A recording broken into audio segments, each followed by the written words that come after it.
Prynawn da, rydyn ni'n agor y prynawn yma gyda'r cwestiynau i'r diprau prif weinidog a gweinidog cabinet dros gyfiawnder cymdeithasol a chydradd oldeb Senedd Williams. Cwestiwn 1, Catherine Cullen.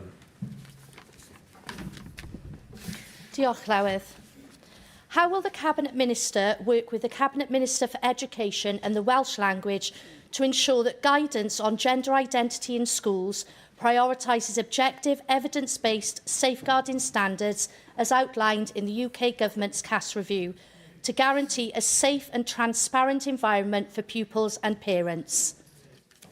Fe fyddai'n gweithio'n agos gyda'r gweinidog cabinet dros addysg a'r Gymraeg i sicrhau bod yr holl dystiolaeth yn cael ei hystyried mewn unrhyw benderfyniadau polisi ar gefnogi dysgwyr trawsryweddol a neuaidd ac sy'n cwestiynu eu rhywedd.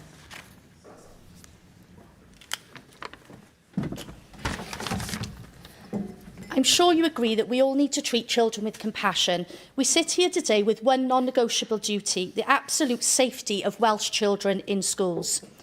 When the CAS review explicitly warned that social transition, that is changing a child's name, pronouns or uniform at school, is not a neutral act and carries severe psychological risks, Plaid Cymru voted against these recommendations. Their manifesto demands a demedicalised self-declaration system that actively pushes gender identity theories through the school system. In some GCSE English classes in Wales, some academic books, oral examination subjects and prose and poems have been removed and filled with those that deal with modern social constructs, including those with gender identity themes. In your own manifesto, you're keen to introduce a literacy and numeracy strategy. With our PISA rankings declining and with only 17.8% of Blaenau Gwent residents holding a level 4 qualification or above, my question is why are we removing literacy and replacing it with gender theories and RSE material? Os i bod yn glir, dyn ni ddim yn mynd i gyfnewid ein cynllun ar rhifedd ac ar llythrennedd. Mae hynny'n rhywbeth dyn ni fel Llywodraeth wedi blaenoriaethu, ond dwi a'r gweinidog dros addysg a'r Gymraeg am i bob plentyn a pherson ifanc yn ein hysgolion yng Nghymru gredu yn ei gallu i gyflawni'r eitha, a dwi'n cydnabod bod creu amgylchedd cefnogol yn ffordd bwysig o'i helpu i lwyddo. Mae'r arweinwyr polisi addysg Llywodraeth Cymru wedi datblygu canllawiau drafft anstatudol i ysgolion ar sut enghraifft i gefnogi dysgwyr traws a neuaidd ac rhai sy'n cwestiynu rhywedd o ganlyniad i ymgynghori helaeth a rhanddeiliad, a mae'r gweinidog cabinet dros addysg a'r Gymraeg yn ymwybodol o'r angen am arweiniad a sensitifrwydd wrth fwrw ymlaen ar gwaith hwn ac o ystyried y pegynnu yn y farn gyhoeddus mewn perthynas y bywydau pobl ifanc draws. Mae'n rhaid i ni fel Llywodraeth ystyried yn ofalus y camau rydyn ni'n ei cymryd. Fe dynodd Dr Cass sylw yn ei hydroddiad at y ffaith nad yw'r pegynnu a natur docsic y drafodaeth ar y mater hwn yn hyrwyddo buddiannau plant a phobl ifanc, a mae'n hanfodol felly bod lles pob dysgwr yn cael ei warchod tra bydden nhw yn yr ysgol a bod pob dysgwr yn teimlo croeso a'i bod yn barod ac wedi cefnogi i ddysgu. Cwestiwn 2, Art Wright. Clyweth diolch. What are the government's plans to implement single-sex spaces in Wales in accordance with the law? Mae Llywodraeth Cymru yn mynd ati i weithredu'r gyfraith yng Nghymru mewn ffordd sy'n glir, yn gyson ac yn ymarferol, gan sicrhau ar yr un pryd bod pob unigolyn yn cael ei drin ac urddas a pharch.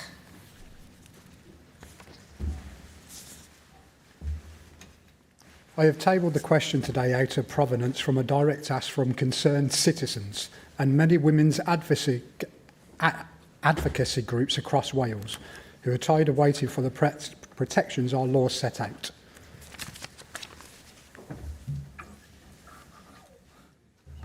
O'n i ddim yn clywed cwestiwn fyna, felly dyna ni. Rydyn ni'n symud ymlaen nesaf cwestiynau llyfar. Na, mae'n Bryn Geni, Natasha Laska. Thank you so much, Presiding Officer. Minister, the last Labour government failed women and girls across Wales by dragging its heels when it came to implementing the Supreme Court's ruling. And based on the rhetoric from Plaid, I fear nothing is going to change here in Wales. Recently, I received an email from a Welsh Government employee who told me that they're working under a policy which allows men who identify as women to use women's single-sex spaces from the first day of self-identification, and that staff are explicitly told that these individuals must not be asked to use alternative facilities. The member of staff told me, and I quote, "The Supreme Court has made the legal position unambiguous for the purposes of the Equality Act. Sex means biological sex. A gender recognition certificate does not change a person's sex under the Act." And I'm still quoting here, "A government cannot pick and choose which laws it follows." Yet that is exactly what seems to be happening within the Welsh Government itself. End quote. All public bodies in Wales should indeed respect the Supreme Court's very clear ruling, and it is imperative that both the UK and Welsh governments take the lead on this by issuing updated guidance. So, Cabinet Minister, when is this government going to put the safety of women and girls first and take action? And can you please explain, for the benefit of this entire institution, why your 4 MPs in Westminster voted against supporting women-only services recently as well? Thank you. Diolch yn fawr am y cwestiwn. Fel nes I gosod mas yn glir iawn ddo, rydyn ni'n parchu dyfarniad y goruchaf ac yn bwrw ymlaen ar gwaith, ac wedi bod yn bwrw ymlaen ar gwaith ers i'r dyfarniad yna cael ei draddodi sydd angen I wneud I sicrhau bod polisi ac arferion datganoledig yn parhau I gydymffurfio ar gyfraith fel yr glilwyd gan y llys. Mae'r rhaid i'r gwaith yma cael ei wneud yn ofalus ac yn gyson, ac ar draws ystod o leoliadau datganoledig o ran y Llywodraeth ei hunan. Mae hynny'n fater i'r ysgrifennydd parhaol, a dwi'n gwybod bod y gwaith yna wedi bod yn bwrw ragddi ers dyfarniad yr uchelus. Gall rhai newidiadau gael ei wneud yn gyflym. Mae angen ystyried wedyn rhai eraill ymhellach I sicrhau I fod nhw yn gyfreithlon, yn gymesur ac yn ymarferol. A bydd angen I unrhyw newidiadau i'r arferion presennol gydymffurfio ar gyfraith a chael ei roi ar waith mewn ffordd glir, gymesur ac ymarferol. Mae deddf cydraddoldeb 2010 yn dal I warchod pobl sydd ar nodwedd warchodedig o fod wedi ailbennu rhywedd rhag unrhyw wahaniaethu yn ei herbyn ac aflynyddu. Mae rhaid I ni gadw hynny mewn cof. Mae hon yn gymuned sy'n teimlo dan warchau ar hyn o bryd. Mae rhaid I ni fod yn sensitif I hynny. Ac felly edrych ar y camau ymarferol gallwn ni wneud wrth gydymffurfio gyda'r gyfraith, yr dyfarniad goruchaf lys, ac wedyn wrth weld yr cod ymarfer fydd yn dod I law os bydd yn cael ei basio yn San Steffan, sut yn ni'n wneud hynny. Ac o ran y mater ynglyn â'n aelodau seneddol, wrth gwrs mae yna dros 100 o aelodau seneddol o nifer o bleidiau wedi mynegu bod nhw ddim yn teimlo bod y cod sydd wedi osod, fel mae wedi drafftio ar hyn o bryd, yn gwneud hynny yn ddigon gofalus. Y pwyntiau dwi wedi amlinellu fan hyn, ac felly wrth gwrs mae ganddyn nhw yr hawl I gwestiynu hynny yn unol ar system ddemocrataidd. Galwaf yn awr ar lefarwyr y pleidiau I holi'r gweinidog Cabinet yn gyntaf, Llefarydd Reform UK, Christiana Emsley. Diolch Hywyd. Sonda Lewis once said, "A nation without a language is a nation without a heart." Yesterday, the Deputy First Minister quoted Dr. Martin Luther King Jr. and spoke about the kind of nation we want to build together. While the anti-racist Wales Action Plan may not itself use these phrases, bodies funded to advance its objectives have supported projects such as decolonising the Welsh cake and commissioned reports recommending controversial changes to how people use and experience the Welsh countryside.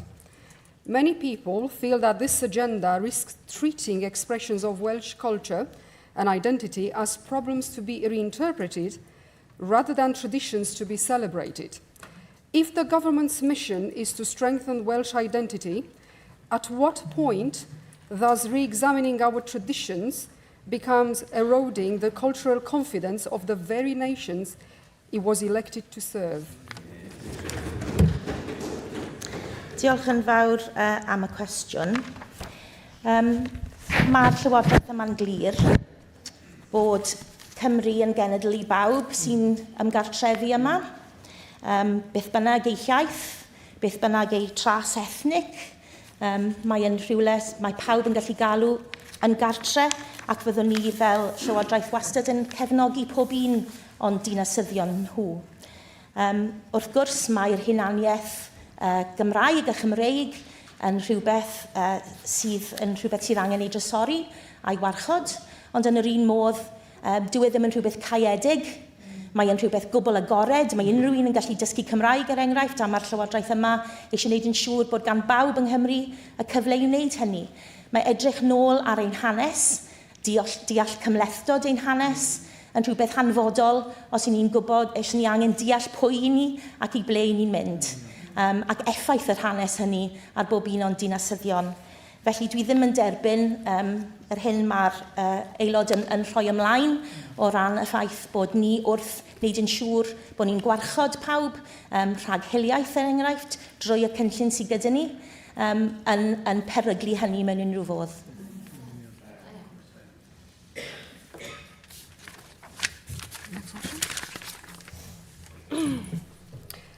Yesterday, the Deputy Minister said that the Welsh Government is committed to upholding the principles of the Armed Forces Covenant and ensuring fair access to healthcare, housing, employment, education, skills and training for service personnel, veterans and their families. Can the Minister therefore identify the tangible outcomes that this commitment has delivered in Wales? Specifically, what measurable improvements can she point to in areas such as housing, healthcare access, employment or homelessness that demonstrate Welsh veterans are materially better off as a direct result of the Armed Forces Covenant rather than simply being covered by statements of principles and guidance? Diolch. As I said in my statement yesterday, and as we have set out in our manifesto, we are committed to upholding the principles of the Armed Forces Covenant to ensure fair access to healthcare, to housing, to employment and education, skills and training for veterans and their families. The Prif Weinidog, I think, showed this clearly in one of the first visits he's undertaken as Prif Weinidog visit Valley Veterans in Tonpentre last week, where he made clear our commitment to the Covenant and heard from veterans there. I firmly believe that the Covenant is a social justice and equalities issue. It is about reducing disadvantage that can occur as a result of service, of affording special consideration to those who have given the most, such as those who have been injured or bereaved through service. And whilst for many the service is a positive experience, many will also need our support as a result of that service, including, of course, from devolved services. So I'm looking forward to working with colleagues across government to carry through our manifesto commitment in this area. And I expect to provide the Senedd with a legislative consent memorandum in respect to the Armed Forces Bill, including its plans for broadening the Armed Forces Covenant shortly. And so I'm looking forward to working with UK ministers to make sure any plans related to the Armed Forces community here in Wales take full account of devolution. On 31st of March this year, the then Labour government announced a £200 emergency support payment for low-income households using heating oil and LPG, promising help for people exactly like the constituents who have recently contacted me. Yet, more than 2 months later, my constituents in Wrexham have been told by the local authority that it was still awaiting guidance from the government before payments could be made. Minister, governments do change, yet here we are in June and vulnerable people are still waiting, expecting promises made in their name to be honoured. Emergency support that arrives after the emergency isn't emergency support at all. Can the Minister tell us how many eligible households across Wales are still waiting for this payment today? When will every outstanding payment finally be made? And what action is this government taking to ensure that no pensioner or low-income family is ever again left waiting months for help that was promised in a crisis? Because, Minister, what is the point of announcing emergency help if it reaches people only after they spend the winter sitting in 9-degree homes wrapped in blankets? Bydd yr aelod yn gwybod wrth gwrs oedd hwn yn gyhoeddiad gwneud gan y Llywodraeth ddiwetha, ac yn ôl yr hyn rwy'n deall, mi rwy wedi holi am hyn. Un o'r pethau cyntaf nes i holi amdano fe a gweud y gwir pan ddes i mewn i'r rôl yma oedd gofyn am sicrhad y bod yr arian yna wedi mynd mas i'r awdurdodau lleol. Dwi'n deall taw dyna yw'r achos. A bod nhw wedi cael y canllawiau sydd eu hangen mwyn dosbarthu'r arian yna, ond dwi'n hapus i sgrifennu at yr aelod i roi sicrwydd ynglyn â hynny a cael yr union ffigurau yma hi wedi gofyn amdani. Llywodraeth Cymru, Siad Taj. First of all, can I begin by congratulating the Cabinet Secretary on her role, and I welcome the ambition that she shared yesterday. A lot of what you have already said in the Senedd very much chimes with me personally, but also with us as a Labour group. And you know that I have given evidence to the lots of various different committees in the Senedd, including the Equality and Social Justice Committee as well. And we were very clear then about the scale of the challenge and the urgency that was ultimately going to be required. And of course, lots of this builds on the work of Jane Hutt, the infamous Jane Hutt, of course, the previous Cabinet Secretary for Social Justice, who very much led on tackling child poverty and widening equality objectives across government. So, as I say, common ground there. But we've had strategies before, and we've had the commitments, and what people have always said is the sense of urgency. So, yesterday you spoke about targets, but how will the public actually see that progress being made? What data will be published? How often will it be published? And how will we know if inequality is truly falling?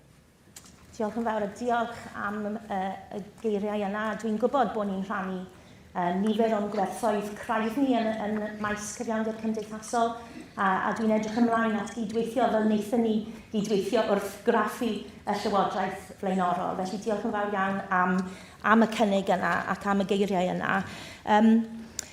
As regards, this is one of the main things I think that we really need to tackle.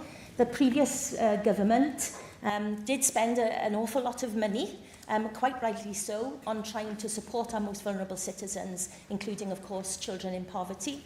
But we haven't seen the dial shift, and many of the scrutiny that we did in the last Senedd, through committee work and in other ways, has shown this quite clearly, I think, and that's why I've made it a priority of mine to be able to look again specifically at the child poverty strategy, but all across the measures that we're taking to alleviate suffering, to alleviate inequality, and to be providing different types of support.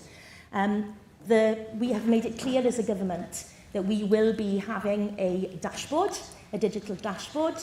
My colleague, the Minister for Government Efficiency and the Constitution, is currently working on that. And I have no doubt that he will have a lot of interest in the targets and milestones that I will be setting, specifically in the child poverty strategy, but across everything that I have promised to deliver in this space. So I guess the question now is not what you intend to do, it's what we actually then obviously deliver. So what changes are people going to see and feel in their everyday lives? And this is what people ask us all the time, whether it's on a bus stop, whether it's on a doorstep. And I hear it in places where people are not talking about policy making or anything. They're talking about the language of survival, ultimately. And they say that the Senedd has got bigger. There's all of you sat around there making all these decisions, but how is my life actually going to change? And unless my bills are coming down, and unless I'm not having to worry about the bailiff, I can actually afford to buy my kids that, school shoes or that extra pair of trainers or whatever. Will the Cabinet Minister then able to point to one concrete change that you announced yesterday that will reduce the cost of living for families or improve pay for workers in the next 12 months? I completely agree with the way that you've summed up there, the struggle that people are feeling. We've all, haven't we, been out knocking doors for months, and we know that it's tough out there. And I think people are quite right to ask why politics has failed them. And I think a lot of that is to do with the austerity politics that we saw from the UK Tory government over those many years, and we haven't seen the change that we needed thus far under the UK Labour government. And as I say, in Wales, we did do things differently. And we were ready to work with the previous Welsh Labour government on things like free school meals, where we knew that was going to make a real difference. People were going to really feel that in their everyday lives. So as regards to the things that I want to do, I do want to deliver decisive change on the real lives of people, the real priorities of people in Wales. And that's why I've had such a clear focus on the things that I'm hoping to achieve. And I've already started work on in these 3 weeks that we've been in power. So really targeting efforts towards the key policies that will have the biggest impact on people in Wales and their daily lives. Of course, that, for instance, is about tackling child poverty and helping families with the cost of living through rolling out the most generous childcare offer anywhere in the UK, developing that canal payment of £10. We know that direct cash payments, as we've seen in Scotland, is a really effective way of making a difference in people's lives. And then, of course, the other thing that I would like to do is that shift to the preventative. We don't want people to be suffering the consequences of poverty. So streamlining that Welsh benefit system, the work which was begun under the previous Welsh Labour government, but now under our government, we want to make it even more efficient, because too often people are not claiming what they're entitled to. So I want to really put an emphasis on that. I've started work on reviewing and streamlining that system so people can get that help, the help that they are entitled to, as quickly and easily as they're able. Llyfarydd y Caedwadwyr Cymraeg, Peter Fox. Diolch Llawedd. And Cabinet Minister, this is going to be a similar set of questions in many ways, but it will be, because it's such an important issue to so many of our community. Your role directly influences the people in Wales. And it decides if they will be better off, not just whether policies sound good on paper. So your manifesto, as you've talked about again, includes commitments like that expanding childcare, which I know will be discussed later on, and the Welsh child payment. But many of these are framed as pilots, phased rollout, or long-term structural reforms. For families, as we've just heard, struggling right now with food, rent, and energy bills, those kinds of timelines can feel like delay rather than delivery. So can you be very clear? I know you've laid out some of your thinking just then, but what specific, immediate financial difference will a low-income family see within your first year? Not in theory, but in their bank account or weekly costs. And if that's too much of a tall order, what would you expect them to see in the after 2 years of this government? Diolch yn fawr am y cwestiwn. Na I ddim mailadrodd yr hyn nes I ddweud wrth ymateb I Llyfan y Taj, ond yn amlwg mae'r pethau yna yn mynd I wneud gwahaniaeth. I ni'n gwybod bod costau gofal plant gyda'r uchaf, yr uchaf yn y Deyrnas Gyfunol yng Nghymru, ac felly mae sicrhau bod chi yn gallu mynd allan I waith, yn enwedig menwod, os I chi am wneud hynny, a bod chi'n gallu fforddio gwneud hynny, bod e'n gwneud sens I chi wneud hynny, bod chi'n gallu cynyddu chi'n incwm, bod chi'n gallu mynd ymlaen yn eich gyrfa, yn rhywbeth fydd pobl yn teimlo ar unwaith. Mae angen bod gam wrth gam. Dyn ni wedi bod yn glir ar hynny, ond fe fyddwn ni nawr yn uchafu, rowlio allan at bob plentyn 2 flwydd oed nawr o fewn y flwyddyn gyntaf yma fyddwn ni mewn grym. Felly bydd hwnna'n cael ei deimlo yn syth gan bobl, yn amlwg fydd y plant yna, fydd yn rhan o'r peilot, bydd pobl yn teimlo hynny ar unwaith eto, ac eto gobeithio nawr o fewn flwyddyn o fod mewn grym. Yn yr un modd, wnaethoch chi sôn, dyw pobl ddim eisiau peilot, wel chi'n gwybod beth, byddwn ni'n hoffi peidio rhedeg peilot ar hwn. Does gyda ni ddim y grym ar hyn o bryd, achos dyn ni ddim gyda pwerau wedi datganoli dros les. Dyna'r ffordd mwyaf effeithiol I sicrhau bod pobl yn cael eu gwarchod gan bod eu hincwm nhw ddim yn cwrdd â'i anghenion nhw. Dyn ni'n mynd I fod yn gweithio enghraifft hefyd ar renti teg. Mae hynny'n mynd I wneud gwahaniaeth anferth i bobl. Felly yn amlwg mae fy, fel wnaethoch chi sôn ar ddechrau'r cwestiwn, mae fy mhorffolio i yn rhywbeth mae pobl yn teimlo, achos mae pobl yn teimlo anghydraddoldeb. Anghydraddoldebau o bob math ac anghydraddoldeb economaidd yn bennaf. Mae gyda ni lefelau lot rhy uchel o dlodi yng Nghymru, felly fyddai yn gweithio ar draws y cabinet i sicrhau bod ni yn gallu gweithio tuag at leihau y lefelau hynny o anghydraddoldeb. Well, thank you, Cabinet Minister. That sounds reassuring, but, you know, words are fine. Let's see what the action is, because a recurring issue in Wales, and we've all seen it for many, many years, is that we don't see improvement in poverty or living standards. In fact, it's been the same for 20 years, as I've seen. It was several 100,000 children living in poverty. Now, your manifesto talks about new strategies, new ways of working, and that's really great. We look forward to that. But can you then be clear on what we can expect in regard to real measurable targets so we can monitor progress? Because what I see in this place, ever since I've been here, is you cannot track performance. There's no performance management really for us to hold people to account. So will we see those targets? So we need to ensure that your policies don't become just another set of commitments which don't deliver, and then the responsibility gets deflected back to the last government or the government before. So, Minister, if child poverty is still at an unacceptable level 2 or 3 years into your government, who should people actually hold to account? You, your government, or will it be somebody else? Wel, diolch am hynny. Mae yn anodd, a dweud y gwir, clywed rhywun o'r blaid geidwadol yn sôn am dlodi plant. Mae rhaid i chi gydnabod a mae rhaid i chi berchnogi fel plaid y niwed economaidd a'r niwed wnaethoch chi i deuluoedd ar draws Cymru am dros ddegawd, am fwy na hynny.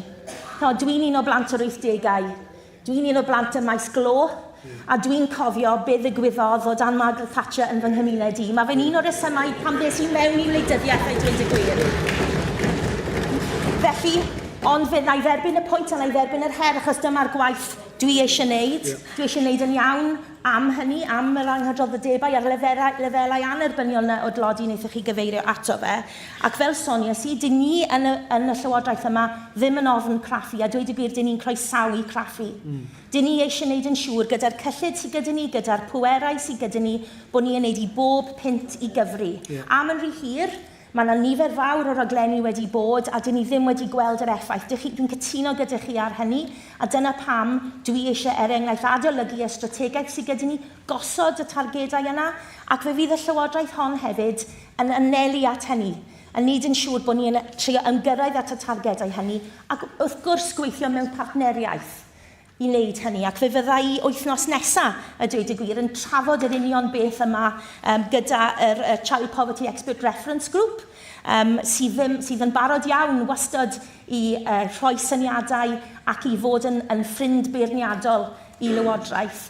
Felly, trwy mecaniaethau fel hynny, trwy cael y targedau clir y mesuradwy hynny, a mewn cynodi a cael cerig milltir ar hyd y ffordd, dwi'n gobeithio y bydd y Senedd hon a phobl Cymru yn medru mesur ac yn gweld yn cynnydd, ac fe fydd y Llywodraeth yma yn atebol am hynny. Question 3, Sam Rowlands. What plans does the Cabinet Minister have to promote social justice and equality in Flint Wrexham? Diolch am y cwestiwn. Yn Flint Wrexham, fel ar draws Cymru gyfan, rwy wedi ymrwymo i gyfiawnder cymdeithasol a chydraddoldeb i bawb o bob cefndir. Parch, undod a chwarae teg fydd yr egwyddorion sy'n lliwio fy ngwaith i fynd i'r afel ag anghydraddoldeb ac adeiladu cymunedau tecach, mwy diogel ac unedig. Thank you for your response, Cabinet Minister. You'll know the important role that faith groups have in education here in Wales, in particular both the Catholic Church and the Church in Wales, in having schools all across Wales. And in my part of the world, in Flint Wrexham, the Catholic Church has a number of schools in some of our poorest areas, in most needy areas, and do a fantastic job in supporting our communities.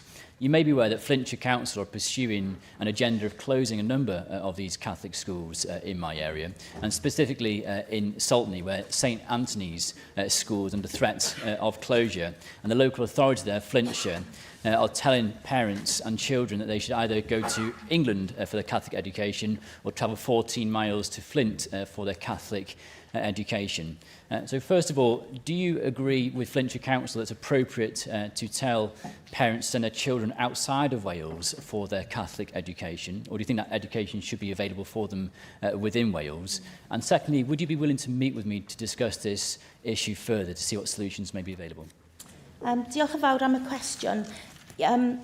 Interfaith work in Wales is very important, and supporting faith communities, of course, is a very important aspect of my work. So I would certainly be amenable to meet with you to hear about this particular issue. Of course, it is for local authorities to decide their own policies on these, and I would urge you perhaps to take this up as well with the Education, Minister for Education and the Welsh language in this case. But certainly as regards for the rights of people in faith communities, I'd be very willing to meet with you. Williams. Deputy First Minister, according to the latest budget lines of the Welsh Government's budget, 11.5 million is spent on so-called equality, inclusion and human rights. Could you explain to the people of Wales how this substantial sum of money is delivering value for the people of Wales? Diolch. O ran hawliau dynol, yn amlwg mae hynny wrth graidd fel nes I osod mas yn fy natganiad ddoe popeth rwy'n I wneud. Mae anghydraddoldeb yn achosi nid yn unig niwed I unigolion ac I grwpiau penodol o bobl, ond mae hefyd yn gallu achosi costau ychwanegol i'r pwrs cyhoeddus. Felly, rydyn ni wedi wneud yn siŵr bod ni eisiau ystyried sut yn union mae hawliau dynol yn cryfhau, sut mae pobl yn medru cael eu cefnogi ym mhob agwedd o'i bywydau nhw. Dwi'n meddwl bod hynny yn helpu pob mathau o benderfyniadau o ran gwasanaethau cyhoeddus, o ran sut dyn ni yn cefnogi pobl pan maen nhw yn mynd at wasanaethau. Felly dwi yn meddwl bod hyn yn fuddsoddiad pwysig a creiddiol, a mae fe'n rhywbeth I ni fel Llywodraeth Cymru yn meddwl sy'n gwbl hanfodol i'n gwaith ni o ran creu Cymru decach a Chymru sy'n gweithio I phob un o'i dinasyddion. Cwestiwn 4, Zainab Akbar. What is the Welsh Government doing to tackle food poverty and ensure that healthy, nutritious food is available and accessible for everyone? Diolch yn fawr. We are committed to tackling poverty, including food poverty, and improving access to affordable, healthy and nutritious food for people in Wales. And our 100-day plan sets out how we will drive transformational change for people across Wales, working to develop a comprehensive national food strategy. Diolch. For many families, food poverty is not just about having enough to eat, it's about access to healthy and nutritious food. As the cost of living crisis continues, cheaper options are often highly processed, leaving most of our deprived communities disproportionately affected by obesity, type 2 diabetes and other preventable conditions. This drives pressure on our NHS, harms educational outcomes, reduces productivity and carries out wider economic costs. Tackling food poverty is an investment in preventative health, economic growth and equality. With that in mind, will the Cabinet Minister outline the cross-government action to make healthy food affordable and how success in reducing these inequalities will be measured? Mae'n gwestiwn pwysig iawn. Tackling food poverty and improving access to affordable, healthy and nutritious food is a priority for this Welsh Government. I think it requires coordinated action across a range of portfolios, including health, including education, including rural affairs also, and social justice, of course. And so we are going to take forward a whole system approach to address both the immediate impacts of food insecurity and its underlying causes. And of course, that includes action to maximise household incomes, to reduce costs, alongside measures then to improve the availability and affordability of healthy food. So early work is already underway. to set out how the National Food Strategy will be taken forward. And the Cabinet Minister for Rural Resilience and Sustainability has held conversations already with several key stakeholders on this, including the Future Generations Commissioner. And we're also continuing to invest, of course, in programmes that improve access to healthy food, support preventative health, including, of course, free school meals and wider initiatives that build food skills and literacy, while ensuring that food provision supports our ambitions for healthier diets. And I think that the Deputy Minister for Public and Preventative Health has a key role in this as well, so I'll be working closely with her. Steve Bayliss. Thank you, Llywydd. And I thank the member for the question. Food poverty is a serious issue, but it cannot be an excuse to lower food standards or shortchange Welsh farmers. Earlier this year, it emerged that Welsh councils were serving school children chicken, imported from Thailand and China, 99% of supply in Merthyr Tydfil and 87% in Caerphilly. That is difficult to justify when Welsh farmers already meet some of the highest animal welfare and food production standards in the world, yet are expected to compete on an uneven playing field. Bridgend has shown there is no justification for this failure, sourcing 100% UK chicken for its schools within the very same funding envelope and procurement framework. So will the Cabinet Secretary accept that public money should never be used to buy food produced to standards that would not be permitted in Wales? And will the Welsh Government now reform procurement rules and require full transparency on food provenance, so parents know exactly where the food served in Welsh schools comes from? Thank you.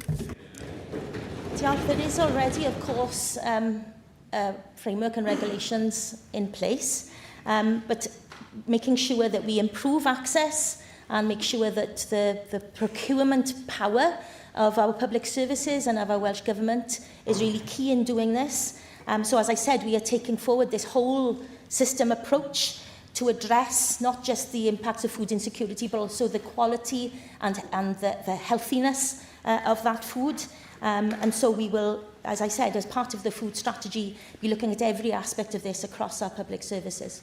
Hugh Thomas. Croeso chi i'r swydd gweinidog, ac ar y thema bwyd, gai gymeradwyo chi waith Food Cardiff, bwyd Caerdydd, sydd wedi ennill gwobr aur mannau bwyd cynaliadwy ddiweddar, dim ond y pedwerydd awdurdod lleol ym Mhrydain i wneud hynny, felly byddai'n gred cael hwb o Llywodraeth Cymru i ehangu'r gwaith hynny dros Cymru. My question is on food in schools. Of course, here in Wales, for 22 years now, we've had free breakfasts in our schools, and the last Welsh Labour government introduced universal free school meals at primary school age. For too many of our pupils, this is the only proper meal of the day that they have every day. Hugely important. And yet we know food costs have risen dramatically in recent years. So my question is, when councils tell Welsh Government what the cost of supplying these meals are, will you accept and respect their advice and fund it, or else risk affecting the quality and provenance of the food served to our young people? Diolch yn fawr. Diolch am y cwestiwn. Dwi'n cytuno'n llwyr gyda'ch dadansoddiad chi o ran pwysigrwydd prydysgol ddim. Dyma, wrth gwrs, pam wnaethon ni wthio pan oeddwn ni mewn cytundeb cydweithredu gyda'r Llywodraeth fatha, bod hyn yn rhywbeth oeddwn ni eisiau gweld. Ac mae wedi talu ar ei ganfed, dwi'n meddwl, fel wedes i ddoe, yn sicr nawr wrth i ni weld costau bwyd yn cynyddu. Mae yn rhywbeth sydd wir yn helpu plant a theuluoedd yn dweud, a sicrhau bod rhai plant, fel wnaethoch chi sôn, yn cael y pryd twym iach yna sydd dyrfawr i hangen arnyn nhw, nid yn unig mwyn bod nhw'n gallu dysgu yn yr ysgol, ond hefyd, wrth gwrs, mwyn eu iechyd nhw. Ac o ran hynny, mae'r cyfrifoldeb am prydiau bwyd am ddim yn eistedd o fewn portffolio y gweinidog addysg ar Gymraeg, ond dwi yn sicr yn hapus i sicrhau bod ni'n cael sgwrs am y mater i chi wedi codi. Jane Dodds. Diolch yn fawr iawn, Llywydd, and good afternoon, Minister. We've heard about the free school meals provided, which was a Plaid Cymru initiative with the Labour government, but I want to go to even younger children, early years, and the role of nutrition in the first 1,000 days. We know how important nutritious food is in brain development in babies, both in pregnancy and in those first 1,000 days. Key nutrients such as vitamin D are absolutely essential. And if you're poor and you're not able to afford a full range of nutritious food, then that hampers that child's development from the very, very early point. It also affects, as we know, mental health and adverse childhood experiences. I just wonder if we could just hear a little bit more about your role, both in terms of early years, but also in terms of social justice, in terms of making sure we get that food to those babies in the first 1,000 days. Diolch, Marianne. Diolch am y cwestiwn, a really important question and something with which I wholeheartedly agree with the member as regards the importance of nutrition in those early years. You will know, of course, that we, as a Welsh Government, fund the Healthy Start scheme, providing nutritional support to low-income pregnant women and families with young children under 4 years. And the core aim of that is to improve dietary intake, obviously, during pregnancy, because pregnancy is such a crucial part. It's not always fully recognised, is it? But many of those key health outcomes can start in pregnancy for babies and children. So it's a critical period for that lifelong health. And of course, there is that support through that scheme to buy fruit and vegetables, milk, pulses, infant formula, and free vitamins. And also, of course, the nursery milk scheme in Wales. So all children under 5 years old in approved childcare settings of 2 hours or more receive a free third of a pint of milk. But I absolutely agree that this is a key issue, and it's something that I will be looking at together with my colleague, the Minister for Health and Social Care, and my colleague, the Deputy Minister for Public Health and Preventative Health, as regards looking at what the child poverty strategy and the work around that, as regards outcomes. And this will be a crucial part of that, I think. Question 5, Sarah Crowley.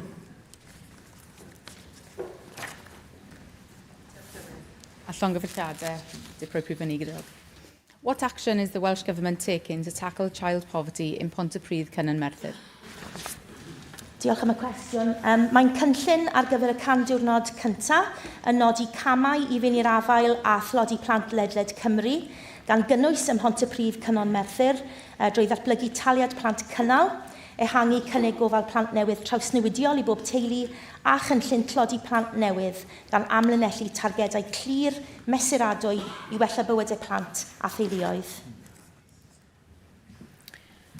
For too long, children in Wales have been forced to grow up in poverty, impacting everything from their education and health to their future prospects and even life expectancy. It disproportionately affects children in my constituency, with over 80% of children in one area of Penrhyn Cyber in the Cynon Valley living in income deprivation compared to the Welsh national average of 38%. I therefore welcome the fact that the Plaid Cymru government is following an example of Scotland, the only country in the UK where child poverty rates are expected to decrease in future years unless anything drastic changes, by proposing the introduction of the Cynnal payment, modelled on the Scottish child payment. Could the Cabinet Secretary confirm whether preparatory work for this scheme has already begun and provide an update on when the pilot will commence, please? Diolch. Diolch yn fawr am y cwestiwn. We want to give every child the best start in life, and we refuse to accept that 1 in 3 of our children should be condemned to living in poverty and all that that means for them throughout their lives. We are already making progress on preparing for the implementation of the Cynnal pilot, the Welsh child payment. We've established an expert group to help us design, deliver and plan the monitoring and evaluation of the scheme so that it launches on a sound, evidence-based founding, and as soon as that preparation is complete, we'll be rolling it out. As I announced yesterday in my statement, I've asked Dr. Steffan Evans from the Bevan Foundation to join me in co-chairing that group. I've asked to co-chair it because I want to make sure that we do this work at pace, and I want to make sure that we are able to evidence properly what this will mean for Welsh families. The group brings together a broad range of perspectives and expertise, independent academics and researchers, frontline professionals, individuals with lived experience, and of course, Welsh Government officials. So we will ensure that that pilot is informed by evidence and grounded in the realities of people's lives. And so that has started now in the first 100 days, and we, as I said, will be looking to roll that out as soon as we can afterwards. Jason O'Connell. Diolch Llywydd. Cabinet Minister, around 32% of children in Merthyr Tydfil are growing up in poverty. That's one of the highest rates in Wales, and this is after 27 years of a Labour government propped up by Plaid. Meanwhile, life expectancy in our valleys and communities remain far below the Welsh average. Minister, health is indeed wealth. If parents are stuck on waiting lists, living with chronic illness or struggling with poor mental health, families are far more likely to remain trapped in poverty. How are you working across portfolios as part of wider government strategy to tackle child poverty, especially in areas like Pontypridd and Merthyr? Diolch. Cwestiwn. Dwi'n meddwl bod fi wedi sôn yn barod wrth ateb rhai o'r cwestiynau blaenorol. Sut mae hynny, dwi wedi bod yn sôn am nifer o'r gweinidogion yn y Llywodraeth y byddai yn dymuno gweithio'n draws lywodraethol gyda nhw.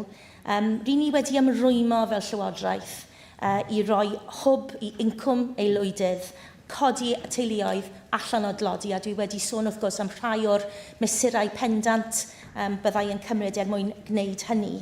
Dyna pam dyn ni moyn cael cynllun newydd sydd wedi dargedu yn benodol i fynd i'r afel a thlodi plant, ac fydd iechyd plant yn rhan fawr o hynny. Dwi'n cofio pan ddath strategaeth ddrafft tlodi plant mas gyda'r Llywodraeth ddiwetha, doedd na ddim sôn am iechyd ynddo fe, ac i fi a'r rheini ohonyn ni oedd yn craffu ar hynny ar y pryd, a fe ddaeth wedyn yn y drafft terfynol oherwydd y craffu, ond mae yn elfen holl bwysig, fel dwi'n sôn, ac os ni ddim yn buddsoddi wrth wneud y gwaith yma, a mae e'n gwaith cymleth, a mae e'n gwaith gostus, ond mae'r pris y byddwn ni'n talu fel cymunedau, fel y cymuned rydych chi'n eich gynrychioli, yn ofnadwy o uchel, nid yn unig yn hermau beth mae hynny'n meddwl o ran gwariant cyhoeddus, ond hefyd wrth gwrs i'r aelodau ac yn enwedig plant y cymunedau hynny.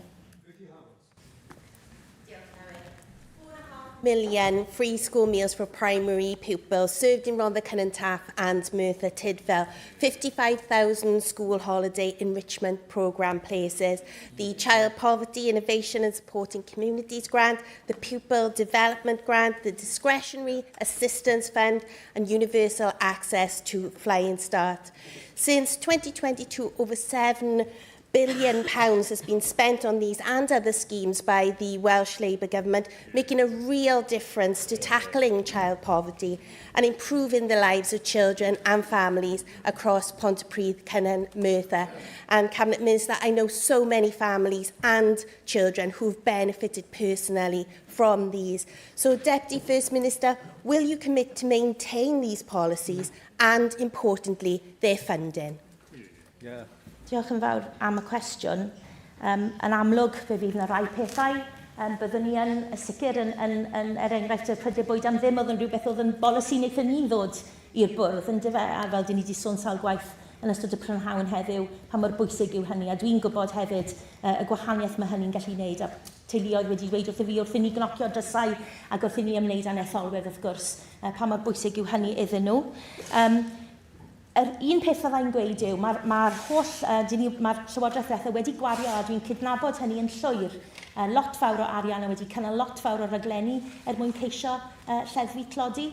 Beth dyn ni ddim yn gweld yw gostyngiad digon effeithiol yn y leferau o dlodi oherwydd hynny, a mae'r Llywodraeth yma wedi ymrwymo i fod yn un sy'n gweithredu ar allbynnau. Os nag oes na rhywbeth yn cael yr effaith, dyn ni eisiau i weld bod angen ni edrych eto ar y mathau o raglenni. Dyn ni yn targedu, lle ni'n targedu nhw, sut maen nhw'n gweithio, oes na ddyblygu, oes na cronfeydd sy'n rhy fach enghraifft i gael effaith, os angen cynyddu gwario mewn rhai llefydd, fyddwn ni wrth gwrs yn ehangu pryder bwyd am ddim i gyrraedd y disgyblion hynny mewn ysgol uwchradd sy'n ddigon tlawd i fod ar gredyd cynhwysol, ond ddim yn gallu hawlio pryd bwyd am ddim. Dwi'n gwybod bydd hynny enghraifft yn wneud gwahaniaeth mawr i'r teuluoedd hynny. Cabinet Minister, you've answered at great length, which is admirable in many ways. Ond mae rhaid i ni symud ymlaen nawr yn eithaf mwy gyflym. Gadewch i ni gael cael 2 cwestiwn arall yn gyflym. Cwestiwn 6, trosglwyddwyd yw ateb gan y diproi wneudog dros ofal y cymdeithasol iechyd meddwl ac iechyd menywod. Felly, cwestiwn 7, Paul Davies. Diolch, Llywydd. What are the Welsh Government's priorities for supporting post office services for the next 12 months? Diolch yn fawr am y cwestiwn. Llywodraeth y Deyrnas Gyfunol sy'n gyfrifol am faterion ymwneud â swyddfeydd post. Dwi'n ystyried bod y gwasanaethau sy'n cael eu cynnig gan ein swyddfeydd post lleol fy mynediad at arian parod a bancio sylfaenol yn hanfodol I les a iechyd ein cymunedau, ac fe fyddai'n sicrhau bod hyn yn cael ei bwysleisio mewn unrhyw gyfarfodydd yn y dyfodol gyda swyddfa'r post. As you've said, Deputy First Minister, local post offices are small businesses with a big community impact, and I was pleased recently to visit Tenby Post Office in my constituency, where Vince and Fiona Malone spoke candidly about the challenges facing local post offices and indeed independent retailers. Now, as I'm sure you'll agree, post offices are often far more than just places to access mail services. They are vital community hubs that support residents and provide a range of essential services. Given this significant community impact, it's crucial that the Welsh Government does all it can to support post offices across Wales and safeguard their long-term sustainability. So can you tell us what measures the Welsh Government is taking to support post offices across Wales so that they can continue to make a big impact in our local communities? Diolch yn fawr am y cwestiwn, a dwi'n cytuno'n llwyr gyda'r aelod ynglŷn â pwysigrwydd swyddfeydd post, fel nes I sôn yn fy ateb cychwynnol. Wrth gwrs, fel Sonia si, dyw'r materion sy'n ymwneud â nhw ddim wedi datganoli I weinidogion Cymru, ac mae ymrwymiad Llywodraeth y Deyrnas Gyfunol I swyddfeydd post yn cynnwys cynlluniau I gadw maint o rhwydwaith fel y mae hyn yn golygu chwilio weithiau am fusnesau newydd I gynnig o gwasanaethau pan fydd swyddfeydd post lleol yn cau. Mae hefyd yn cynnwys ymrwymiad I leoli swyddfeydd post yng nghanol trefi lle bod hynny modd, a dwi'n meddwl bod hynny yn holl bwysig hefyd, yn enwedig wrth I ni weld nifer o'n banciau stryd fawr yn symud o'n strydoedd mawr ni. Mae manifesto ni yn cynnwys nifer o ymrwymiadau penodol sy'n gysylltiedig ag adfywio canol trefi. Falle fydd hwn yn cysylltu, y mater yma'n cysylltu gyda gwaith ehangach tasglu canol trefi, a fydd yn cael ei sefydlu fel rhan o'n cynllun can diwrnod ni, ac fe fyddwn ni'n nodi rhagor o fanylion ynglŷn â cynigion adfywio ar gyfer y dyfodol a ddaw i'r amlwg o'r gwaith hwnnw. Felly mae hwnna'n rhywbeth gallwn ni wneud yma o dan ein pwerau ni.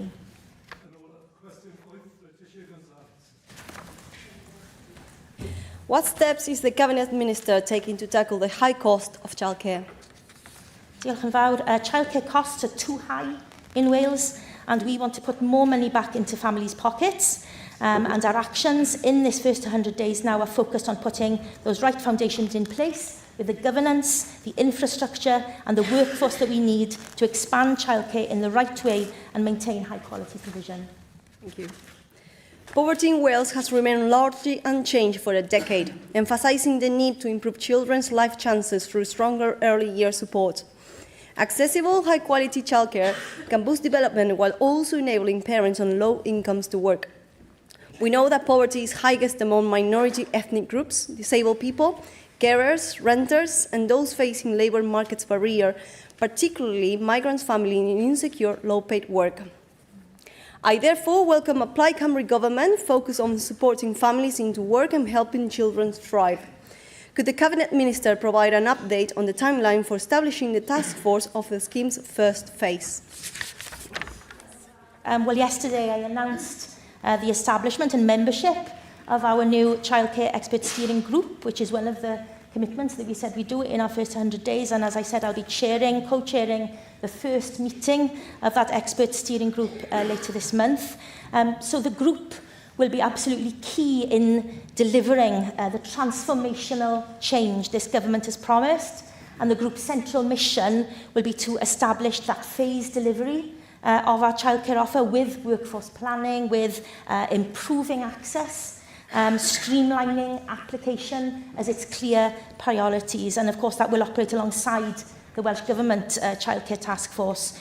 They are leading delivery through a series of dedicated work streams, for example, workforce delivery models, phasing and inclusion, and the task force will focus on implementation, supported then by the external steering group's work. Diolch, Gweinidog Cabinet. Item 2. Cwestiynau nawr i'r Gweinidog Cabinet dros wydnach gwledig a chanaliad diwedd. Cwestiwn 1. Ken Skates. What plans does the Welsh Government have to promote animal welfare? Well, we want to build on the high standards that we already have here in Wales, and in our manifesto we said that we would develop a science-led animal health and welfare plan, and I look forward to working with stakeholders, operational partners, industry and the third sector to develop our new approach here in Wales. Minister, do you support the ban on trail hunting? Well, you will know, of course, that that is the subject of a UK Government consultation at the minute. The Hunting Act 2004 is not within our legislative competence. I think the least we can do is await the outcome of the public consultation, which concludes in a few weeks, before we come to any conclusions. James Evans. Diolch, Llywydd. Cabinet Minister, during the previous Senedd, we put forward the greyhound racing ban here in the Senedd. I know at the time you had concerns about that piece of legislation, about it being rushed and perhaps not looking at the fullness of the legislation. I'm just wondering, now in your new role, will you do some post-legislative scrutiny on that piece of work to make sure it's in the best place possible and there are no unintended consequences of this ban going forward on the welfare of greyhounds in Wales? Thank you for your question. Post-legislative scrutiny usually happens after legislation has been introduced, and I will make it clear to the Chamber today that despite the view I had on that particular legislation, I will respect the democratic decision of the previous Senedd and implement the legislation as intended. Jane Dodds. Welcome to your role, and good afternoon, Minister. Great minds think alike. I refer members to my register of interest. I'm a supporter of the Greyhound Rescue Wales and an owner, a proud owner of a rescue greyhound, and I know some other members of the Senedd are. You've referred to the legislation that was introduced, despite, I know, some reservations that you had and very, very few others had around the introduction of the greyhound racing ban. It was a culmination of years of determined campaigning by animal welfare organisations, rescue charities and thousands of people across Wales who have consistently spoken up for dogs who have no voice of their own. I was proud that collectively as a Senedd we judged the injuries, fatalities and entirely avoidable suffering associated with greyhound racing were no longer justified in a modern Wales. So therefore, could I ask you please, Cabinet Minister, to put on record today that you confirm your government will honour both the letter and the spirit of the legislation and ensure that it is implemented fully, properly resourced and without avoidable delay. Diolch yn fawr iawn. Yes. Diolch yn fawr iawn. Cwestiwn 2. Art Wright. Firstly, Minister, congratulations on your new role. What specific actions is the Welsh Government taking to ensure adequate rural proofing in policy making for the more remote constituencies of Casnewydd Islwyn? The Welsh Government is committed to responding to the needs of rural communities throughout Wales, and within the first 100 days we will bring forward proposals for a statutory rural proofing duty to ensure that Welsh Government programmes and funding models are fully responsive to the needs of rural communities, people and business. Thank you for that answer, Minister. Very new into the area for myself, so I do need to go and see all of my farmers, and I will be doing that over the next few weeks. Will the Minister agree to a meeting in the next few months where I can bring forth their concerns directly? I don't want to say no, but I have to say I'm sure you haven't seen my diary for the next few months. But I am absolutely keen to engage with the farming sector and other relevant sectors across all parts of Wales, and when time allows, I will absolutely be doing that as best as I can. Peredur Owen Griffiths. Diolch Llywydd. Ers blynyddoedd mae ffermwyr wedi bod yn deithio bod hi'n mynd yn fwy anodd i wneud bywoliaeth. Dwi'n obeithio fydd pethau hynny yn newid, wrth gwrs, wan efo Llywodraeth newydd Plaid Cymru. Un peth hoffwn i godi yn delio o'r pryderon hynny a ddaeth i sylw gan berchenog busnes yn fy etholaeth sydd yn cael ei rhwystro yn eu hymdrechion i arallgyfeirio ar y ffarm. Mae biwrocratiaeth yn enwedig o ran cynllunio wedi achosi oedi ac wedi costio miloedd o bunnoedd iddi. A fod godi pwynt gyffredinol ynglyn â cael gwared ar y rhwystrau sy'n atal ffermydd rhag datblygu incwm amgen, dylai ffermydd gael y cyfle i fod yn gynaliadwy. A di hynny rhywbeth sy'n ar eich reidau chi, ysgrifennydd y Cabinet, ac byddwch chi yn gweithio gyda rhanddeiliad i ddatrys rhai o'r problemau rheini? Yn sicr, mi fyddwn ni yn gobeithio gwneud hynny. Fel chi'n gwybod, mae ganddo ni fwriad i gyflwyno adolygiad o'r tap coch sy'n wynebu'r diwydiant amaeth fel un ymrwymiad clir sy'n ganddo ni, a dwi'n edrych ymlaen i fod yn medru gwneud coeddiad ynglyn â hynny yn fuan, gobeithio. Ond y bendant ma'n sgwrs ehangach i'w chael gyda'r gweinidog cynllunio ynglyn â rhai o'r rhwystrau felly, a rhai o'r elfennau sy'n creu rhwystredigaeth i bobl sy'n ceisio gwireddu'r potensial sydd ganddo ni o safbwynt tyfu yr economi wledig a creu, wrth gwrs, y cymunedau gwledig mwy cydnerth na i ni gyd eisiau cyflawni. Galw fy nawr a lefarwyr y plaidau i holi'r gweinidog Cabinet. Yn gyntaf, Llyfarydd Reform UK, Laura Ann Jones. Diolch, Clywyd. Firstly, Minister, congratulations on your appointment. During the election, your party made a very clear commitment to review the Sustainable Farming Scheme. You've just released a statement, literally just now, which confirms what we all already knew, and that the take-up for the SFS is only around 50%. Despite the FSS not being centred around food production, as Reform would like to see, you must agree that the scheme is far too complex, the compliance requirements are far too rigid, and the paperwork is, quite frankly, bonkers. For the many farmers, the uncertainty and the unknown are simply too big a risk. Some farmers feel punished for staying on the old scheme when the new one is simply not flexible enough for them to enter. What we need to see is a more flexible, common sense approach, perhaps with less restrictive requirements, a broader menu of options to choose from, rather than having to complete the full suite of what are restrictive requirements, with farm assurance perhaps being the golden ticket, so more farmers can participate rather than be shut out by requirements which are, quite frankly, by no fault of their own, unattainable. The figures you released today proves that there is a huge difference in take-up of different types of farms. 65%, I think, of take-up in Gwynedd, and we're seeing 35%, for example, in Monmouthshire, which says a lot, and I know you'll understand why. Farmers need certainty. They need security going forward. You have made a promise to the Welsh electorate to have this review. We need to know, Minister, when this review will begin, so we can see that breakdown of why take-up is so poor, and will these changes be in place by 2027, because they absolutely need to be. Deal. Yes, well, you said we've only just published those figures, and that's true, because, of course, the window for applications has only just closed, because up until midnight last night, we were still receiving applications being submitted. So I think, actually, it's quite a positive that I was keen that we wanted to publish them before members had the opportunity to question me today. On the paperwork, I mean, I've already mentioned the wider piece of work that we hope to be announcing soon in terms of reducing bureaucracy and red tape. I want farmers to get on with doing what they do best, which is putting food on our plates and not being sat, where they don't have to be, in front of a computer or filling in forms, etc. But I want that to come from a lived experience perspective as well. I think it's important. It's not for me as a politician to say what I think is best, although, maybe we all do that sometimes.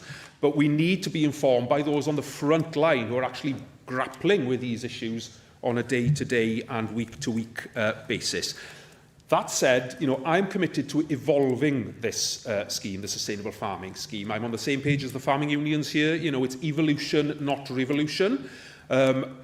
I think it's quite positive, actually, that half the applicants have chosen to go into the Sustainable Farming Scheme, a scheme where there is no track record, where there is actually, frankly, no long-term line of sight of funding security either, which is another thing I hope that our government will be able to address. So I'm more of a glass-half-full person than a glass-half-empty person. But I will be listening to views, from across the chamber on what you think needs to be amended and changed. I've already met with the farming unions. Many of their county officials, of course, have been working directly with their members, helping them filling in their application forms.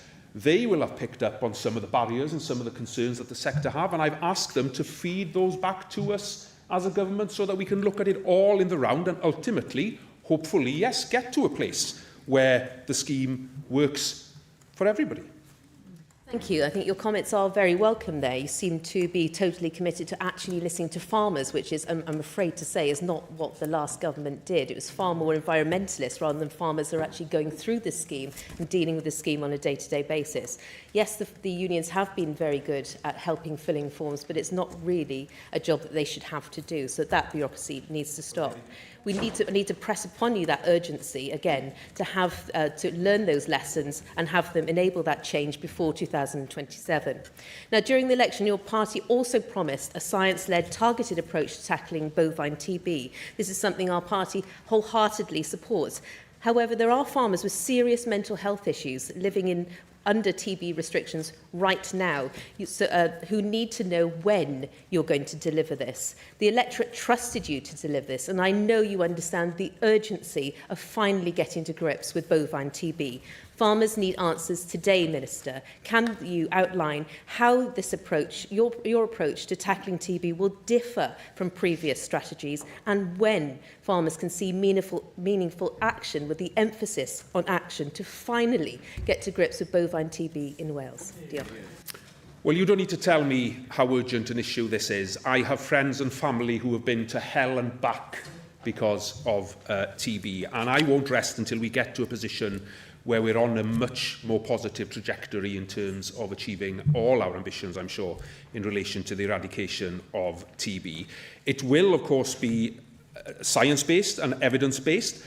I've already met with the Wales TB Programme Board. I've already met with the technical advisory group as well that was set up under the previous government to advise on some of the issues. You will be aware that a position paper was published by the Programme Board back in March, which made it clear that we really need to be tackling TB on three fronts. Of course, amongst the human population, yes, amongst livestock, but also amongst wildlife.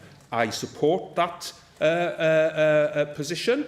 It's now a case of seeing what that looks like on the ground, and that work obviously is one that I will be guided again by the science and the evidence, but one I hope we can start to move on at pace. Diolch, Minister. I'm really happy to hear your viewpoint on that. I can concur what you said. TB has been a dark cloud hanging over our farming communities for far too long, and we need to see something finally happen. We all know what needs to be done, so I look forward to seeing that actually happen. Now, my final question is on something that I think we both agree on, and credit to you in opposition and in your manifesto. You were very supportive of getting rid of the ridiculous farming by calendar NVZ rules, and rightly so, because farmers cannot control the weather like that. It's just common sense, and anyone who's actually spoken to a farmer, something I'm sure, again, that the last government seemed to be very poor at, you understand how impossible that is. Now, the devil is in the detail here, so I would like to hear today exactly what you think should happen to NVZs, outlining a clear time scale as to when we will move to that different approach, assuming it's like the one that was outlined in the Bolton Review into water quality. And when will you take, will you take this opportunity today to tell us exactly when the farming by calendar will end and the new position will begin? Diolch. Yes, you're right. I was opposed to the regulations as were outlined, previously from day one. Actually, I was particularly keen to move to a more targeted and proportionate approach, as you say, not moving towards the farming by calendar approach. As an opposition party, Plaid Cymru helped ensure, actually, that early review by Dr. Suzanne Bolton happened. Lo and behold, that came back with recommendations saying we need to move to a more targeted and proportionate approach and move away from farming by calendar, which absolutely vindicates the view that I have taken from day one. But you will also know that the government has therefore set up a group to look at translating those recommendations into action on the ground. I will be meeting with that group soon, and I will be making sure that, obviously, they understand that we need to move as quickly as we can. But that is not to neglect our responsibilities in terms of water quality and minimising and eradicating, if we can, agricultural pollution. There's a big job of work to be done in that space. But frankly, farming by calendar doesn't work because at the end of the day, the weather doesn't follow the calendar. I've said it before. If you want to know if the weather is appropriate for slurry spreading, well, don't look at the calendar, look out the window. And I think there are technological opportunities for us to embrace on that front, and that's absolutely one avenue that I'm keen to pursue. Cyfarfod Llafur Cymru, Vicky Howells. Minister, as you will know, our country's industrial legacy means that there are over 2,500 coal tips in Wales, of which around 14% are in the highest risk category and in need of the most frequent monitoring. Now, many of these are in close proximity to homes, and one of the priorities of the previous Welsh Labour Government was making these safe by investing £220 million and developing the first law in the UK to protect communities. Now, work has started on turning mining legacy sites, such as open cast sites, into community assets, and I know you will be familiar with this from your former role as Chair of the Climate Change, Environment and Infrastructure Committee. So will you commit to continuing this work of turning mining legacy sites into community assets? And equally importantly, if you do take it forward, will you make sure that the voices of people living in the shadow of these sites and the stakeholders advocating on their behalf will be heard centrally within this process? Well said. Yes, I will. Diolch, Minister, and I hope for a similar a swift answer to my second question. And for that question, I should declare an interest as a member of the Badger Trust.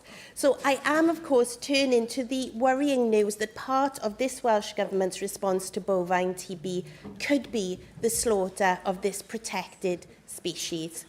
Polling shows over 60% of people in Wales oppose a badger cull. So unlike the First Minister yesterday, I do consider this to be a serious question which we need to engage with. The First Minister did say yesterday that the government would follow the science. Now, much of that science shows that culling badgers is not the answer. Take, for example, the study published in Open Science last year, which said that the review of the 2006 randomised badger culling trial, which forms the justification of culling as a policy, was actually based on error.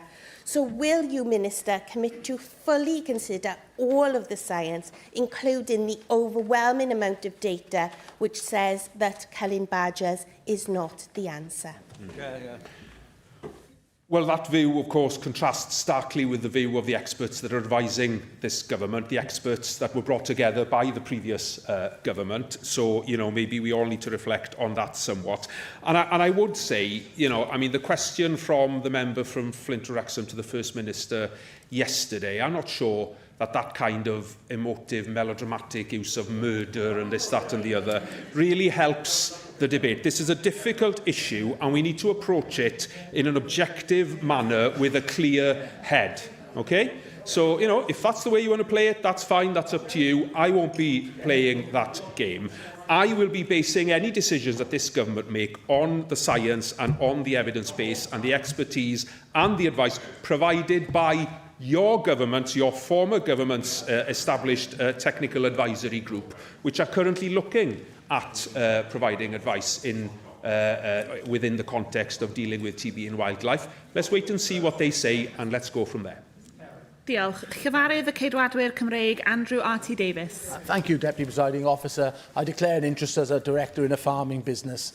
Minister, the point that was made by the Labour spokesperson of slaughter of wildlife, no one wants to see wildlife slaughtered. And it is bizarre to me in the time that I've been in this Senedd, where Labour ministers have sat on their hands and allowed this to drag on and cause so much misery in the farming industry, with suicides in the industry because people feel hopelessly despondent about it, and the perpetration of this disease across the wildlife and farm populations. What I can never understand is why the last government were not prepared to take out diseased wildlife, but they were prepared to take out diseased farm stock, which is wholly appropriate to eradicate this terrible condition in our countryside.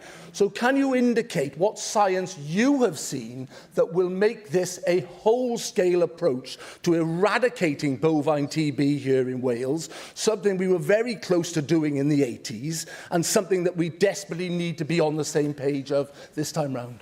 Well, look, the member is right.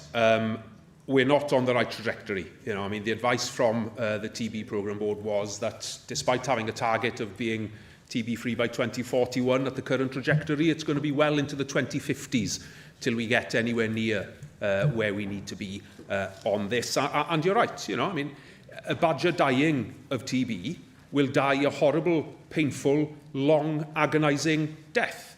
So if we're serious about animal welfare, I think there's something we need to reflect on there. Similarly, we are murdering or slaughtering, or whatever you want to call it, 12,000 cattle every year.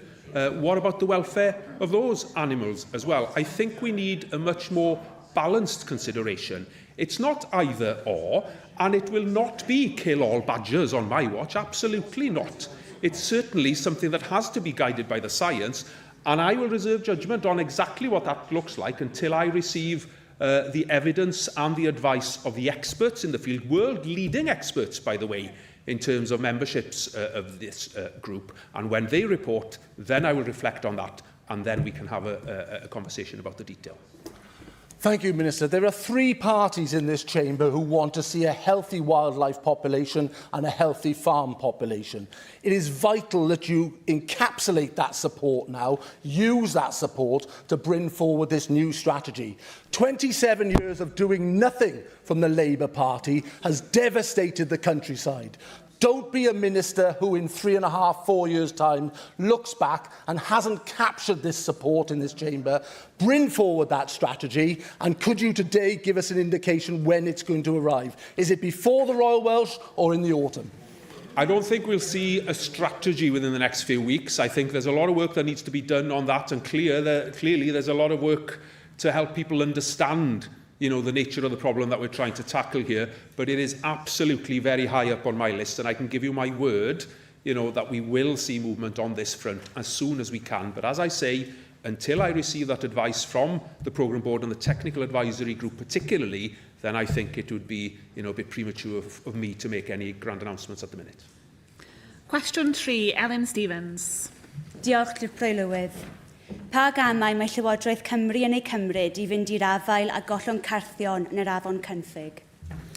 Wel, ni'n ymwybodol o'r digwyddiad llygredd sydd wedi effeithio ar afon Cynffig, ac ni'n rhannu pryder yr aelod a'r cyhoedd ynglyn â'r sefyllfa yn fanna. Dwi wedi gofyn I Cyfoeth Naturiol Cymru, I Offwat a Dŵr Cymru I niweddaru I ynglyn â'r sefyllfa am atal y gollyngiad, hefyd atgywirio'r difrod amgylcheddol a sicrhau bod camau cyflym yn cael eu cymryd I wella yr afon a rhwystro wrth gwrs unrhyw ddigwyddiadau pellach. Diolch am eich ateb. Bydd y gweinidog a thrigolion lleol yn falch o glywed ar ôl wythnosau o garthion yn cael eu pwmpio I afon Cynffig o safle Marlas, fod pibell dros dwy'ch ben wedi gosod yn llwyddiannus ddydd Llun, ac yn ffodus fod y gollyngiad bellach wedi dod I ben. Fodd bynnag, ni chaiff y difrod a achoswyd wrthdroi am fod y llif wedi atal. Mae pryderon difrifol ynghylch yr effaith ar ansawdd dŵr yr afon, poblogaethau pysgod, invertebrátau, bywyd planhigion a bioamrywiaeth ehangach, yn ogystal â'r effaith y safle o ddiddordeb gwyddonol arbennig, gwarchodedig yng Ngorsydd Margam. Bydd trigolion am gael hyder bod y niwed ecolegol yn cael ein asesu'n briodol ac nad yn cael ei dybio bydd yn gwella ar ei ben ei hun. Pa gamau fydd y gweinidog yn ei cymryd I sicrhau bod Dŵr Cymru'n gweithredu'n amserol I adfer yr afon ac yn sicrhau na fydd trychineb amgylcheddol o'r fath byth yn digwydd eto. Fel mae'r aelod, a dwi'n rhannu, fel o'n i'n dweud, ac yn cydnabod y concern gan bobl leol ynglyn â hyn, dyw sefyllfaoedd o'r fath ddim yn dderbyniol. Yn anffodus, mae pethau fel hyn yn digwydd, oherwydd, wrth gwrs, natur yr is-adeiledd, oed yr is-adeiledd a'r ffaith bod yr is-adeiledd sydd ganddo ni yn perthyn I oes arall a ddim yr oes fodern. Ond dwi wedi gofyn am gyfarfod gyda Phrif Weithredwr Dŵr Cymru ac mi fyddai'n tanlinellu yr angen I gymryd camau cadarn I ddelio, nid yn unig ar achos yma, wrth gwrs, ond a pherfformiad ehangach y cwmni. Sarah Cooper-Lasad. Cabinet Minister, reducing sewage discharges into the River Cynffig depends on robust regulation. Just 3 days ago, Ofwat confirmed an enforcement package against Welsh Water for the widespread water failures, over 40 million of it targeted at reducing spills at storm overflows. While I realise that allocation of that package is a matter for Ofwat, the Welsh Government sets the strategic priorities for natural resources Wales. So what steps is the Minister taking to ensure that national water works effectively with Ofwat to press for a portion of this money to address the failing infrastructure affecting the River Cymru catchment and to satisfy herself that those spills actually fall? Well, thank you for the question. One of the biggest tasks, I think, that this government will face over the coming years is to recast the whole regulatory landscape here in Wales. You will know that changes are afoot because of changes in England, and of course they will then have consequences for us here in Wales. But it does give us an opportunity to develop a Welsh water regulatory system, hopefully one that has clout and teeth. And I'm committed to clear, enforceable targets to reduce pollution and developing or leaning more heavily on the polluter pays principle, by the way. We do need strong action when these offences very often happen, and that is something I'm absolutely keen to work with other colleagues across the chamber to achieve over the coming years. Cwestiwn 4, Siaf Taj. What action is the Welsh Government taking to strengthen the protection and restoration of nature and green spaces? Well, the Welsh Government is strengthening nature protection through a climate and nature action plan, establishing an independent environmental governance body as well, and of course setting ambitious targets for nature recovery. We're restoring ecosystems, supporting sustainable farming, expanding green infrastructure, including tree planting, and improving community access to high quality green spaces across Wales. Thank you to the Cabinet Minister for his response. I'm really proud of the fact that we have 12 green flag winners in my constituency of Cardiff and Taff, including my personal favourite, Roath Park. For those of you who haven't been there, I've spent a lot of my childhood there growing up, and of course the Llawn Reservoir as well, that's now open to everyone to enjoy after a very hard-fought campaign by local residents and Labour representatives. At this moment, I'd also like to pay tribute, of course, to the volunteers and the residents who ran the community gardens, because places like Whitchurch Community Garden, which I visited with the former member for Cardiff North, one of my friends and mentors, Julie Morgan, who has always been a champion for green spaces in our great city. These places help people find a moment of peace amid all the hustle and the bustle of everyday life, and enjoying that environmental space right on your doorstep is really important. But more than that, community gardens obviously also help provide an opportunity for people to get involved, meet their neighbours and friends, but also learn new skills. Can the Cabinet Minister assure me that the Government will continue to support and strengthen programmes like Local Places for Nature, which has helped create or enhance more than 200 community nature projects in Cardiff, many of them in children's schools? Well, I'm determined to build on some of those programmes, absolutely, because access to nature and the creation and protection of our green spaces is an absolute priority for this government. Our manifesto, for example, advocated social prescribing and nature-based interventions to improve people's health and well-being. Particularly focused on improving access into private communities as well. So there are health benefits. Obviously there are benefits in terms of nature and biodiversity. We can get people to grow their own food. Back in the day, I was told the best way to get my kids to eat their greens is to make them grow them. And then they'll absolutely be enthralled when they're eating them. So there's much that we can do. And of course, that is an example of maybe small investments to unlock some of these green spaces, bringing huge benefits, multitude of benefits, making the Welsh pound work harder, but also at the same time achieving, so many cross-government priorities. Carmelo Colasanto. Thank you, Deputy Presiding Officer. Minister, in my constituency of Carmarthenshire, Bryn Teg Farm is the only dedicated educational, additional learning needs and animal assisted therapy provider in Carmarthenshire, serving children and adults, both in Carmarthenshire and also the wider area of Swansea. The exceptional, unique work and environment they provide is not a conventional agricultural or indeed a leisure activity. It is a specialist, social, educational and therapeutic provision for some of the most vulnerable children and adults in our community. This farm is their sanctuary, their place of safety, and a critical part of their future well-being and development. Despite this, a decision was taken some time back to allow a 28-acre solar farm development to be parked up right up against the farm.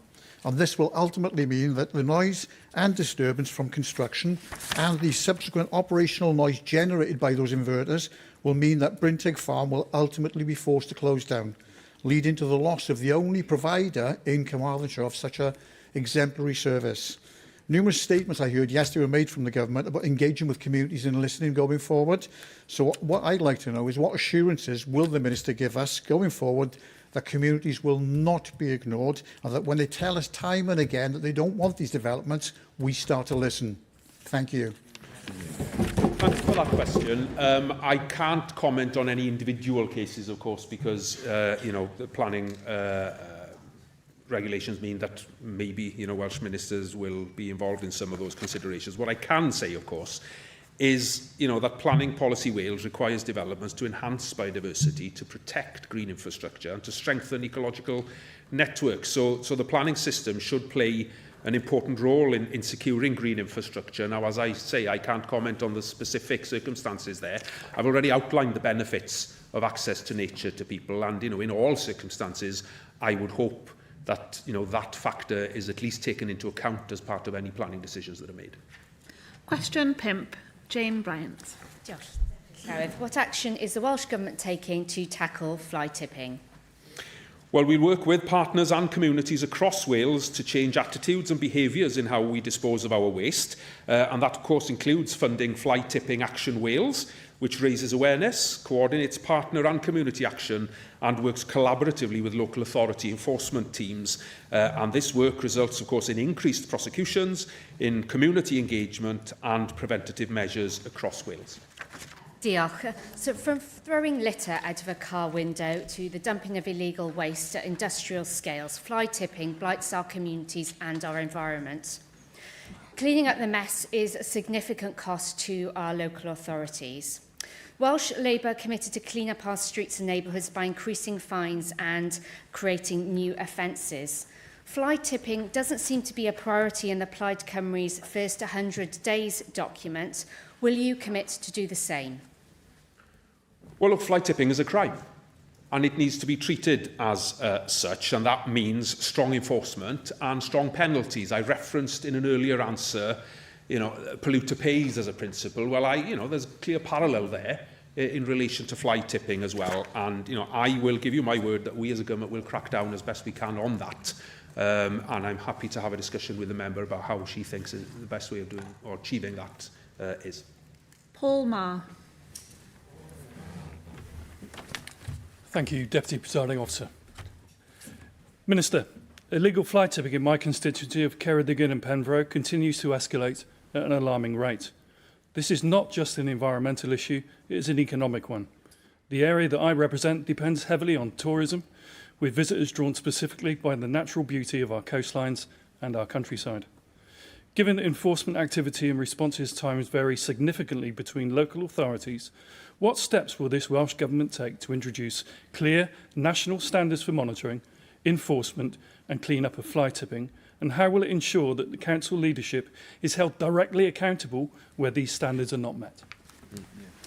Well, look, I want those responsible for damaging our communities to pay the cost, not local authorities and our communities, because ultimately it's the taxpayer who ends up paying the bill. Now, Fly Tipping Action Wales is a programme delivered within Natural Resources Wales, by the way, that has dedicated enforcement officers who lead on fly tipping investigations, and they work with local authorities collaboratively to tackle this waste crime. I want to see that work strengthened. I want to see us delivering more effectively on tackling fly tipping, and I hear the examples quoted, and no doubt there'll be other supplementary questions, I'd imagine, or certainly correspondence now. I'm inviting it, aren't I? Maybe I shouldn't do this. From members to point out local issues on their part. But the government is already doing a lot in this space in partnership with others. But, I'm happy to listen to the views of members, and I'll certainly sit down with the relevant people within the government to see what more we can do. Niamh Salkeld. Diolch, Deputy Llywydd. I'd also like to thank the member for raising the important issue of fly tipping, as it's something that I hear from constituents across Blaenau Gwent, Caerphilly, Rymney. We're so fortunate in the valleys to be surrounded by beautiful natural spaces, from the Sahawi Valley to the Silent Valley. These areas are so important for local people, wildlife and tourism alike. However, fly tipping is having a growing impact on these spaces. In Caerphilly, we've seen a 63% annual increase in reported fly tipping incidents, which is one of the sharpest rises anywhere in Wales. And while community groups and volunteers do such tremendous work to keep our communities clean, they can't be expected to tackle this challenge alone, particularly as organised criminal networks become increasingly involved in waste crime. Cabinet Secretary, could you outline what further action this Welsh Government is taking to tackle organised waste crime and fly tipping, and how is it supporting local authorities and communities to protect our natural environment? Diolch. Well, diolch yn fawr. We certainly will continue to work closely with partners, and I mentioned Fly Tipping Action Wales to clamp down on this issue. I know, for example, in Caerphilly, that the Fly Tipping Action Wales South East Enforcement Officer has worked closely with the local authority to provide enforcement support to assist in searching fly tips and undertaking waste carrier stop checks as well. So there is a lot happening. But, again, in the spirit of listening to members raising this regularly, we are more broadly also looking at how best to strengthen the suite of enforcement tools that are available to help local authorities to bring offenders to justice. Because, as I say, ultimately, if they end up picking the tab, then we all end up picking up the tab. Sarah Evans. Diolch, Deputy Llywydd. Gweinidog, you mentioned local issues. Well, as you may be aware of the significant fly tipping incident on the Bwlch Mountain recently, where what has been described as a river of rubbish was illegally dumped down the mountainside. The clearance operation, which took place recently, required a 12-hour specialist rope access response involving Rhondda Cynon Council and the Central Beacons Mountain Rescue Team. I'd like to put on record my sincere thanks to the volunteers and council officers involved for their exceptional work. This incident highlights the considerable operational and financial pressures placed on local authorities when responding to large-scale environmental crime in challenging terrain, alongside wider systemic pressures on enforcement capacity. Welsh Government data shows fly tipping incidents have increased, which suggests that deterrence measures are not yet reversing the overall trend.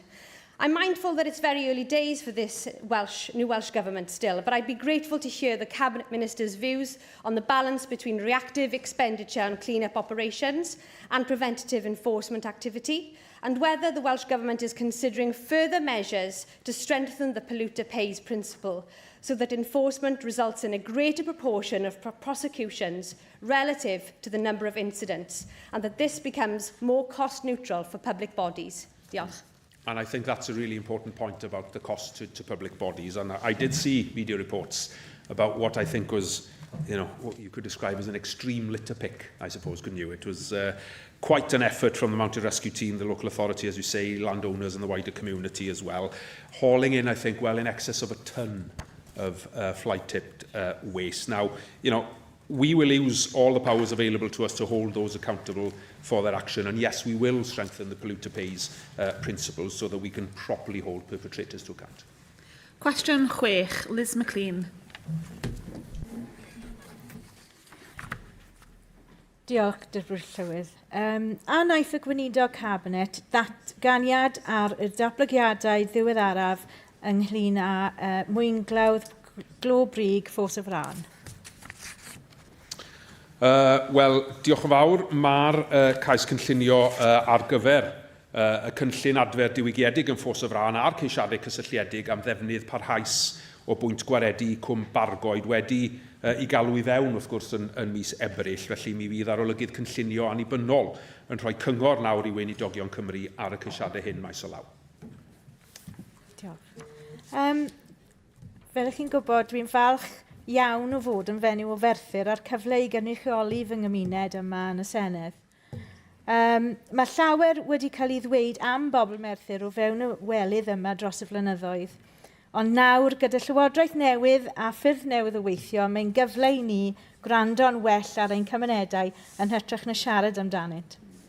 Mae rhaid i'n cymunedau bod yn rhan o'r broses o gwneud penderfyniadau sy'n effeithio ar ei bywydau pob dydd a'i dyfodol.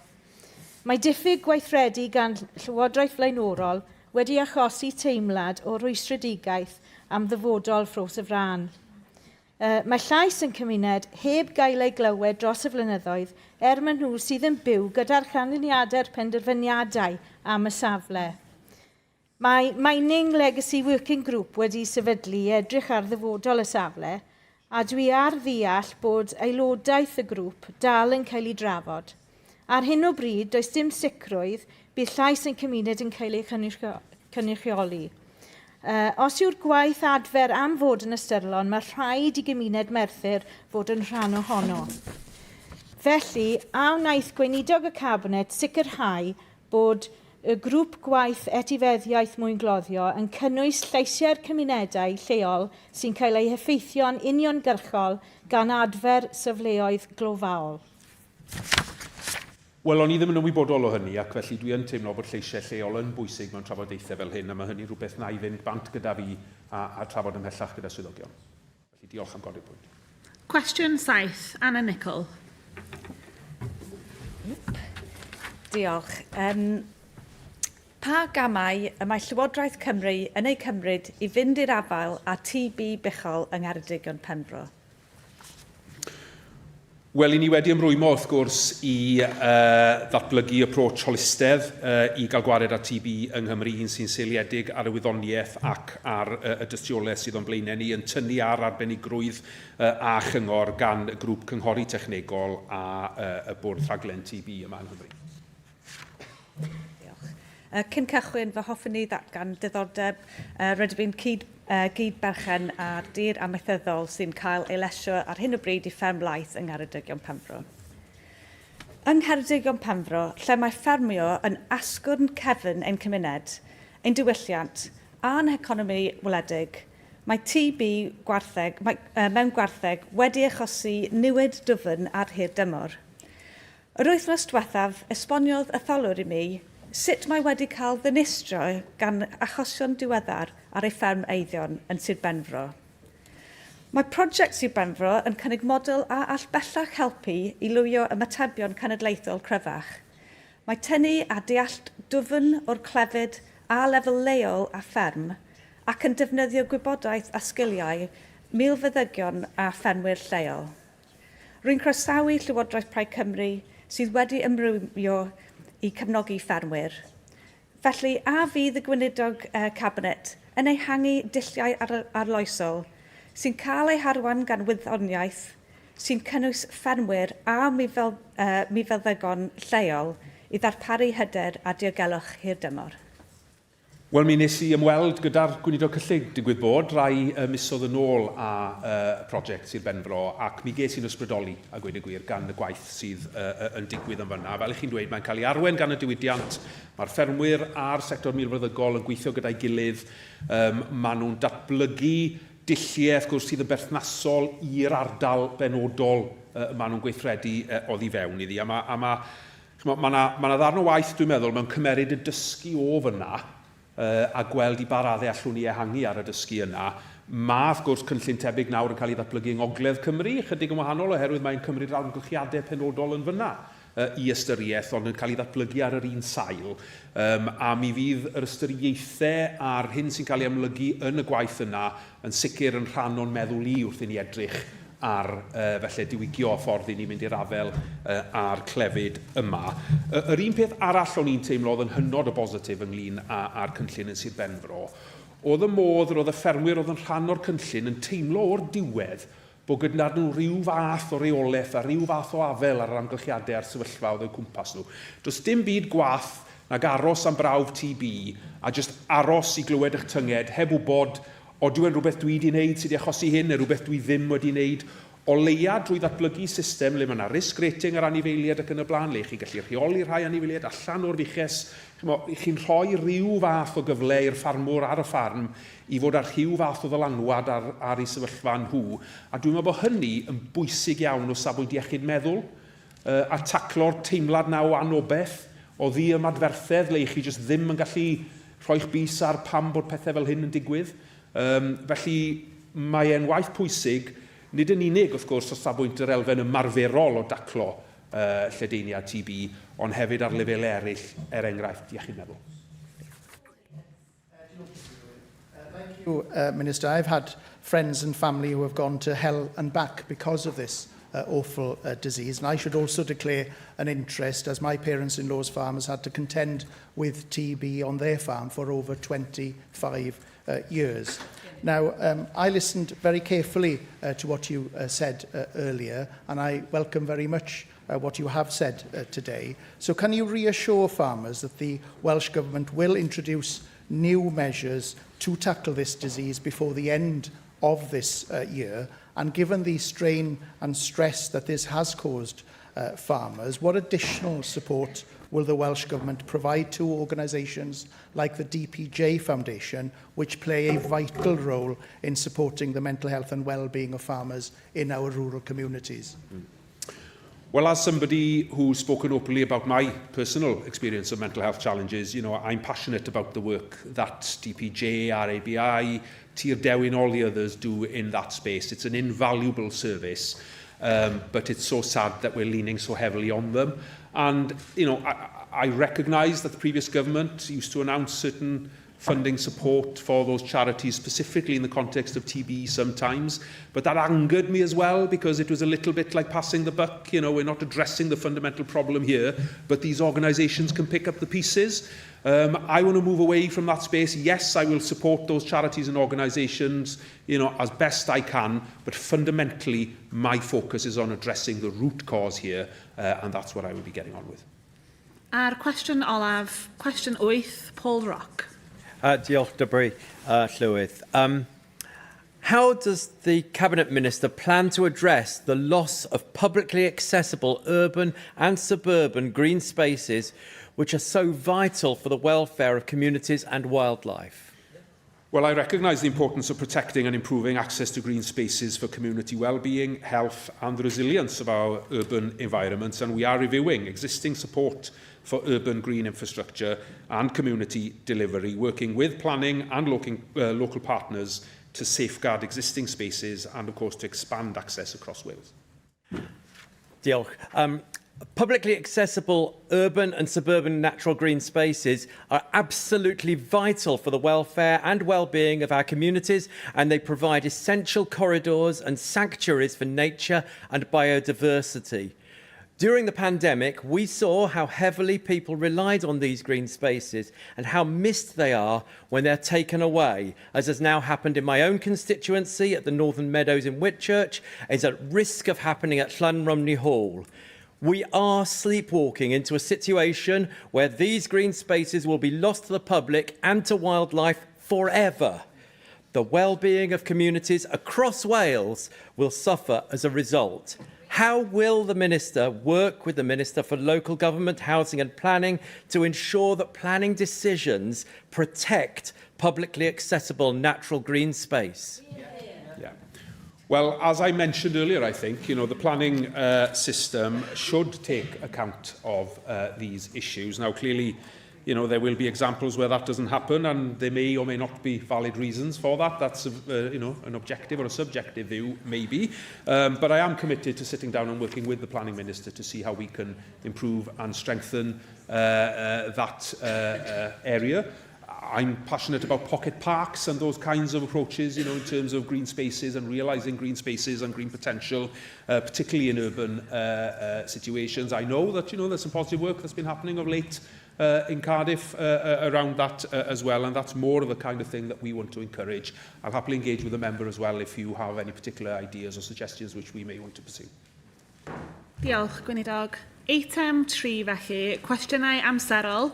Elin Stevens. Diolch, Deputy Lywydd. Will the Cabinet Minister make a statement on the Port Talbot Steelworks following last week's fire at the site?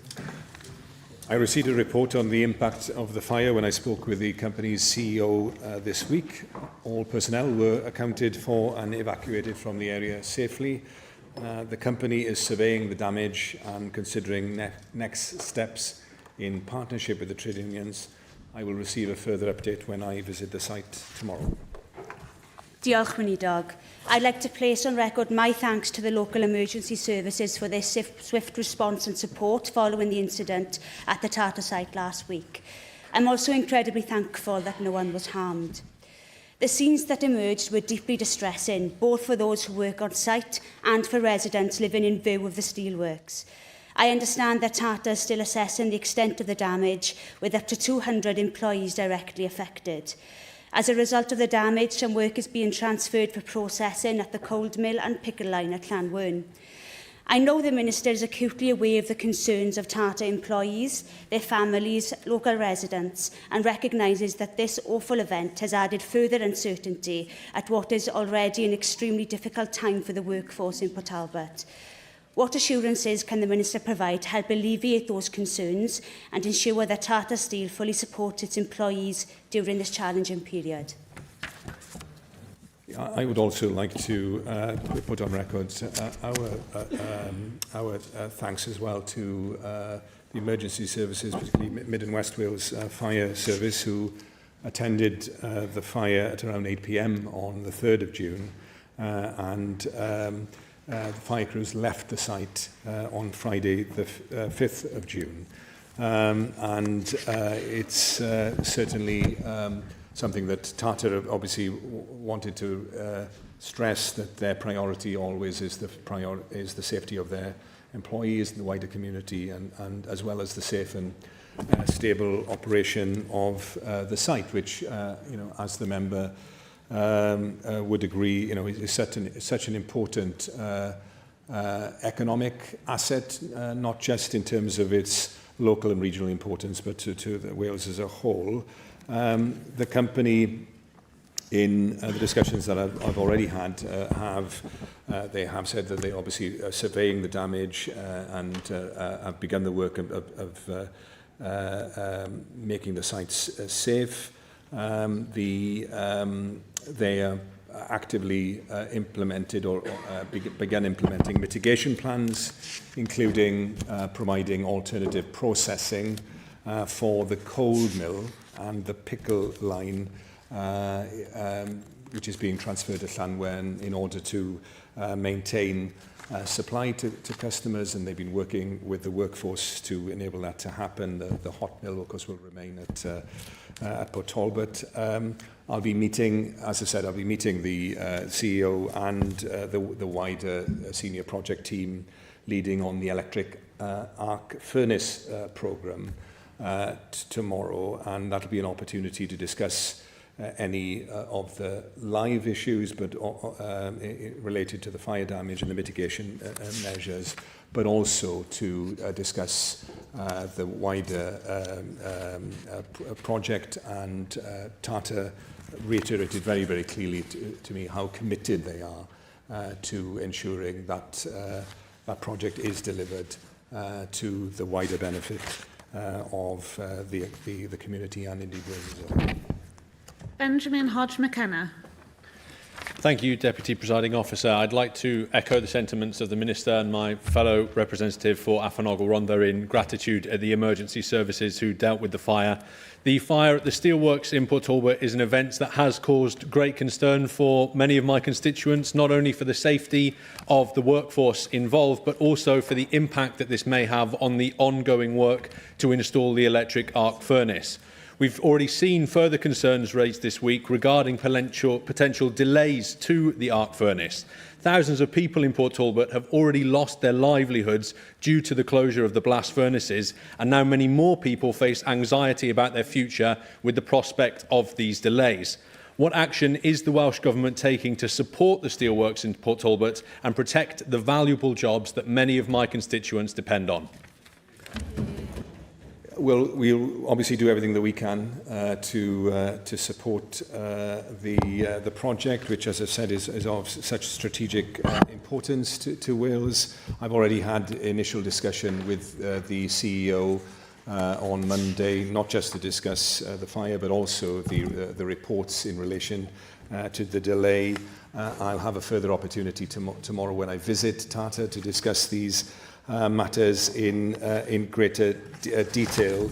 To deliver the connection, National Grid electricity transmission is expanding the existing Margam site with a new 275 kilovolt substation and delivering a second 275 kilovolt substation at Tata Steel's Port Talbot site, both of which require the procurement and installation of new supergrid transformers, as well as a 2-kilometre underground cable connecting the two substations. Now, we've engaged not just with Tata, but obviously with National Grid Electricity Transmission. They've indicated that the delay is down to several issues, not just the fault of one single party or issue. There's a range of factors. We're seeking to understand that in greater detail. And obviously, many of the levers here and powers are reserved.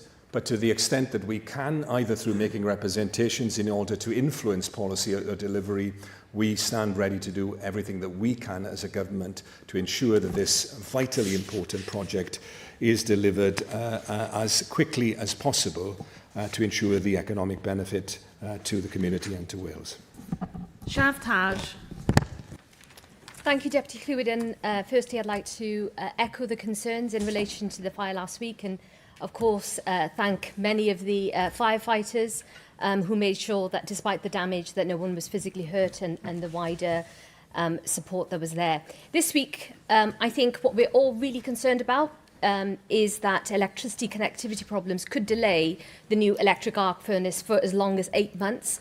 And Llywyd, I know that in your role as the MS for Afon Rhondda, you've already been in contact with Tata, the unions and the Welsh Government, urging speedy progress from all partners, including the National Grid. Now, according to reports, Tata desperately needs an upgraded electricity grid to function, of course, and many jobs are going to be absolutely dependent on this. And yet it looks like much of that needed investment in upgrading our electricity grid could be delayed because of political posturing over pylons. Now, we all know that undergrounding could be expensive, and estimates suggest up to 10 times more expensive. And this could obviously then lead to lots of long delays. So the way that I see it, it will be Welsh families and workers who will end up paying the price with higher bills at home and risks to crucial projects like the EAF at Port Talbot. So will the Cabinet Minister now end that uncertainty and clarify this government's preference towards underground cabling over the course of this Senedd term? Thank the member for her contribution, but I think it's important that we provide reassurance and we don't add to any uncertainty in this regard. What she's referring to there isn't simply relevant in this case, because the voltage involved is at the extra high voltage of 275 kilovolts or above. Those are matters which are entirely reserved to Westminster. That's the transmission network, not the distribution network. So it isn't actually in any way relevant to this case, and it's important that we provide that clear reassurance. And as I was referring earlier, the 2 kilometres of cable is actually undergrounded in this case, but that was a decision made based on a reserved basis, not a matter for us. Ac yn olaf, Janet Finch Saunders. Diolch, Deputy Llywyd. The BBC reported a few days ago, and if I might also add, my thanks to the firefighters, very brave firefighters, and indeed our thoughts are with the Tata Steel workers.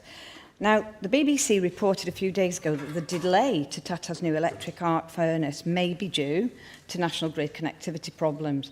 It is further reported that these concerns were discussed with investors during a conference call last month. course, one of the biggest investors in this project was the previous UK Conservative government, and that was contributing £500 million towards the £1.25 billion scheme. Cabinet Secretary, can you tell me whether this issue was discussed with UK government ministers last month, and if so, whether those ministers informed the Welsh Government about the grid issue? When you took office yourself, were you briefed that there was a potential connection problem that could delay the project, the very important project?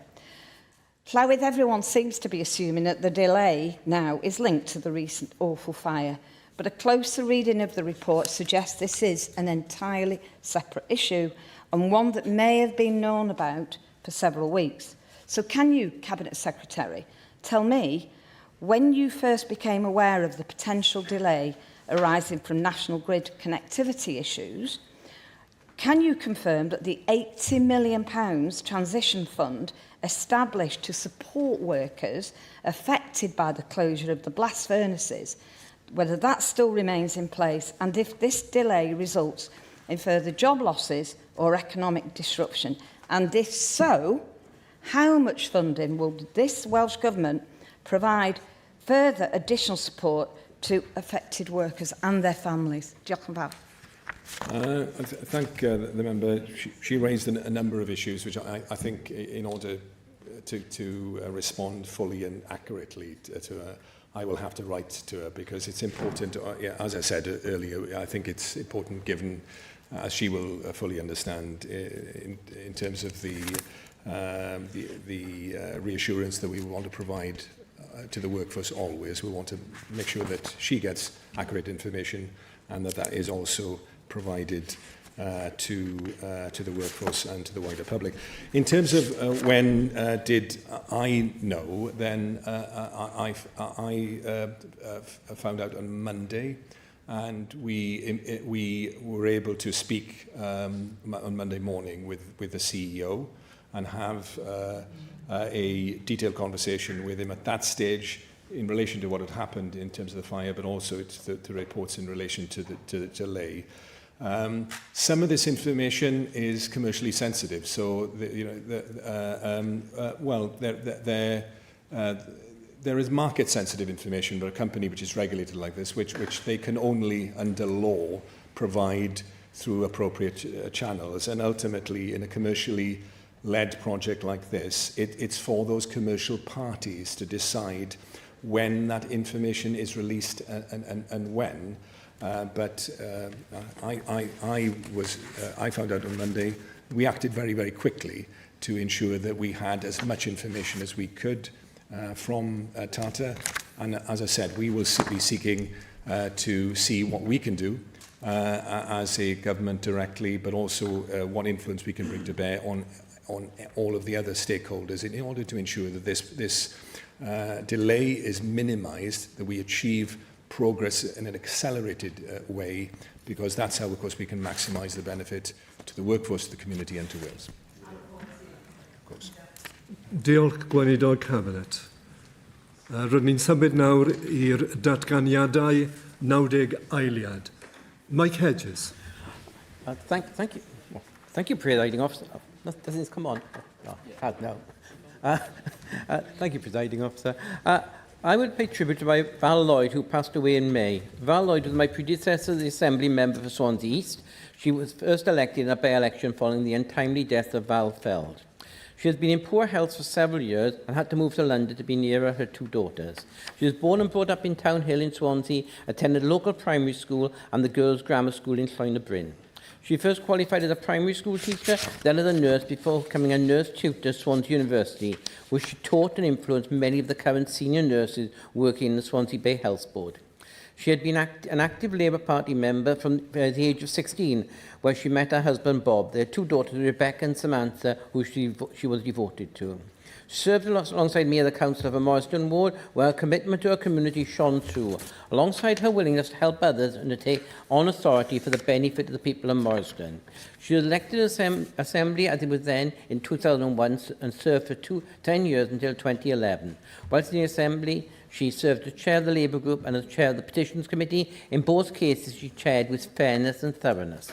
She played a leading role in both the plastic bag levy and the ban on smoking in public buildings, both of which she was very proud.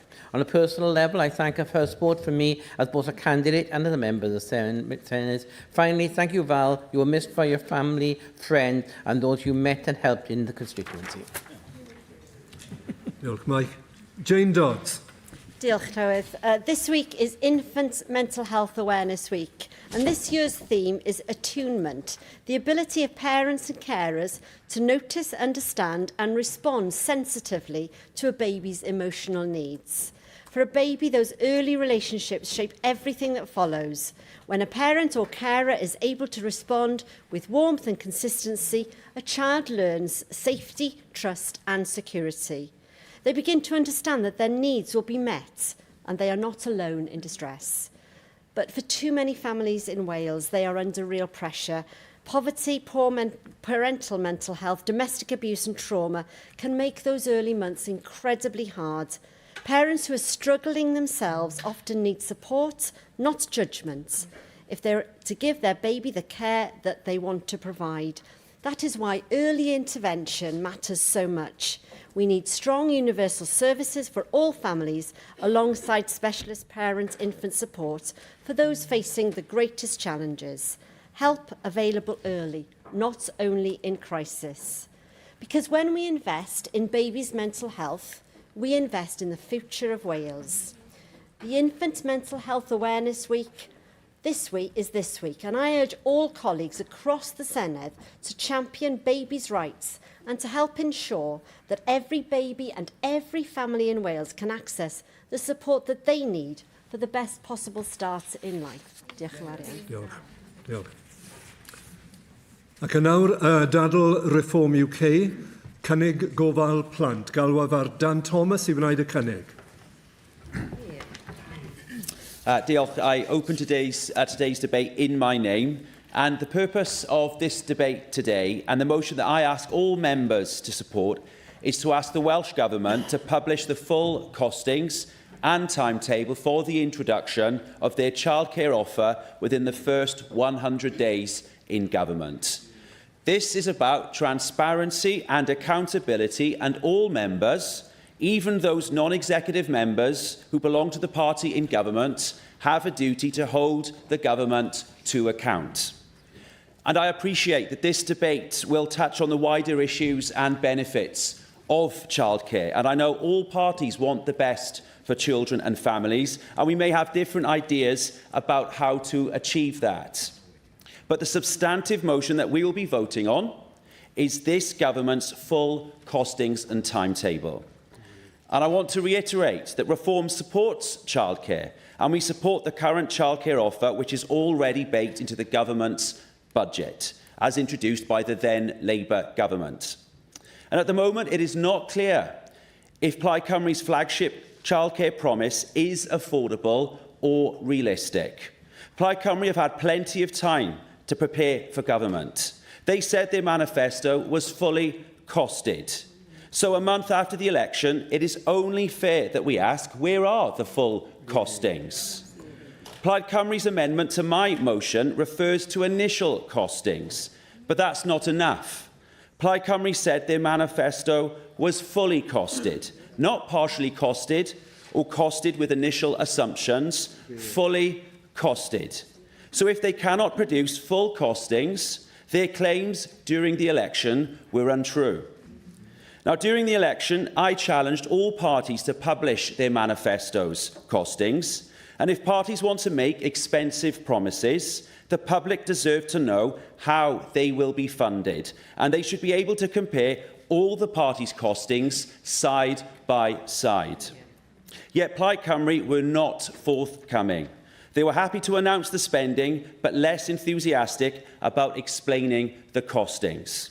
And I explained how Reform would fund our headline promises. Now, you may disagree with our priorities and how we would fund them. You may dispute them. That's normal in a democracy. But at least Reform offered the public an explanation as to how we would pay for our most expensive policies. Labour eventually followed our lead and explained their costings too. And on helping families with the cost of living, Reform believes that ordinary people are far better off deciding how to spend their own money than politicians in Cardiff Bay. And that is why we support raising living standards through lower taxation. Indeed, our flagship economic policy is to take a penny off Welsh income tax and cap council tax increases. And those promises would have meant that many working families could have more money in their pockets, and we trust families to make financial decisions for themselves. And the best way Plaid can help with the cost of living and lift children out of poverty is to have a relentless focus on growing the economy. And I'd encourage Plaid to take another look at Reform's manifesto, because the answers are all there. They should build the M4 relief road. They should scrap tourism tax, reduce business rates for the hospitality sector, revive our decimated high streets, build more homes, and create the foundations for businesses to invest, to expand, and to create good, well-paid jobs. Because that is how families become more prosperous, and that is how families become less dependent on government support. And let's not forget the biggest threat to living standards and prosperity to families in Wales is the very reason that Plaid exists: Welsh independence.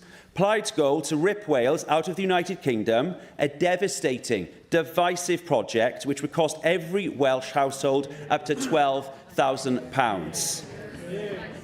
Now, £400 million is the price tag for this policy, according to Plaid, though it would end up costing much more.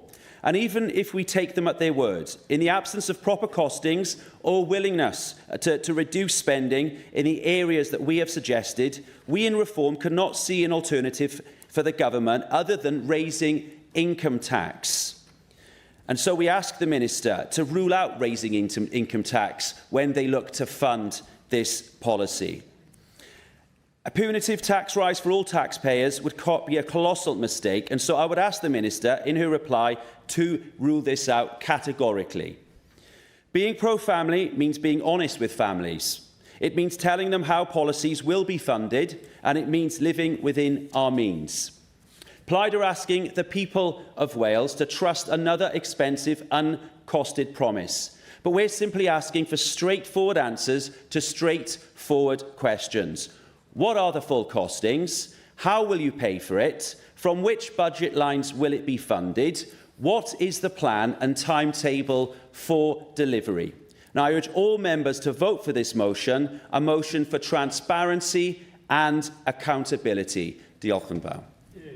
Diolch yn fawr.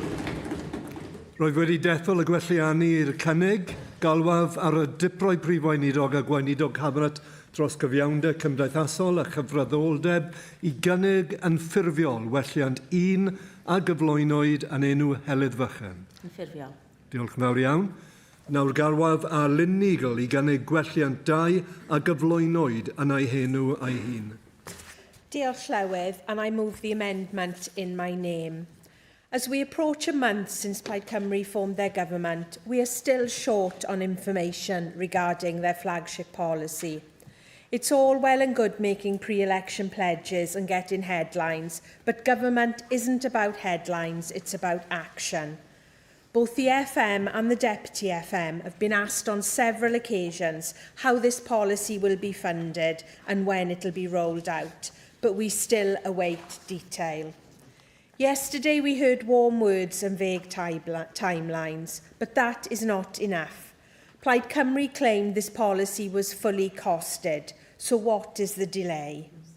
As I've previously said time and time again, we all want to see more money in the pockets of parents. We really do, but it's not right to announce major spending commitments and ask parents across Wales to accept that funding on trust alone.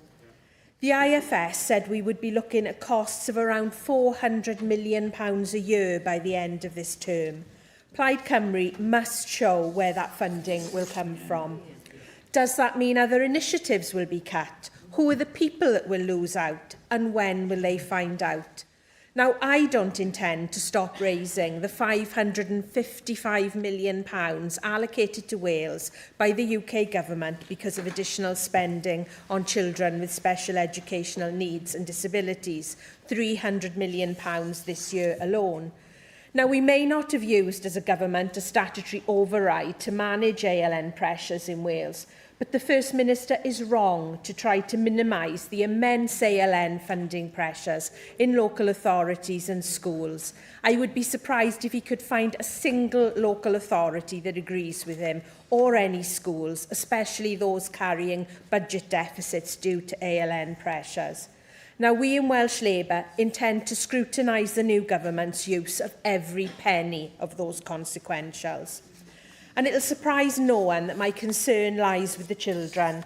Childcare is crucial, but it must be high quality.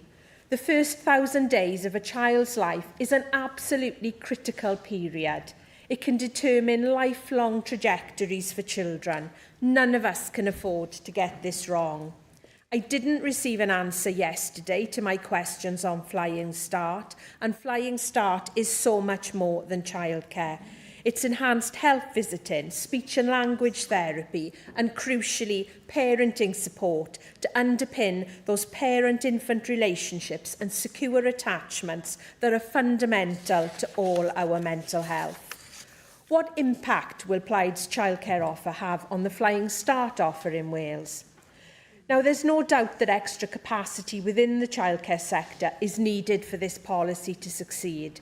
It can't simply be about access. If we are serious about rolling out this policy, it must be about the quality of childcare. We already have an early childcare and care plan in Wales that sets out that high-quality, accessible childcare can be transformational for children. But it is not clear what role the Plaid childcare offer is intended to play in supporting the development of all children, given that many are not eligible for the childcare offer. What about children with disabilities? Of course. I'm hoping that the spokesman is not indicating that the Labour group will be aligning with reform on this issue. Rather than supporting a credible plan for credible plan. I hope that I'm wrong. That kind of political posturing risks undermining a process and delivery on an issue where we may share aims. I understand that after a crushing defeat for Labour, you will, as a group, look for what your role is here in this chamber. I'm just not sure that this will help you to rebuild trust with communities like mine in Afon Ogor Rhondda. Well, thank you for that. And if I can just point out that I am not a spokesman, I am a spokesperson. And I'm very happy to clarify that our aim in this chamber is to do the absolute best by the people of Wales, including our children, and that is the aim of our amendment today. So, as I was saying, what about children with disabilities? The Deputy First Minister will know all too well that there are major challenges for families with disabled children to access childcare, with evidence suggesting just 5% of Welsh local authorities have enough childcare for disabled children. Now, Llywydd, we all want more free childcare to be made available, but in doing so, we must commit to getting it right. As I've said, children must be at the heart of this rollout, and we are calling today for the Senedd to recognise the importance of high-quality childcare in improving the life chances of children in Wales. Diolch yn fawr. Sarah Cooper-Lassard. I support the motion in the name of the Leader of Reform, Dan Thomas, and in doing so I want to address Amendment 1. This amendment notes that we had no childcare commitments in our manifesto, but let's be honest, this debate is not a retrospective view of campaign literature. It is a live operational challenge facing the Welsh Government. And in doing so, I'd like to make a focused, sensible, practical case, not about intentions, but about whether the foundations are in place to deliver it well. My colleague colleague over here spoke about delivery, and that's what I want to speak about today. Let me start with the data. Here is the uncomfortable truth. Wales cannot yet see clearly how its youngest children are doing. High-level frameworks cannot mask just how fragmented this data is across 22 local authorities. And now let me be clear, Senedd research explicitly confirmed that despite running the childcare offer and the Flying Start for years, we have no mechanism to compare development outcomes between children who receive free childcare and those that do not. The Deputy First Minister promises measurable outcomes, clear targets and milestones, but you cannot measure outcomes when you have no mechanism to capture. Without that fundamental data, the government is simply expanding in the dark. And this is precisely where childcare meets governmental effectiveness. The Cabinet Minister himself confirmed in response to my written question WQ98571 that his role is to monitor progress and track progress against outcomes, and that was the 100-day plan. I do not envy the task he faces. He has inherited a system where finding a unified framework to measure national plans remains an uphill battle. No government should be in that situation.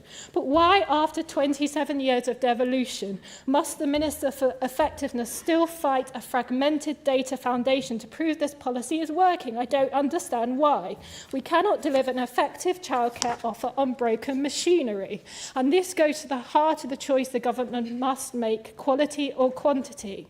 The Deputy First Minister spoke passionately about the devastating human cost of child poverty. I completely agree on the gravity of that crisis. But scaling a major multi-pound programme before the foundations are stable is risky. You cannot claim a strategic approach to poverty reduction when your data is too fragmented to measure whether your flagship policy lifts a single family out of hardship. The Deputy First Minister highlighted that Stephen Evans of the Bevan Foundation will co-chair her new expert group on tackling child poverty. And of course, we all welcome that expertise. That's extremely important. But this government itself frames this expansion as a key tool, and I say a key tool, to tackle poverty. So it should heed the Bevans Foundation's warning about fragmentation. A single universal offer is welcome and should standardise what families are entitled to, but it does not on its own give any consistent way to measure whether it is working, whether it is genuinely improving children's outcomes across 22 local authorities. Then there is workforce. I must gently remind the front bench of a prescient warning made several years ago by someone who understood this sector deeply and now serves within this very government. They warned we could end up with a notional childcare offer without adequate funding for providers to train and retain staff, so that accessing it in your community becomes very difficult, if not impossible. And let me say this warning was exactly right, and it remains exactly right now. We are now facing a chronic staffing emergency in the early years sector. The Deputy First Minister has commissioned a new steering group to find efficiencies in the system. You do not build the walls while the foundations are still crumbling. If this government expands this programme before fixing what is broken underneath, they are simply scaling up a system that is bound to fail the very families that need it the most. We must secure the foundation now, precisely so this policy can succeed. Because there is a wider pattern here. Too often we are offered not a decision, but the promise of one, a steering group, a pilot, a strategy to come. A change of government has exposed a system that is cautious, process, obsessed and slow to act. Let's be honest, the capital that ministers have today will never be higher. If they do not use it now to drive decisions, the drift will persist and children will wait. So let me sum up. Children must stay at the centre of this, not the timetable, not the headline, not the politics, the children. Get the data, the quality and the workforce right, and this can work. Get them wrong, and we will have spent a great deal of public money to deliver something that simply does not work. Sarah Rees. Diolch, Llywydd. Let us not forget that Reform UK's entire Senedd manifesto contained nothing on childcare at all, not a single proposal. At a time when families across Wales are struggling, this omission speaks volumes about their priorities. Of course, it's mainly women who are paying the price for inadequate childcare provision, with mothers forced to reduce their working hours or leave work entirely in order to care for their children. As a result, women are pushed into a vicious cycle of poverty, years spent in the employment wilderness, followed by a lifetime of earning less in less senior roles than men, and ultimately facing a pension black hole because of prolonged periods without earnings. This is the societal cost of failing to take childcare seriously. Reform UK's proposed tax breaks would do nothing to support parents who've already been forced out of the workforce because their childcare bills outweigh their earnings. Through my volunteer work leading campaigns with Pregnant Then Screwed, I've spoken to hundreds of families across Wales, families taking out credit cards simply to cover their childcare bills. That's the reality that Reform chooses to ignore. We've also heard Reform representatives, including Dan Thomas, speak to the BBC about improving maternity and paternity rights. Yet this sits in direct contradiction to Reform UK's own policy of scrapping the Equality Act. Removing the Equality Act would wipe out decades of progress on workplace rights and leave thousands of women without legal protection. If they were pushed out of their jobs for becoming pregnant or taking maternity leave like I was. Reform candidates have also chosen to spread fear and misinformation about the childcare sector, claiming that abuse in nurseries will skyrocket if parents are offered more funded childcare hours, adding that mothers will wish they'd looked after their babies themselves. This is misogyny and fear-mongering, plain and simple. It insults both childcare professionals and parents. Claims that children in nursery are at risk of abuse are not only baseless, they're deeply damaging. They undermine the professionalism and dedication of expert childcare staff. Nursery workers and childminders are a vital part of our care economy, and they ensure that our children have the best possible start in life. And these comments do a profound disservice to a sector already under immense pressure. In 2024, I founded and chaired the Childcare Expert Group. With Oxfam Cymru, I commissioned detailed research into the true cost of delivering high-quality childcare here in Wales. And that work has given me full confidence that Wales can deliver the transformational childcare offer that families have needed for far too long.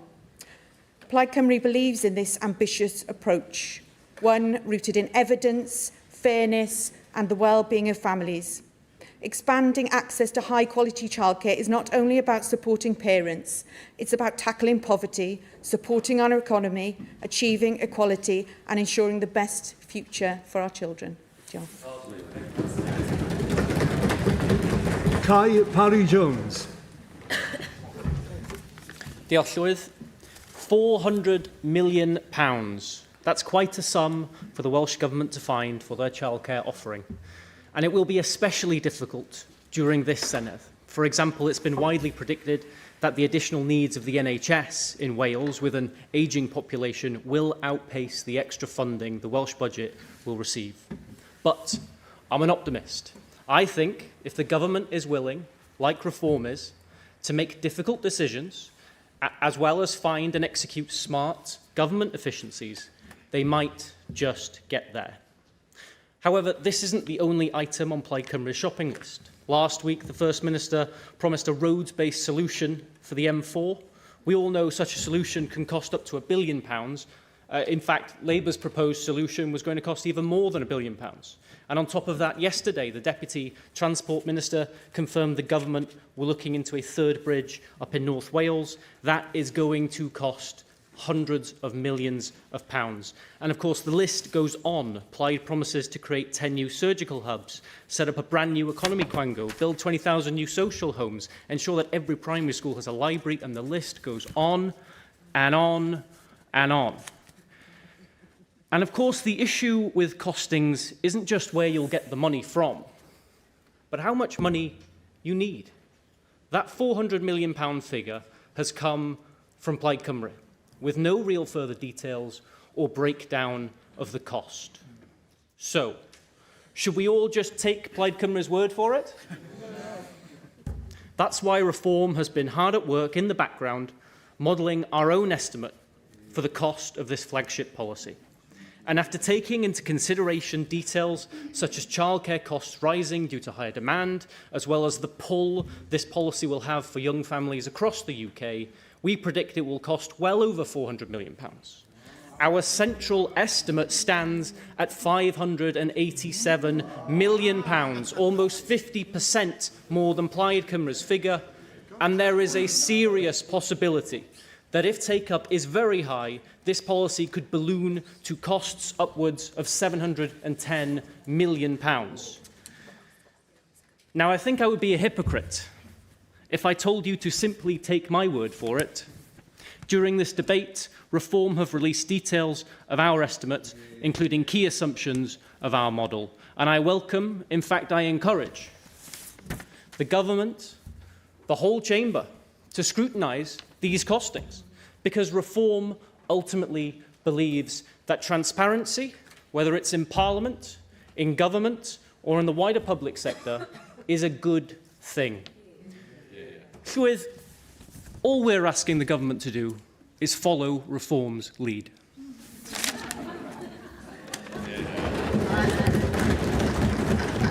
Sam Rowlands. Thank you. I'm grateful to have the opportunity to speak in today's debate. And I want to try and attempt to answer a question as to why this motion today is so important. Because for me, this debate is not just about pounds, shillings and pence, but rather about a message to parents and families around confidence in starting or growing a family. And Western societies like ours here in Wales are facing a crisis, and that's one of declining birth rates. Whilst perhaps not something we debate often in this chamber, it will become one of the defining issues of our age that will impact every aspect of society. We currently have a declining birth rate at a level of 1.44 children being born per couple, well below the 2.1 required to maintain population levels as they are. This continued trajectory will create severe challenges for public services, the workforce and economic growth, and childcare costs and associated pressures are repeatedly shown to be a major factor in this trend. And of course, childcare is one of the most important areas of public policy because it sits at the intersection of family life and economic opportunity. It affects how families organise their lives, whether parents can work, and how children are supported in the earliest and most formative years. When childcare is affordable and flexible, parents are able to participate fully in the workforce, businesses benefit from a more stable labour supply, and the wider economy becomes more productive. When it's expensive or inflexible, it can become a barrier to work and place additional pressure on family finances. But childcare is much more than just economics alone. It's about supporting families to make the right choices that are right for them and their children. Any successful childcare system must recognise the realities of family life and provide parents with genuine flexibility. That is why getting childcare policy right requires more than just ambition. It requires clarity about what is being proposed, how it will be delivered, and how it will be paid for, so families can have certainty and confidence to plan and prepare for the future. If a policy is genuinely affordable, then publishing those full costings should strengthen confidence in it, not weaken it. If it is not, then the public deserves to understand what choices are being made elsewhere in the budget to pay for it. The debate is not simply about cost. It's about the broader policy, the kind of childcare system we want to see here in Wales. And Welsh Conservatives believe childcare policy should be designed around families, not around government. Government, of course, has an important enabling role in helping parents balance work and caring responsibilities, but should do so in a way that recognises the different circumstances and choice of families across Wales. Because while the state can create the right environments for children to be raised, it should never replace the role of family. Parents remain at the centre of a child's life, supported by grandparents, relatives and wider family networks, whose contribution remains invaluable to working families and communities alike. That reality is already visible across Wales. Many families rely not on a single model of childcare, but on a combination of formal provision and informal family support. A successful childcare system should recognise that diversity, strengthen it and give parents the flexibility to choose the arrangements that work best for them and their children. Because ultimately, a strong childcare system is about trust. Trust in families to make decisions about their own lives, and trust in government to be honest about what funding its policies will require to deliver its policies. That is why policy like this should be properly costed, properly planned, and properly transparent from the outset. This gives family confidence in starting. Absolutely, my last sentence, certainly. So much for accepting the intervention. You're talking there about families and the pressure that they're under. And we're talking about child poverty and those that are poorer families and how important childcare is. But would you also accept that it was the Conservative UK government that introduced the two-child benefit cap, which have made so many parents so poor and have put people in a very difficult position? Diolch yn fawr. And we were grateful for the Lib Dems supporting that policy when you were in government with us as well. Policy should be properly costed, planned and transparent right from the outset. It's this that gives families confidence in starting a family or growing their family, and will go some way to fix what will continue to be the issue of our age, that declining birth rate. That is what this motion asks for, and that is why we should be supporting it here today. Diolch, Llywydd. Joe Martin. Well, thank you, Dan Thomas, for bringing the debate forward and to all the preceding contributors. As opposition, it's our job to scrutinise the Welsh Government's plans. But this government have been very cunning. They've outfoxed us, in fact, because they haven't made any plans. And you might think that I'm exaggerating. So let me reassure all of you that, Plaid Cymru's Deputy Leader, Senedd Williams, did in fact say on May 19th, on ITV, on national TV, that Plaid Cymru hadn't even started to plan out their childcare offer. They know that it's going to be a phased plan, which is reassuring, and they know that it's going to cost £400 million, which seems like an oddly specific number, sorry, an oddly round number for such a detailed and well thought out plan. But beyond that, details were for some reason hard to come by. The interviewer did try to help, saying that maybe what the sector needed was more recruitment, more training, more people. But the Deputy Leader reassured the interviewer that actually what the industry needed was more focus. And they just weren't focused hard enough. And if they did focus hard enough, they'd be able to meet the massive rise in demand for its services that their childcare, well, I say plan, it's more of an abstract idea at this point, a sort of childcare notion, if you will, would generate. I must admit that I came away from that interview wishing that ITV were in charge of childcare in Wales and not the Welsh Government. OK, so we've heard it from the horse's mouth that it's unplanned. But is it costed? Well, of course it's costed. No one would dream of running an election campaign on an uncosted pledge of £400 million, especially if that same party was in the process of trying to criminalise lying. So can we see where the money's going to come from? No. Can we get a vague indication? No. In fact, stop being divisive. What we've seen as opposition over the past few weeks has been a masterclass in political deflection from our new and esteemed First Minister, who somehow manages to wriggle out of giving a firm answer to basically any question he's ever asked. I heard that last week someone asked him, "Have you had a nice day, First Minister?" And he replied that there are a number of factors to consider when evaluating whether or not he'd had a nice day, and that he'd be meeting with key stakeholders to come to a reasoned reply to such an important question, and that we could expect a reply at some point in the autumn. So it's unplanned, uncosted, but will it work? Well, that does depend on what form Plaid's childcare notion eventually ends up taking. Increasing supply of childcare versus subsidising demand. I do have a horrible feeling that Plaid's childcare notion is simply going to consist of printing £400 million in childcare vouchers and calling it a job well done. But look, no one was expecting that you'd be able to deliver on free childcare immediately. They knew it would take time. But I think there was a hope that you weren't just offering an outline of a policy as a means of winning votes. So I want to use this opportunity to ask you to please get your act together. Faith in politics and in politicians is at an all-time low, and that isn't good for any of us. And it isn't good enough to deploy smoke and mirrors when we ask you for details about this policy. We're not asking for them to spite you or to make you look bad. We're asking you on behalf of our constituents, who are normal people who deserve to know how their money is going to be spent. Jane Dodds.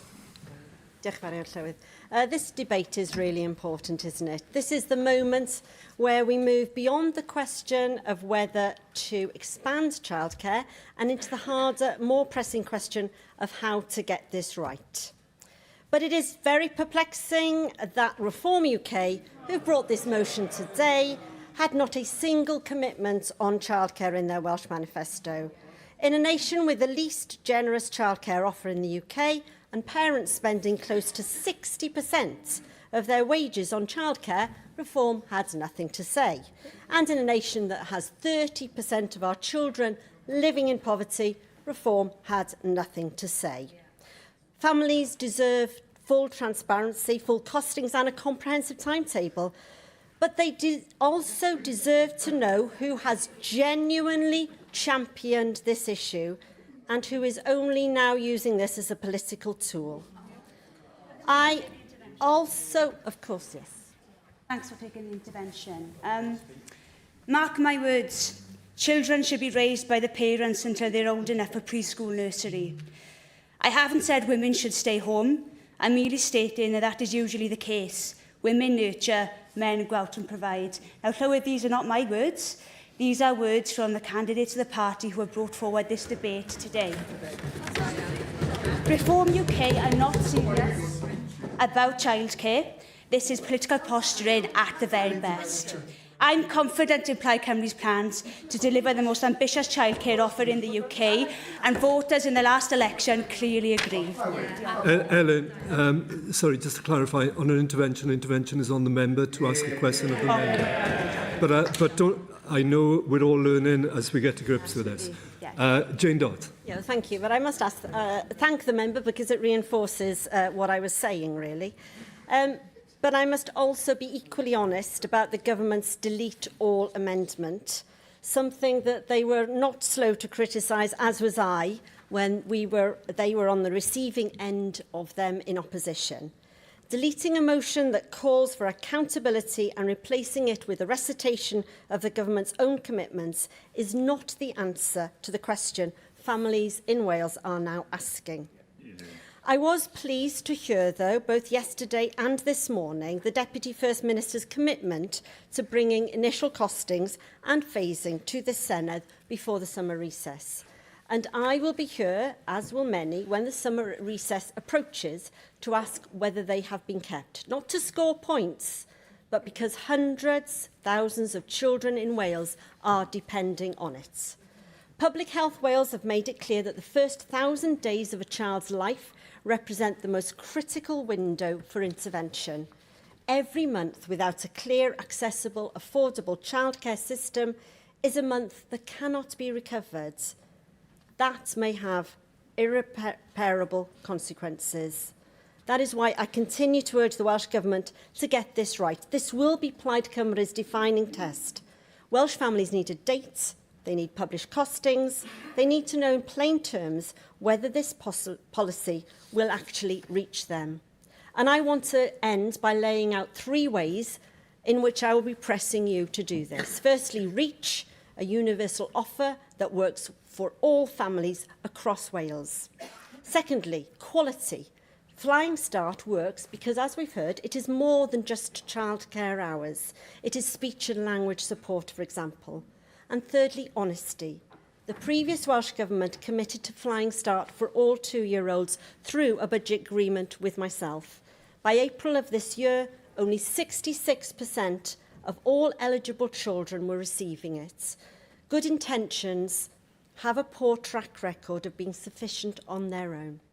So, Deputy First Minister, I'd be grateful if you could give us your reassurances on those points. Diolch yn fawr iawn. Kira Marshall. Diolch, Llywydd. What we're seeing here today is not genuine policy scrutiny, but is deflection dressed up to sound seriousness. Reform say they want to see the costings. They say they want a proper debate about childcare. But if you listen carefully to what's been said in their own ranks by their own candidates, a very different picture emerges. Because this is not a conversation about how we build a functioning childcare system. The opposition are trying to question whether we should have an accessible childcare system at all. We heard reform candidates suggest that the solution to childcare is not investment but complete withdrawal altogether, that women should stay at home. I've just had a baby. They don't think that people like me belong in the workplace, that people like me belong in this Parliament. They say that nurseries are unsafe, that abuse will skyrocket, and that instead of answering this by strengthening provision, they question whether... Yeah, go for it. Could I just ask you to read back what the original statement was that you're responding to, please? The motion. Thank you. Yeah, I have.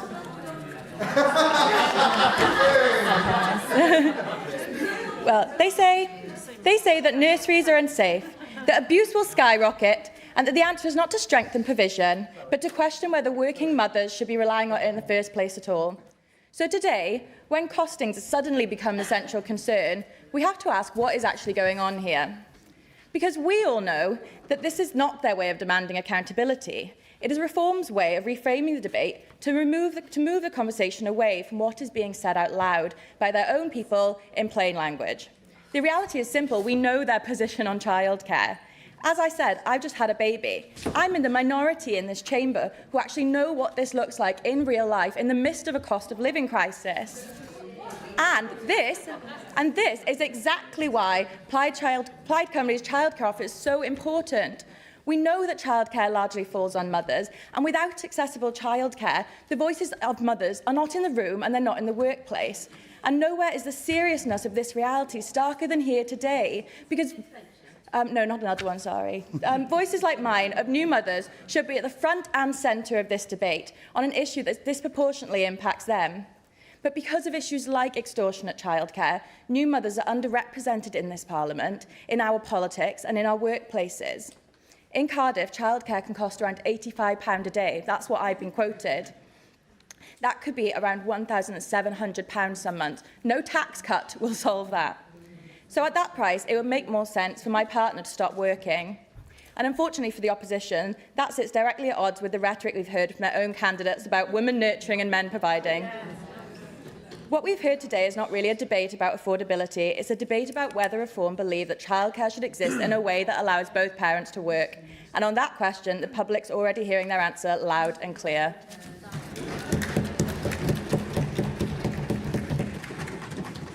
Galwaf yn awr a diproi brif weinidog a gweinidog Cabinet dros gyfiawnder cymdeithasol a chyfredoldeb Senedd Williams. Diolch yn fawr, Llywydd. Mae gofal plant yn hollbwysig I blant, I deuluoedd ac I Gymru. A dwi'n ddiolchgar am y cyfle I ymateb i'r drafodaeth hon heddiw.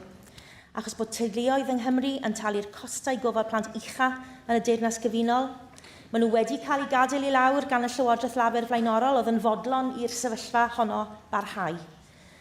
Ac yn hanesyddol, dyw y gofal plant ddim wedi cael y sylw na'r adnoddau sydd angen, ac mae'r Llywodraeth hon yn benderfynol o newid hynny.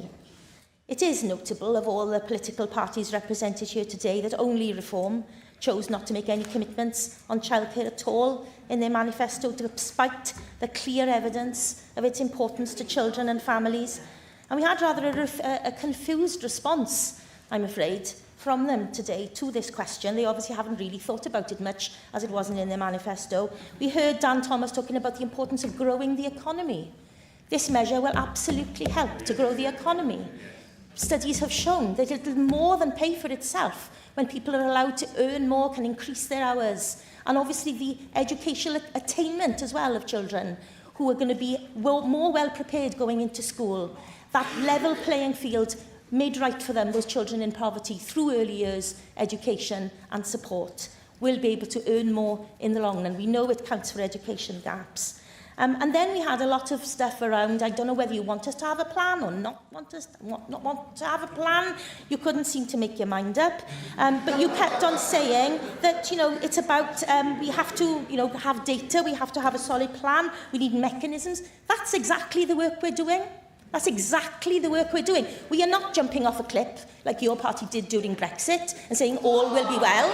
What we are saying is we need a plan. We are having experts to help us phase this. But we know what the initial phase looks like. We know what the official looks like. And I just want to address members then on the Labour benches who, as my colleague Alan Cox said, should think carefully. Should really think carefully if they want to align with a party that has no intention of supporting families and is instead pursuing a political stunt. Or do they want to take a constructive approach? I've worked with many of you in the last Senedd. I know that many of you understand the social value of childcare. Will you work with the government to deliver this sustainable expansion of childcare? The approach we are taking is one that is evidence-based and expert-led. It is being guided by our new expert steering group, exactly as we set out in our first 100 days plan. Thank you. Can I just ask why you won't publish in the first 100 days detailed costings? Well, for the reasons that I've set out, basically. What we need to do, we will, before long, I'm having conversations with the Finance Minister about the realignment of the budget in this financial year to align with the priorities that all ministers have, all the things that we were elected to do. And there will be, as is set out in our amendment, there will be a statement information brought to the Senedd around that, around the initial phasing and costings of that first phase of expansion. So that you will have that information. So, as a government, we are really committed to providing an update on those initial costings and that phased rollout of universal childcare in line with the commitment we will make in that plan. And we are fixing the failures of the previous government. And I agree with Jane Dodds here. We were sorely disappointed, weren't we? It was something that you agreed, had an agreement with the Labour Party of. It was something that we had an agreement with the previous Labour government of through the cooperation agreement. We didn't see focus. We didn't see funding, we didn't see enough progress, but we're going to put that right. Because families are navigating rising costs, they're changing working patterns, increasing pressures on their time, and for many, access to affordable, high-quality childcare isn't just a question of convenience, it's the difference between being able to work, to train, or to provide stability and opportunity for their children. Gwella mynediad at ofal plant yw un o'r ffwrdd mwyaf effeithiol o leihau tlodi plant yng Nghymru. Mae'n helpu rhieni i ddychwelyd i'r gwaith. Mae'n rhoi'r incwm yna i teuluoedd. A mae'r dystiolaeth yn glir gan gyrff fel sefydliad Bevan, Corym a rhwydwaith cydraddoldeb menwod Cymru bod buddsoddi mewn gofal plant yn cefnogi cael rhieni gwaith yn codi incwm ac yn rhoi'r dechrau gorau posibl mewn bywyd i blant. Mae sefydliad Bevan yn nodi, mae system gofal plant sydd wedi ei chynllunio'n dda a hefyd yn gweithio'n dda yn adnodd allweddol wrth fynd i'r afel athlodi ac anghydraddoldeb. Buddsoddi mewn gofal plant a darpariaeth y blynyddoedd cynnar yw un o'r buddsoddiadau economaidd mwyaf cadarn y gall Llywodraeth i wneud. A mae'r gwaith ymchwil yna gan gynnwys ymchwil gan y New Economics Foundation yn dangos bod y buddsoddi yma yn y blynyddoedd cynnar yn arwain at enillion hir dymor sylweddol, canon o 30% yw'r amcan gyfri, drwy gefnogi rhieni, yn enwedig mamau fel glywon ni mor bwerus gan Ciara Marshall i fynd i nôl i'r gwaith cynyddu gweithgarwch economaidd a chynhyrchiant. Rydyn ni wedi clywed yn uniongyrchol gan rieni sydd eisiau dychwelyd i'r gwaith, ond sy'n methu dod o hyd i ddarpariaeth fforddiadwy. Rydyn ni wedi clywed gan ddarparwyr sydd ag ymrwymiad dwfn i'w cymunedau, sy'n parhau i gynnig darpariaeth o ansawdd ledled Cymru. Mae gwella mynediad felly yn hanfodol o safbwynt hyrwyddo cydraddoldeb rhwng y rhywiau. Mae'r tystiolaeth gan rwydwaith cydraddoldeb menwod Cymru yn dangos mae menwod sy'n ysgwyddo'r rhan fwyaf o ofal plant di-dal, tua 5 awr ar 20 oriau yr wythnos ar gyfer taledd. So we're clear about our ambition, but it's not a small adjustment. It delivers a fundamental shift in how childcare is accessed and delivered. And so our focus is firmly on putting the plans we have into action as quickly as possible. And that's why I've established this new expert steering group, which I will personally chair, bringing together key delivery partners from across the childcare sector, local authorities, social care wells, representative bodies such as Colum, a consortium of 5 childcare and play providers, alongside academic expertise from London economics. And the group will support the delivery, therefore, of this offer, drawing on practical insight from those working across the sector. So we're going to drive this progress towards the broader childcare expansion. And I'm clear also, of course, that Welsh medium childcare must form a part of that ambition in every part of Wales. The foundation of the expansion is the workforce, the dedicated professionals whose skill, care and commitment support children's development. And we are taking action to understand the workforce required to deliver this expansion in a phased way and to support then the growth in capacity and skills across the sector. And my officials are working with economists and partners to ensure we have that clear, evidence-based understanding of future need and the options then to meet it. We will also ensure the sector is an attractive and sustainable place to work, with the right skills, support and progression in place to grow the workforce. So, this is why we are combining ambition with a clear focus on delivery. I will be updating the Senedd regularly as we deliver on this commitment, as this work progresses. This is a responsible and deliverable approach to a transformational system change on this scale.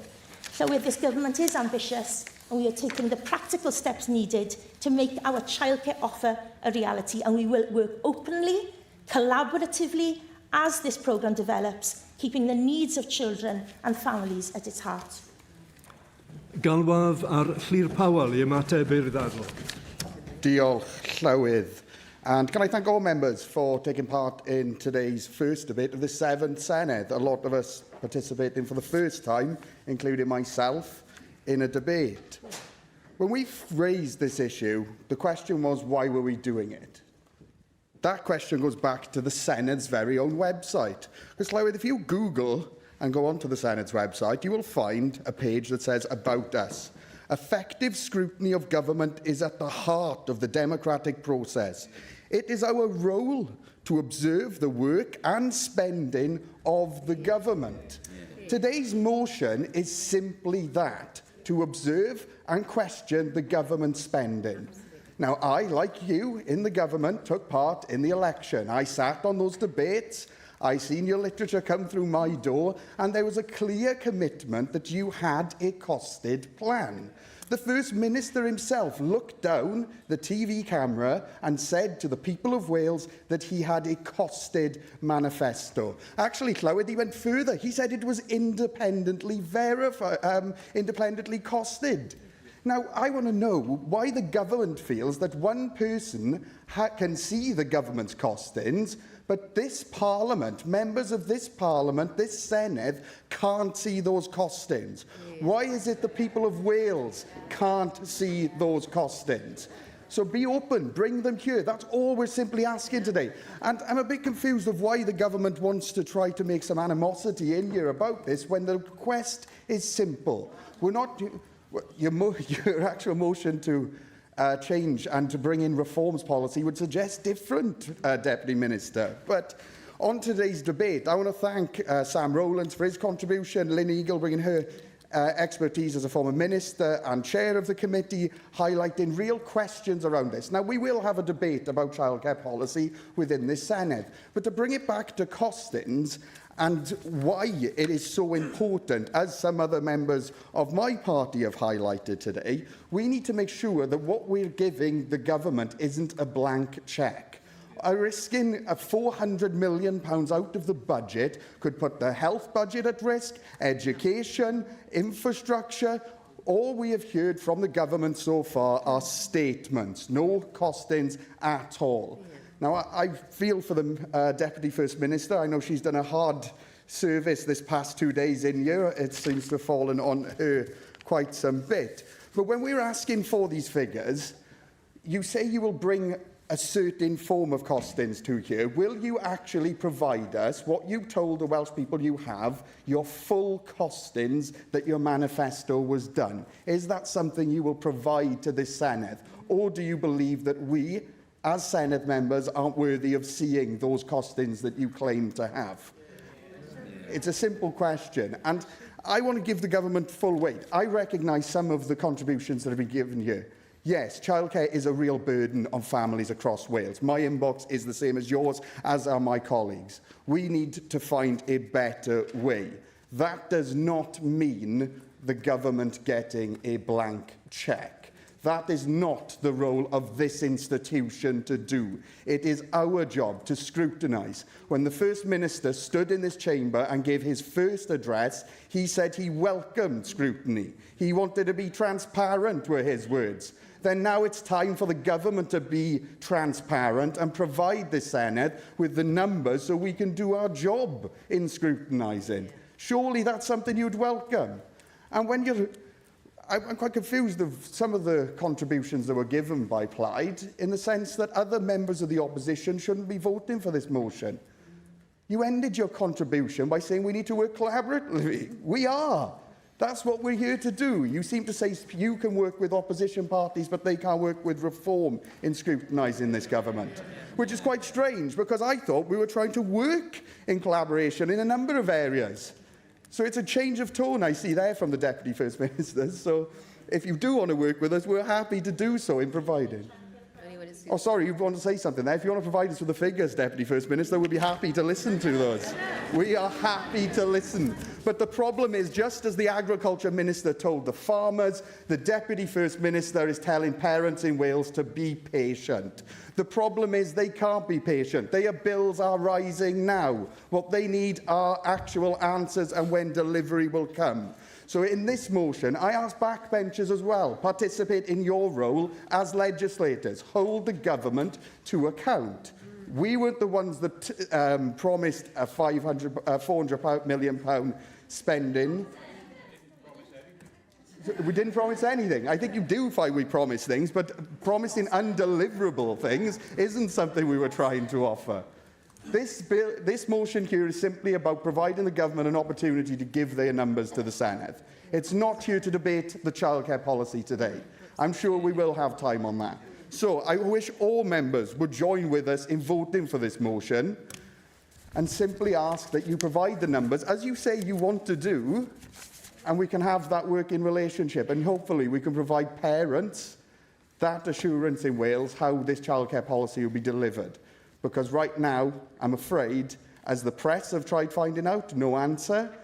As parents have asked you where the money's coming from and there's been no answer, my only fear is this Senedd is now going to ask you and we're going to get no answer. Thank you, Llywydd.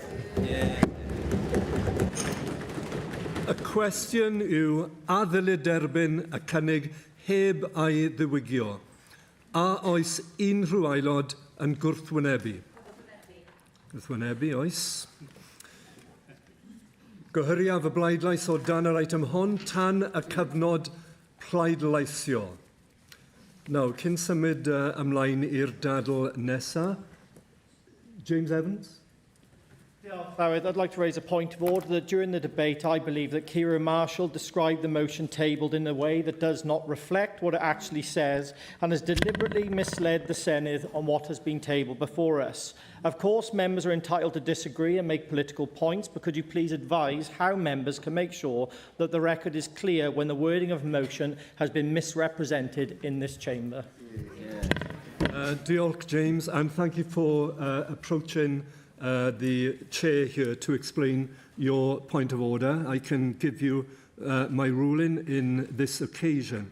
So the comments made by members about the nature of the motion are points of debate rather than points of order. So such disagreements in the course of debates are a normal part of parliamentary proceedings.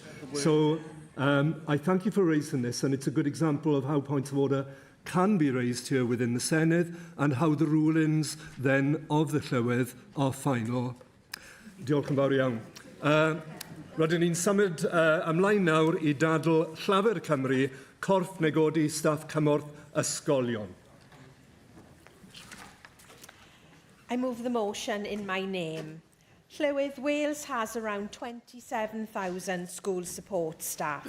I want to begin today by thanking each and every one of them. They help children to learn, keep them safe, support children with additional learning needs and allow teachers to teach. They build strong relationships with children and young people, which are crucial for their well-being so that they can learn and reach their potential. School support staff are now the majority of the school workforce in Wales. Our schools simply couldn't function without them. They are quite simply the glue that holds our schools together. But in-work poverty is now a reality for many support staff. Most school support staff are only paid for work during term time, which makes up 9 months of the year, whereas teachers have the same term time working pattern but receive a full year's salary.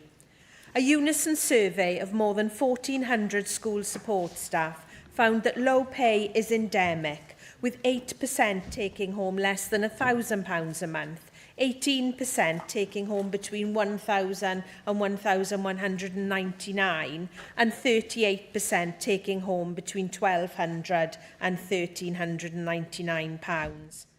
The survey also found that more than half are in single-income households. More than 90% of support staff are women, so this is also an equality issue. That's why, as Cabinet Secretary for Education, I committed to legislating for a school support staff negotiating body for Wales, to provide a dedicated forum to negotiate pay, conditions, career progression, training and workforce development specifically for support staff working in schools in Wales. That's why it was a key commitment in the Welsh Government Education Strategic Workforce Plan I published in March this year.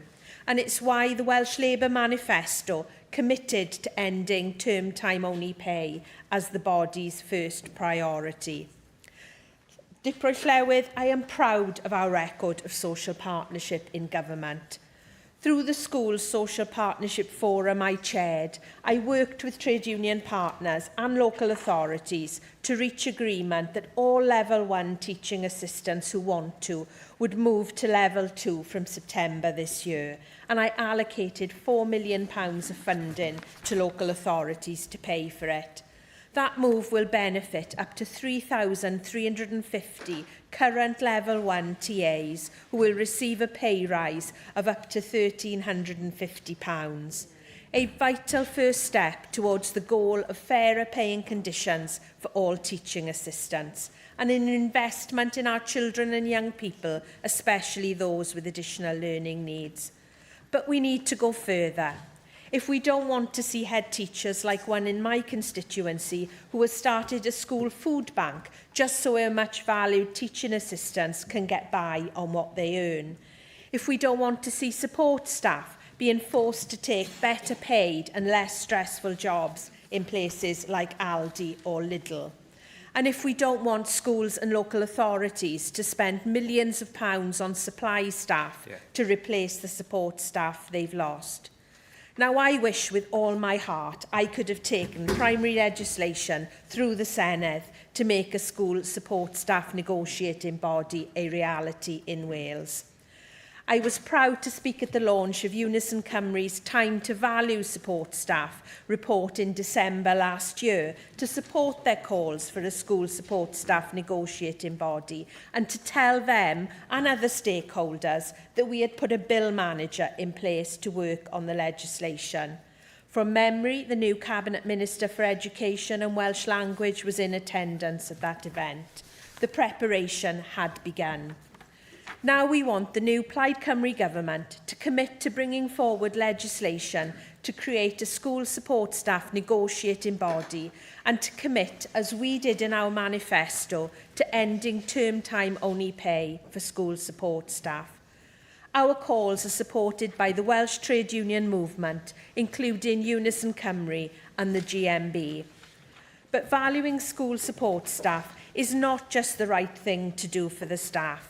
It's the right thing to do for our schools, our communities and every learner in Wales. Sarah Evans. Diolch Llywydd. I will need to declare an interest for this debate as my son has been accepted onto a teaching assistant training course from September. I welcome the opportunity to talk about this highly important topic today. School support staff are crucial to how our schools function and are overlooked far too often, especially ALN support staff, as the member mentioned. I have seen firsthand the invaluable work that ALN support staff do on a daily basis to help children like mine, and it is vital that they in turn get the support they deserve. Plaid Cymru has long been on the side of those in the education sector, with the recent pay uplift for the lowest paid teaching assistants only being possible as a result of our deal with the previous Welsh Labour Government on the 26-27 budget.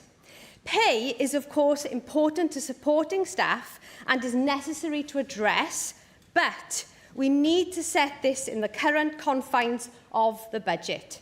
To achieve our aims, it is vital that we have a government that will stand up for Wales and fight for a fairer funding formula, with local authorities having the responsibility for setting pay for support staff. Ensuring that Wales receives its fair share is crucial to give support staff the funding they deserve.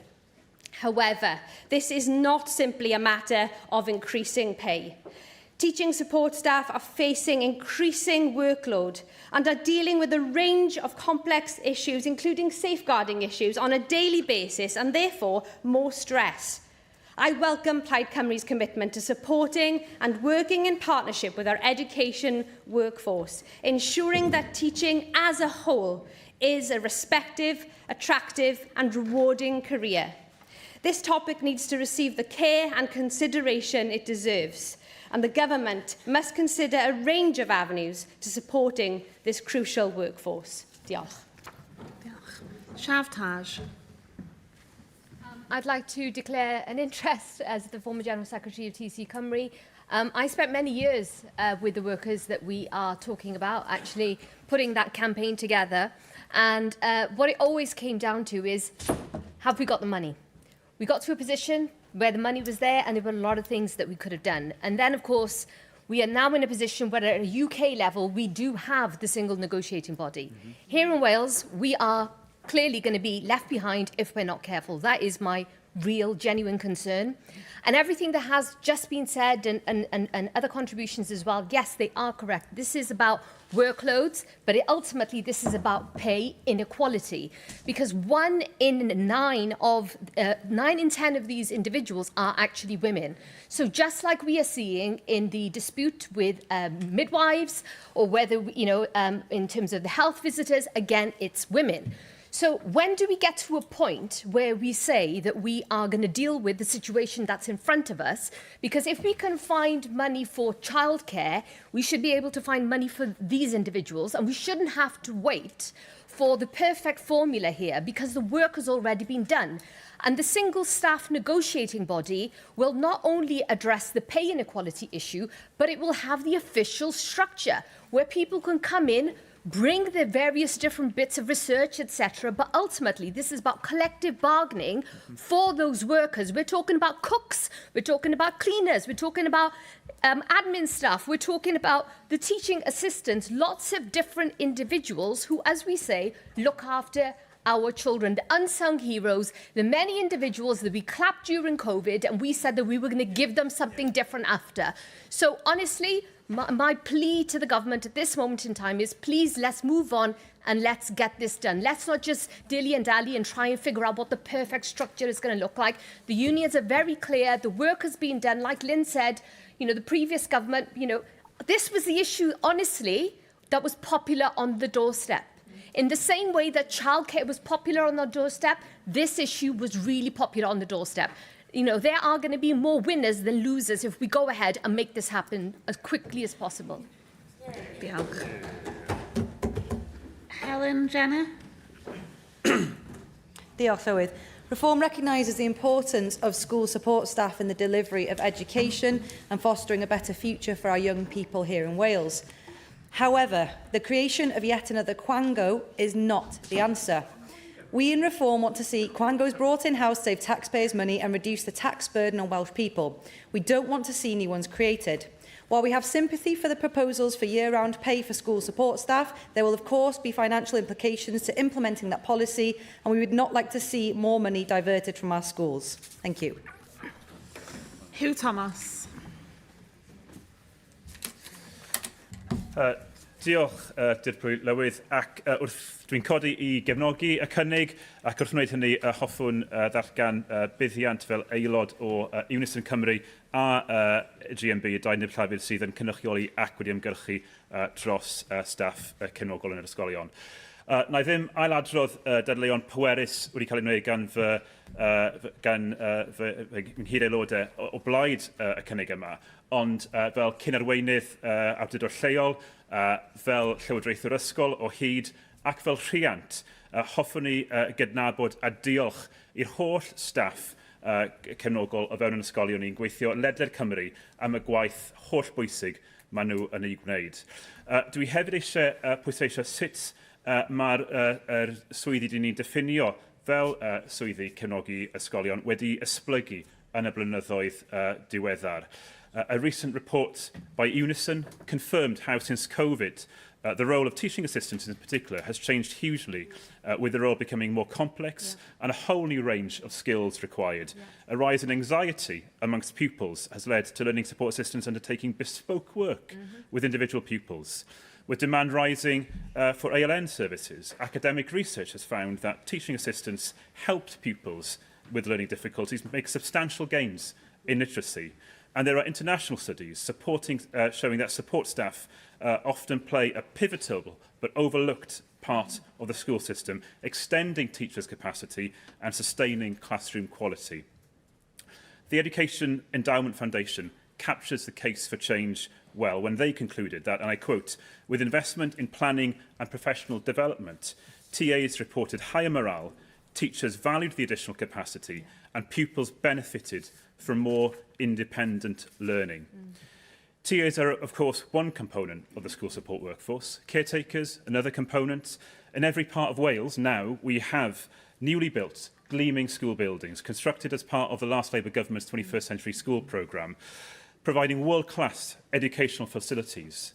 And I know that schools and councils desperately want these facilities to be available and accessible to the wider community beyond school hours. But too often achieving this relies on the goodwill of school caretakers going above and beyond their roles. And let's not also forget our school cleaners, very much at the front line in keeping our schools hygienic and safe during the pandemic, but sometimes, increasingly so in recent years as school budgets are squeezed, schools are often choosing to outsource to cleaning companies without the protections and security that local authority contracts offer. As we've heard, many of our school support staff experience in-work poverty, and they face the worst of both worlds, having to take their vacations during expensive peak seasons, but they're not paid during the time they're on holiday. And finally, as Shav was saying, it's important to highlight a staggering 90.8% of this workforce is made up of women. The working conditions of our school support staff is therefore a gender equality issue. I would just make clear, this is not a quango we are talking about establishing. It's a negotiating body for collective negotiations. It's a totally different thing. I just want to make that clear on the record. Deputy Presiding Officer, this motion, building on a commitment in Welsh Labour's recent manifesto, and indeed on the tradition of social partnership that has been established by my party under devolution here in Wales, this motion seeks to address a long-standing unfairness. It supports the lowest paid staff in our school, and it looks to ensure that those whom we trust with our children's welfare to support their learning in school, that they are treated with respect and dignity and are paid properly for their work. I urge the Senedd to vote for it today. Diolch yn fawr. Sam Rowlands. Thank you, Deputy Presiding Officer. And I too must declare an interest as an LEA governor of a school in North Wales. School staff are so important to our education system here in Wales. Teaching assistants, catering staff, cleaners, caretakers and administrative workers keep our schools running every single day. They're essential to the learning environment, even if their contribution is not always visible in the same way as classroom teaching. Yet for too long, their pay, conditions and recognition have not reflected their importance. We've already heard, haven't we, how many are employed on term time only contracts, meaning they're effectively paid for around 9 months of the year rather than 12, which creates financial insecurity in work that is almost already the lowest paid in the public sector, and is felt most sharply by those who have the least flexibility to absorb it.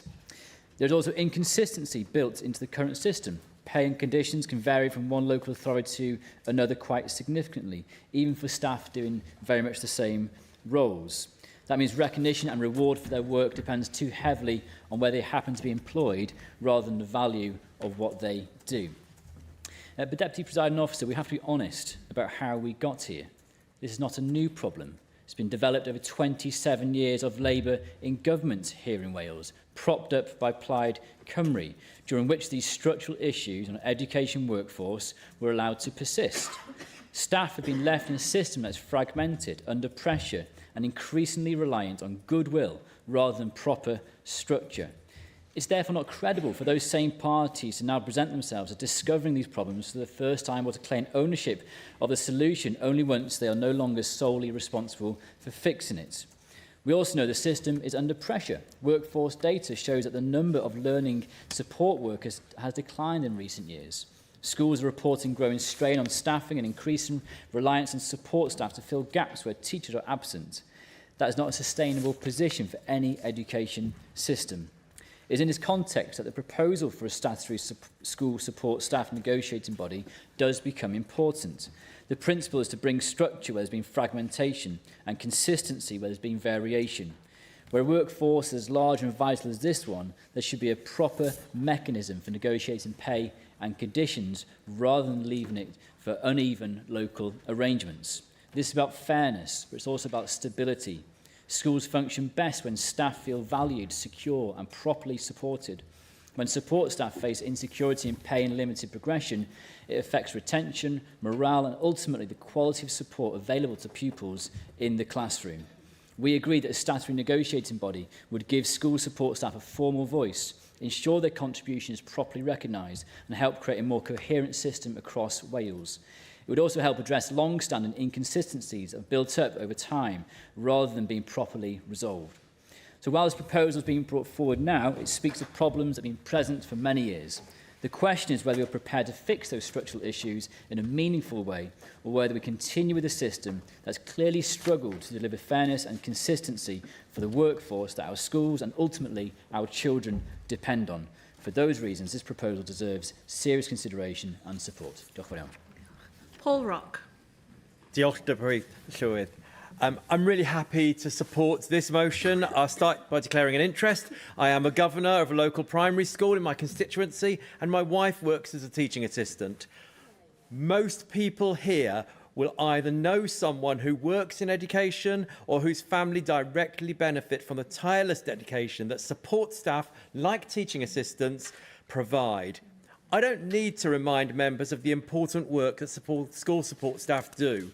One-to-one interventions to support children with additional learning needs or children who are simply falling behind. They work with small groups, they cover for teachers and look after whole classes at a time. They run breakfast clubs and after-school clubs. They supervise children at lunchtimes and playtimes. They work unpaid overtime daily, and the pressures of the job mean they cannot always take the breaks they are entitled to. They have to do personal care for children who are not yet potty trained. They are frequently kicked, bitten, spat at, and verbally assaulted. An increasing number of children don't cope well with school, impacting their behaviour and the classroom environment. It's school support staff that intervene to stop the escalation of violence or to resolve unsafe situations. They safeguard the safety and well-being of everyone in the room. The ongoing weight that they carry in their work is enormous, and they carry the ongoing stress with them home and all year round. This is an issue of fairness, safety and well-being, and this is an equalities issue. Support staff are, as Shav told us, most commonly women, more than 90%. With caring and community responsibilities of their own, they're individuals embedded in their communities who rely on them for the work that they do. Unlike support staff in Scotland, they are not paid for the summer holidays or any school holidays, in fact. And whilst the cost of living crisis escalates, they are forced to make difficult compromises around childcare and their household finances, as we've heard. The lack of year-round pay is directly contributing to the gender pay gap in Wales and placing an unfair burden on those we rely on to ensure our children can learn safely. As you can appreciate from my description earlier, the work that support staff undertake is unlike any other local authority staff role. They must have their own pay negotiating body. Wales Green Party believes that support staff deserve to be fully represented in discussions about their pay and their terms of employment so that they can be treated fairly in the crucial work that they do.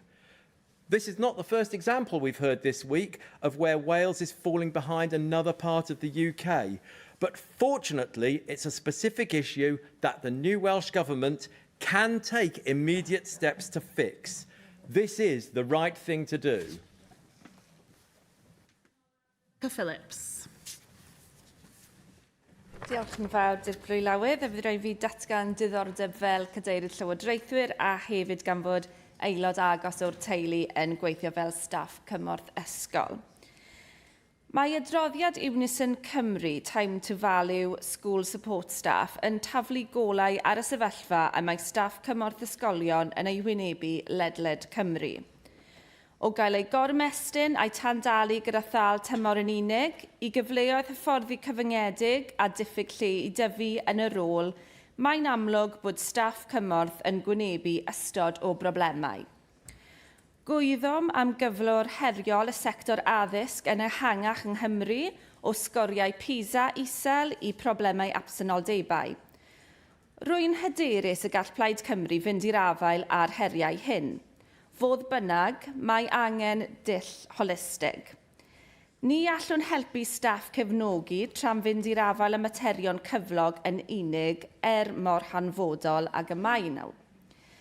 Rhaid i ni hefyd gynyddu recriwtio a chadw athrawon, ehangu prydiau ysgol am ddim i gefnogi disgyblion trwy gydol eu bywyd ysgol, a lleihau llwyth gwaith i holl staff addysgu. Mae rhain yn faterion mawr, ac mae materion mawr yn cymryd amser i'w datrys. Rhaid i'r Llywodraeth wneud yn siŵr ei bod yn cymryd y camau cywir i fynd i'r afael ar materion sy'n gwynebu ein staff cymorth. Ni fydd rithro i benderfyniad yn arwain at gefnogaeth ystyrlon hir dymor. Fydd yn helpu gyda problemau bywyd go iawn staff y sector. Diolch yn fawr. Ar y gweinidog Cabinet dros addysg a'r Gymraeg, Anna Brychan.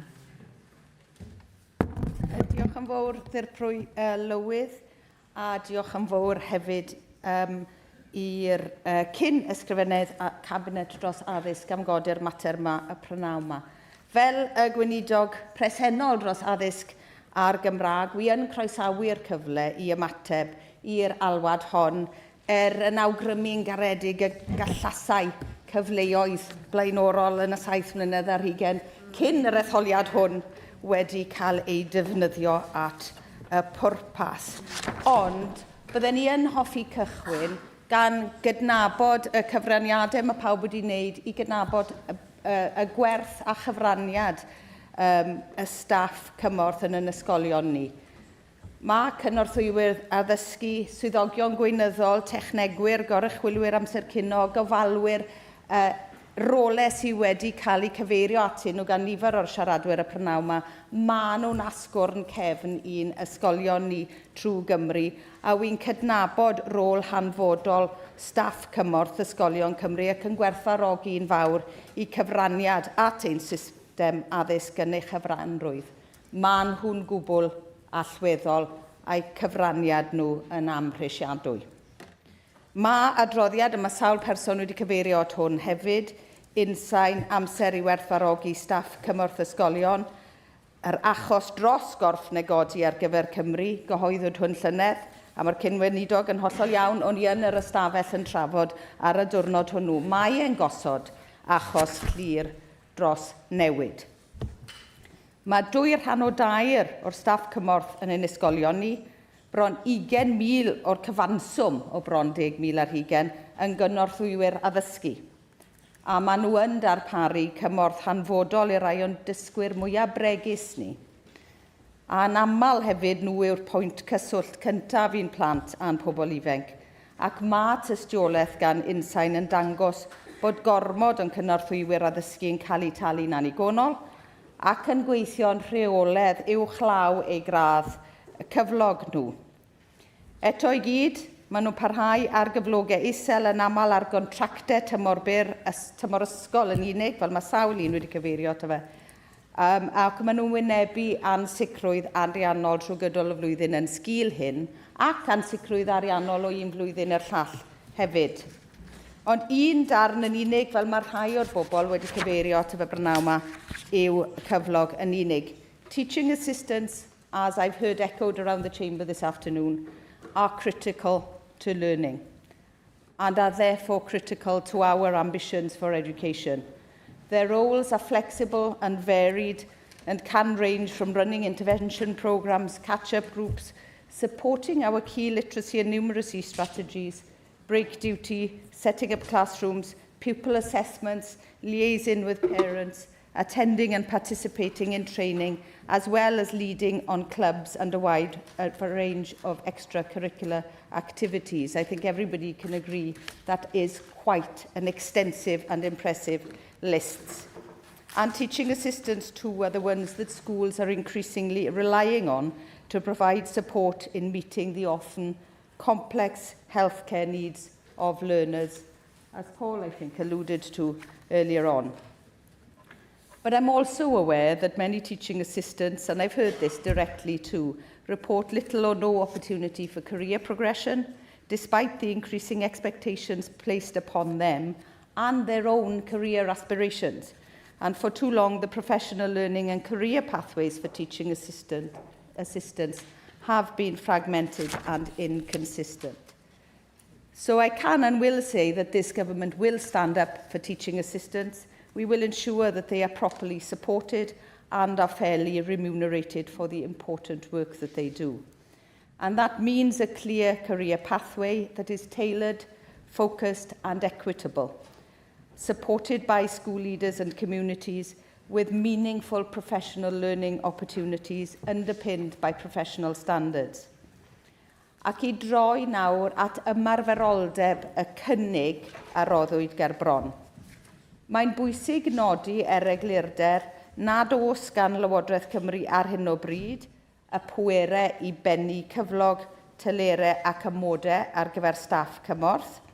Mae hwn yn fater I awdurdodau lleol neu ysgolion fel y cyflogwyr yn y maes hwn. Ac yn wahanol felly Un athrawon ac arweinwyr ysgolion, mae cyflogau ac amodau cynorthwywyr addysgu a staff cymorth ehangach yn cael ei trafod ochr yn ochr a gweithlu ehangach staff awdurdodau lleol, sydd ar rolau a chyfrifoldebau amrywiol hefyd. Felly, mwyn gwneud newidiadau y trefniadau presennol, byddai angen I Lywodraeth Cymru naill ai gyflwyno cynnigion deddfwriaethol, yn unol â'r cynnig sydd wedi drafod heddi, neu weithio ar y cyd ag awdurdodau lleol a'r undebau llafur addysg I gytuno ar newidiadau ar sail anstatudol. Arwy'n agored I ystyried pob opsiwn fel rhan o'r cam nesaf o'r gwaith pwysig yma, a byddai yn gwylio'r datblygiadau yn Lloegr yn y maes hwn gyda diddordeb mawr.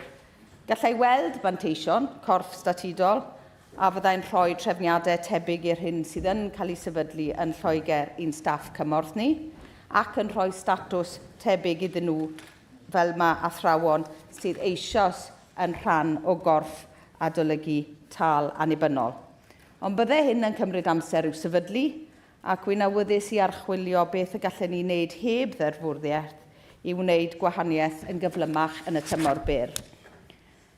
A wi hefyd yn ymwybodol, a debyg bod heddi yn enghraifft perffaith y trafodaethau ni wedi cael ynglyn â phwysigrwydd edrych yn ofalus ar y gyllideb sydd gyda ni, ac ar adeg o bwysau sylweddol ar gyllid cyhoeddus, mae rhaid i ni ystyried y gobligiadau cyllidebol yn llawn, a felly byddai'n rhy gynnar yn y marn i ar hyn o bryd i gytuno i gyflwyno cynigion deddfwriaethol o fewn y flwyddyn nesaf, cyn i ni fel Llywodraeth gyhoeddi ein rhaglen ddeddfwriaethol. A chyn i ni fynd i'r afel yn llawn ar sefyllfa gyllidebol heriol rydyn ni wedi ei etifeddu. Felly byddwn ni heddi yn ymatal ar y cynnig hwn. Rydyn ni'n cefnogi'r bwriad tu ôl iddo fe, ond mae angen i ni wneud gwaith cwmpasu pellach gyda'n partneriaid cymdeithasol, a wy'n cytuno gyda'r sylwadau wneud yn gynt y bydd pwysigrwydd parhau i drafod yn y modd hwnnw a'i benderfynu ar y ffordd o'r ymlaen, yn hytrach na gymrwymo'n rhy fuan i lwybr penodol o weithredu heb wneud y gwaith hwnnw. Lywydd, wy'n edrych ymlaen at weithio gyda chydweithwyr ar draws y siambr hon i gefnogi a gwerthfawrogi ein staff cymorth. Mae'n amlwg bod yna gefnogaeth a dealltwriaeth o'i gwaith nhw ar draws y siambr, a mae hwnna'n rhywbeth gwerthfawr i adeiladu arno fe. Ac helpu nhw roi profiad gorau posibl i'n dysgwyr ni fel maen nhw eisoes yn gwneud, ond hefyd i ddarparu gyrfa atyniadol iddyn nhw fel unigolion a fel proffesiwn hefyd. Diolch yn fawr. Diolch. Galwaf arlunigol i ymateb i'r ddadl, os gwelwch yn dda. Diolch.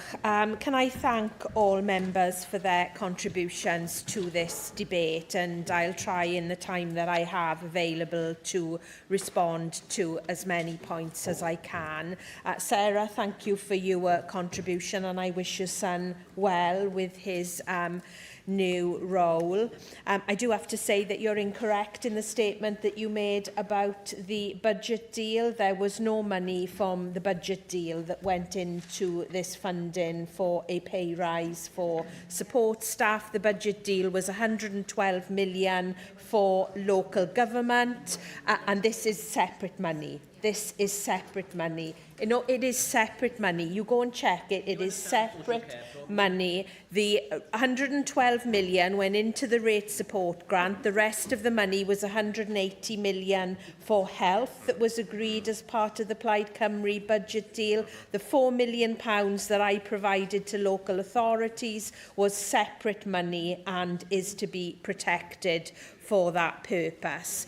Now, several members, including the Minister, have made references to the fact that, of course, it's not just about pay for support staff, and I have never suggested it is just about pay. It is about the complexity of what they're dealing with, the issues that Paul Rock referred to, and yes, there is more work to be done in terms of ensuring they have proper career progression. That's why we included that in the Strategic Education Workforce Plan for schools, that commitment to that holistic view of what support staff are doing.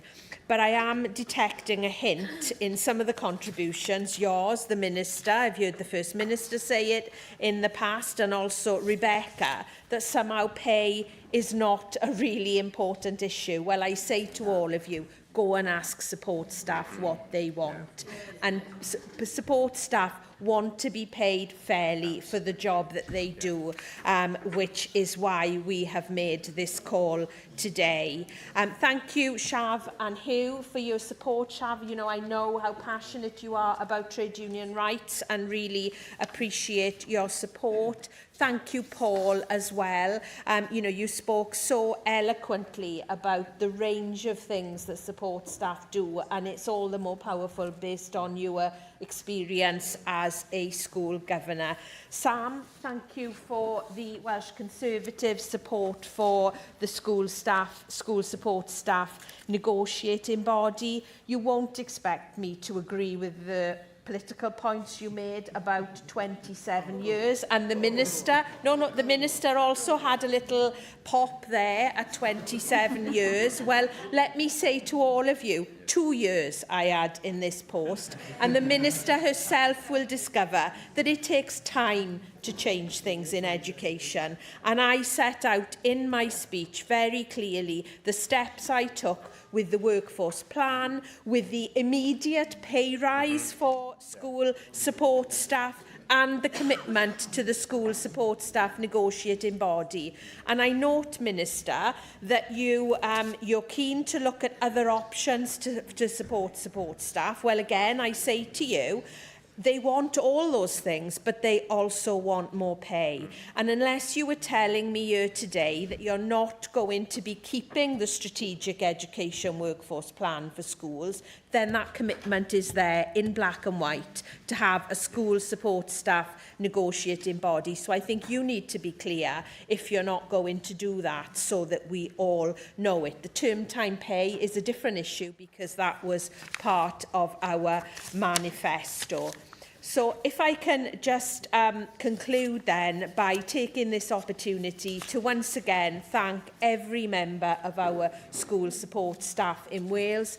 They do undertake that massive range of tasks. They are the glue that hold our schools together, those relationships with children, especially children with additional learning needs. And I hope that we can all agree that we all need to do more to recognise the role of those support staff, but that also means recognising their hard work through fairer pay. And if I can say to Helen Jenner as well, it's not another quango, it is a statutory body responsible for negotiating pay, and we need to have those protections in place for the reasons that Sam Rowland specified. There is variation, and it is not always easy to get local authorities to agree on a consistent basis. That's why it took so long to get the agreement on the level 1 teaching assistants. So the safest way to protect school support staff is to bring forward this legislation. I welcome the fact that you aren't voting against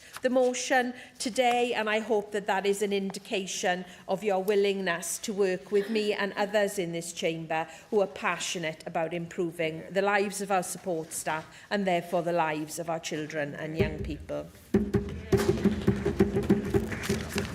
Diolch. Y cwestiwn yw a ddylai derbyn y cynnig heb a'i ddiwygio.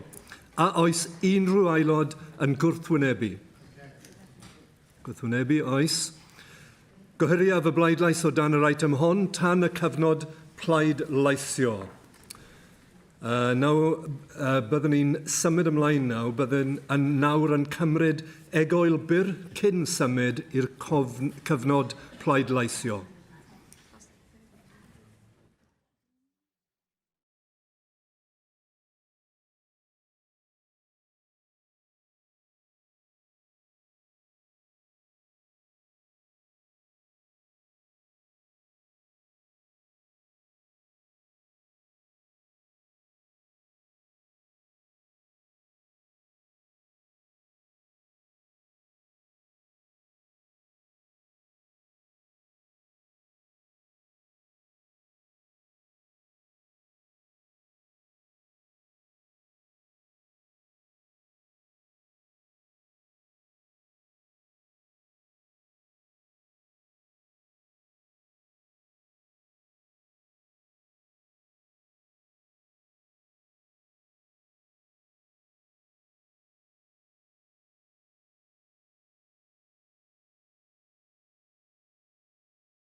Galwaf am bleidlais ar y cynnig a gyflwynwyd yn enw Dan Thomas.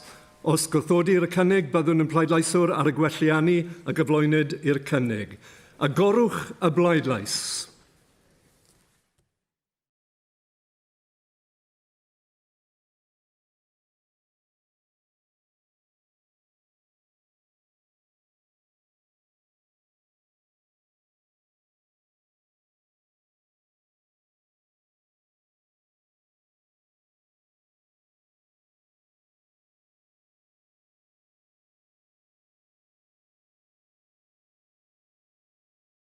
Bleidlais.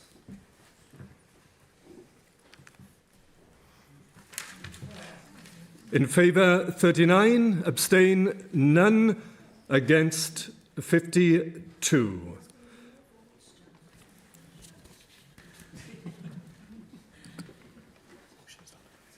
The motion is not agreed. Rydyn ni'n symud nawr i'r bleidlais nesa.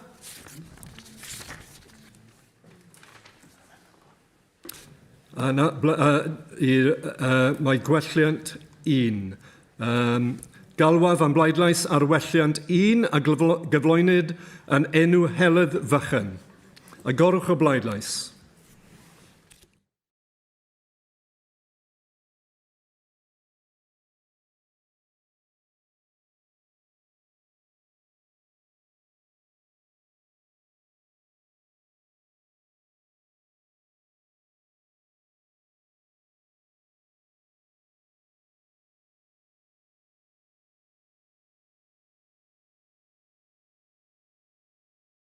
Abstain none, and against 41.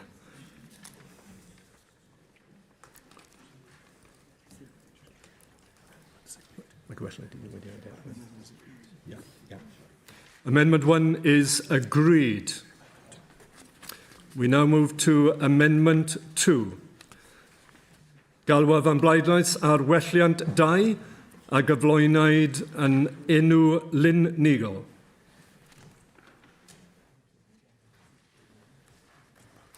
Agor y bleidlais. Agorwch y bleidlais.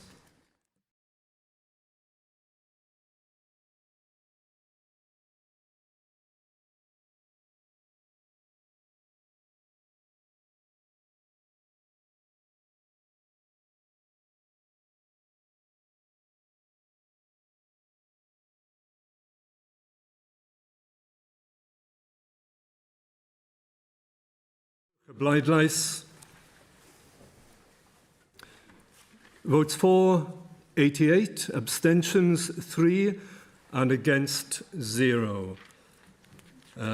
So Amendment 2 is carried.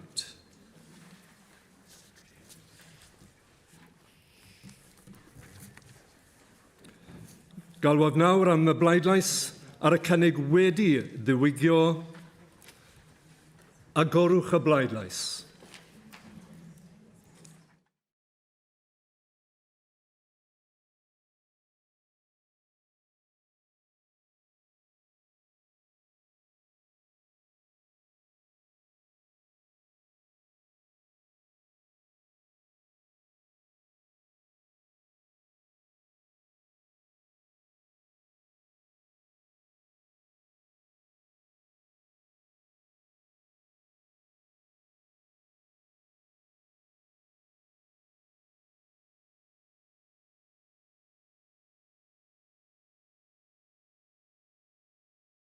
Bleidlais. In favour 61, abstentions 1, against 29. Mae'r cynnig wedi I ddiwygio, wedi ei dderbyn. Nesa rydyn ni'n symud i'r ddadl nesa, y pleidleisio ar y ddadl nesa.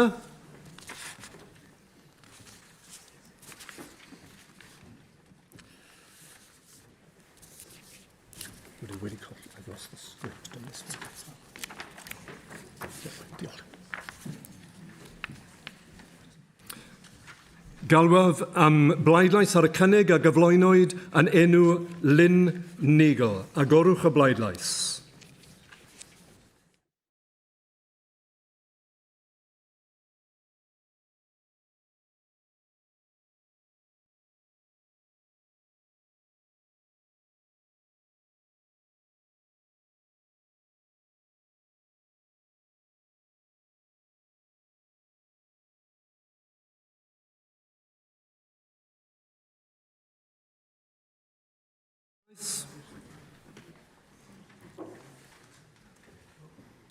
In favour 17, abstentions 74, and against 0. Mae'r cynnig wedi ei wrthod. Yeah. Sorry, mae cynnig wedi ei dderbyn. Mae'n drwg gen i. Okay.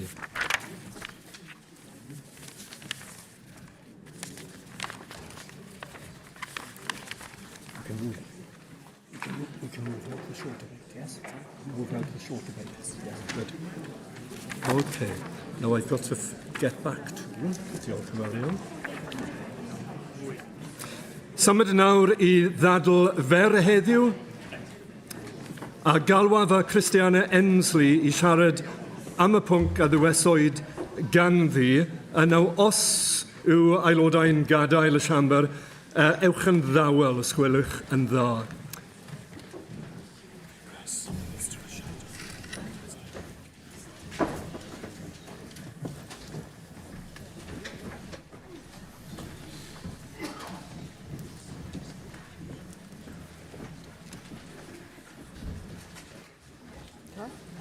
Christiana Emsley. Diolch yn fawr am y cyfle I drafod pwnc mor hanfodol. Mi fasiwn ni'n hoffi neithio 1 munud o amser I Natasha Ashgar, Laura Ann Jones and Nigel Williams.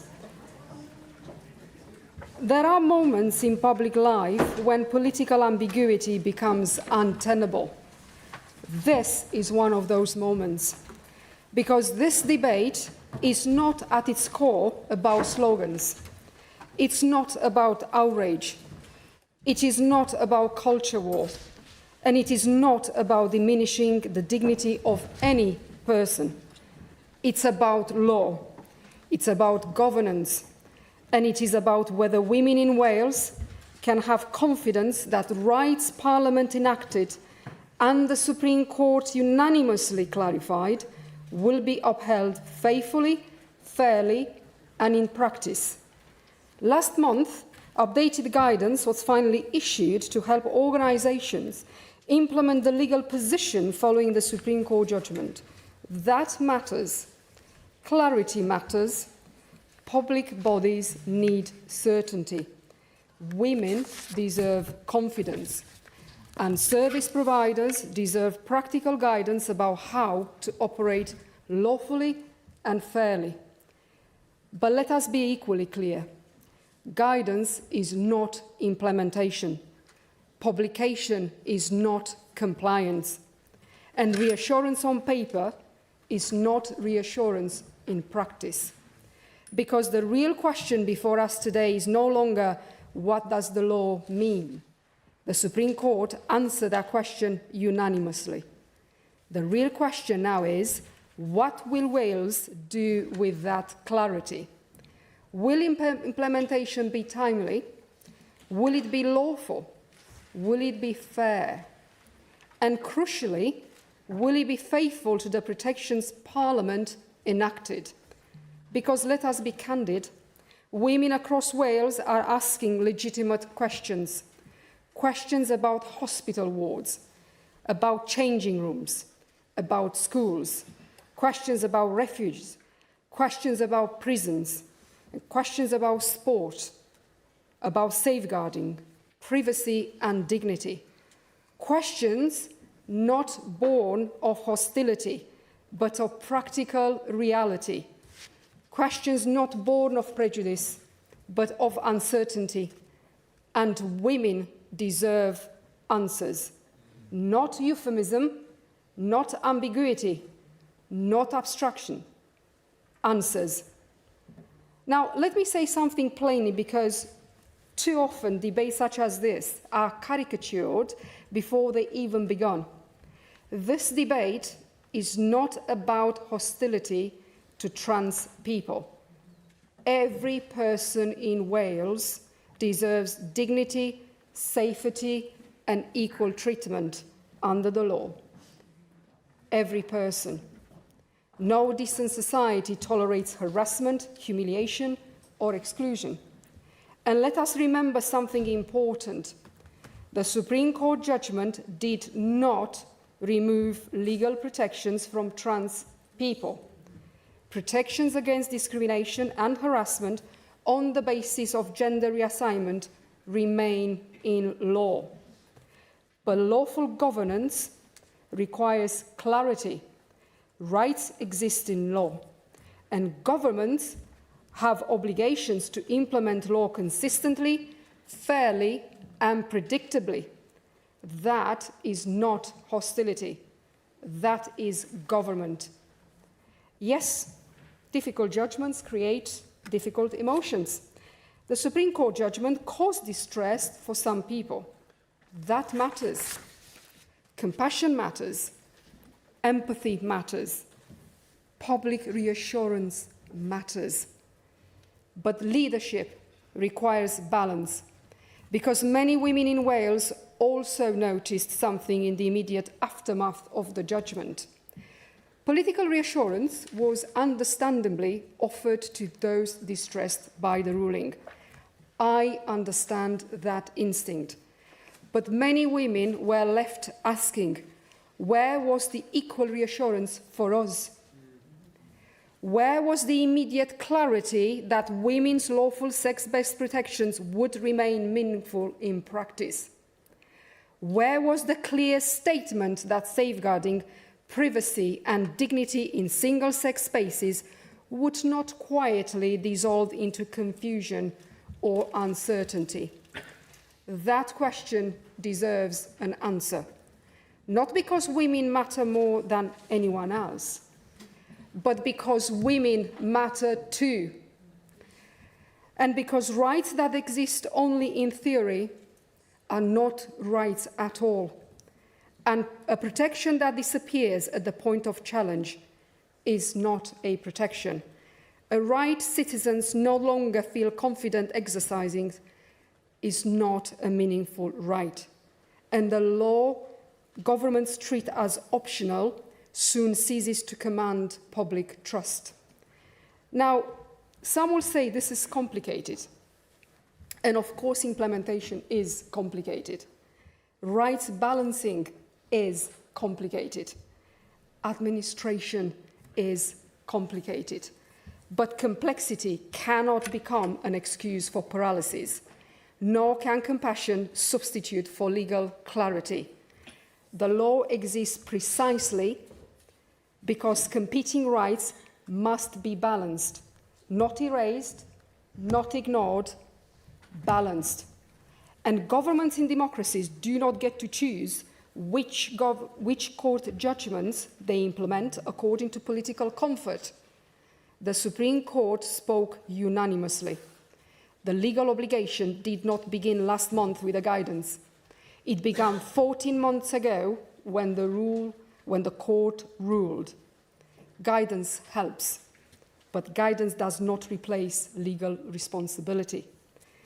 The Supreme Court judgment is not optional, and women's rights are not negotiable. So today I ask the Welsh Government some straightforward and reasonable questions. What is the implementation timetable for Wales? How will schools, health boards, local authorities, prisons, sporting bodies and safeguarding services be expected to comply consistently? Which existing guidance, procurement arrangements, commissioning frameworks and policy documents will now be reviewed? How will public bodies be supported to implement the law lawfully, and fairly? What oversight mechanisms will exist to ensure consistency across Wales? And can the government provide a clear assurance that it will not seek, through policy, procurement, guidance, administrative practice, or legislative reinterpretation, to weaken, dilute, or redefine the sex-based protections according to women and girls in law? Because many women remained concerned that previous political positioning and manifesto commitments appear difficult to reconcile with the practical implications of the court's judgment. Scrutiny is not hostility. Questions are not prejudice. And democratic accountability is not intolerance. Indeed, scrutiny is our job. When law changes or when the law is clarified, public confidence depends on whether institutions follow through. And this chamber should reject a false choice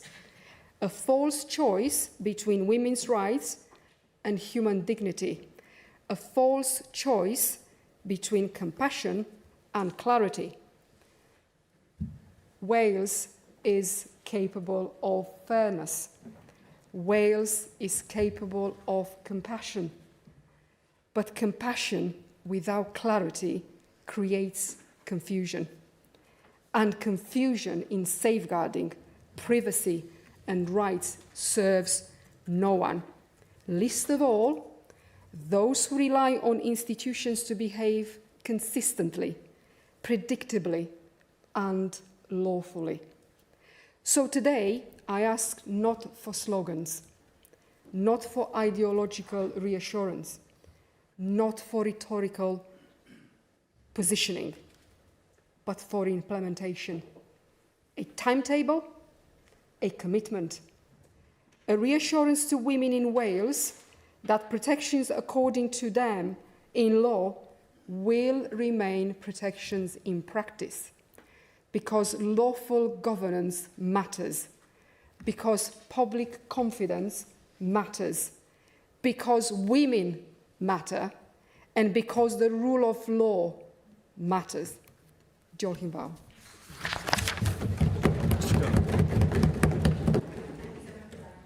Take a moment to thank Christina Emsley for using her short debate to raise this important issue and for allowing me to contribute.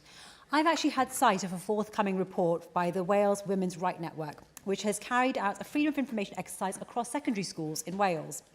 Shockingly, it shows that around 8% of the 185 schools responded are providing, and let me emphasise this word, only mixed-sex toilet facilities. Not only that, but more than half of all responses confirmed that the school had no policy in place governing the use of toilet facilities. Some of those same schools also confirmed that they operate a system actually permitting students to use opposite-sex toilet blocks. Now, we all know the growing practice of mixed-sex toilet provision in schools is indeed causing some girls to skip using them completely for fear of humiliation at best and fear of assault at worst. Some girls are avoiding fluids during the day and are developing urinary tract infections as a result. And I've met many of these girls who are going through this.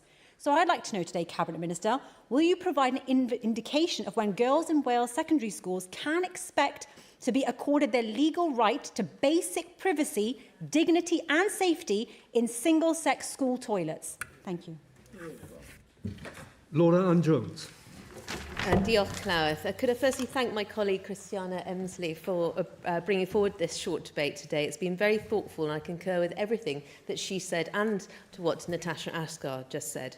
The first short debate of this 7th Senedd, and what an important and pertinent one it is. It's simple. In Reform, we support what are basic rights for women and girls in Wales. We support the Supreme Court's ruling that sex means biological sex in equity law because it's important for safety, for dignity and for fairness. This is the law, as Christiana rightly says. It is crystal clear. Why should women and girls have to be fighting still for rights already enshrined in law. As the former chair of the cross-party group on sport in the last Senedd, I want to know from the Minister, when will you make it clear to sporting bodies in Wales that fairness and safety in sport are important? It is the law to abide by it, and women and girls in Wales should have the right to single-sex, safe, fair sport. Women and girls don't deserve more delay. And I want to once again thanks Christiana for bringing forward today's debate. Yes, we have asked you, Minister, a lot of questions on this in the last week, but presiding officer, that's because reform think it's important, and we think women and girls in Wales are important. Diolch. Nigel Williams. Diolch Llywydd, and diolch I ti, Christiana, for setting out the case so clearly. But listening to this debate, I'm struck by how difficult some in this chamber still find a very, very simple question to answer. What is a woman? And it's quite actually sad to see that lots have gone from this side as well. It's not a trick question. It doesn't need a task force. It doesn't need consultation or a carefully worded press release. And yet, here we are today. This matters because women's rights and protections are grounded in biological sex. That's not abstract. It's about safety, privacy and fairness in the real world. Women make up half the population of Wales, and that includes my daughters. They deserve clarity, honesty and politicians willing to speak plainly. We can treat everyone with dignity and respect while recognising biological reality and protecting single-sex spaces. That just shouldn't be controversial, yet it is for some.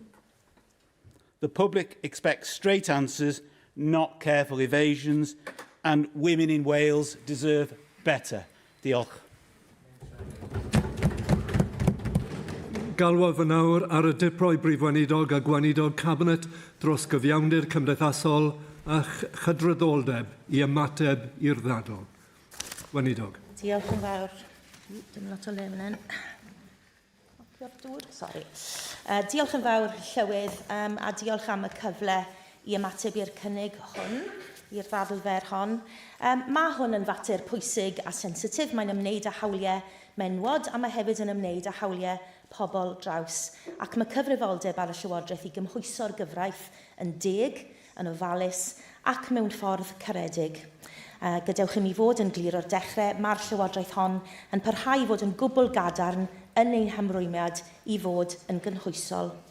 Dydy geiriad a dehongliad deddf cydraddoldeb 2010 ddim yn fater sydd wedi ddatganoli, ond bydd canlyniadau'r dyfarniad hwn yn effeithio ar wasanaethau datganoledig yma yng Nghymru, ac mwyn gweithredu'r dyfarniad a'r cod ymarfer yn ymarferol, bydd angen arweinyddiaeth gan wasanaethau cyhoeddus Cymru a Llywodraeth Cymru.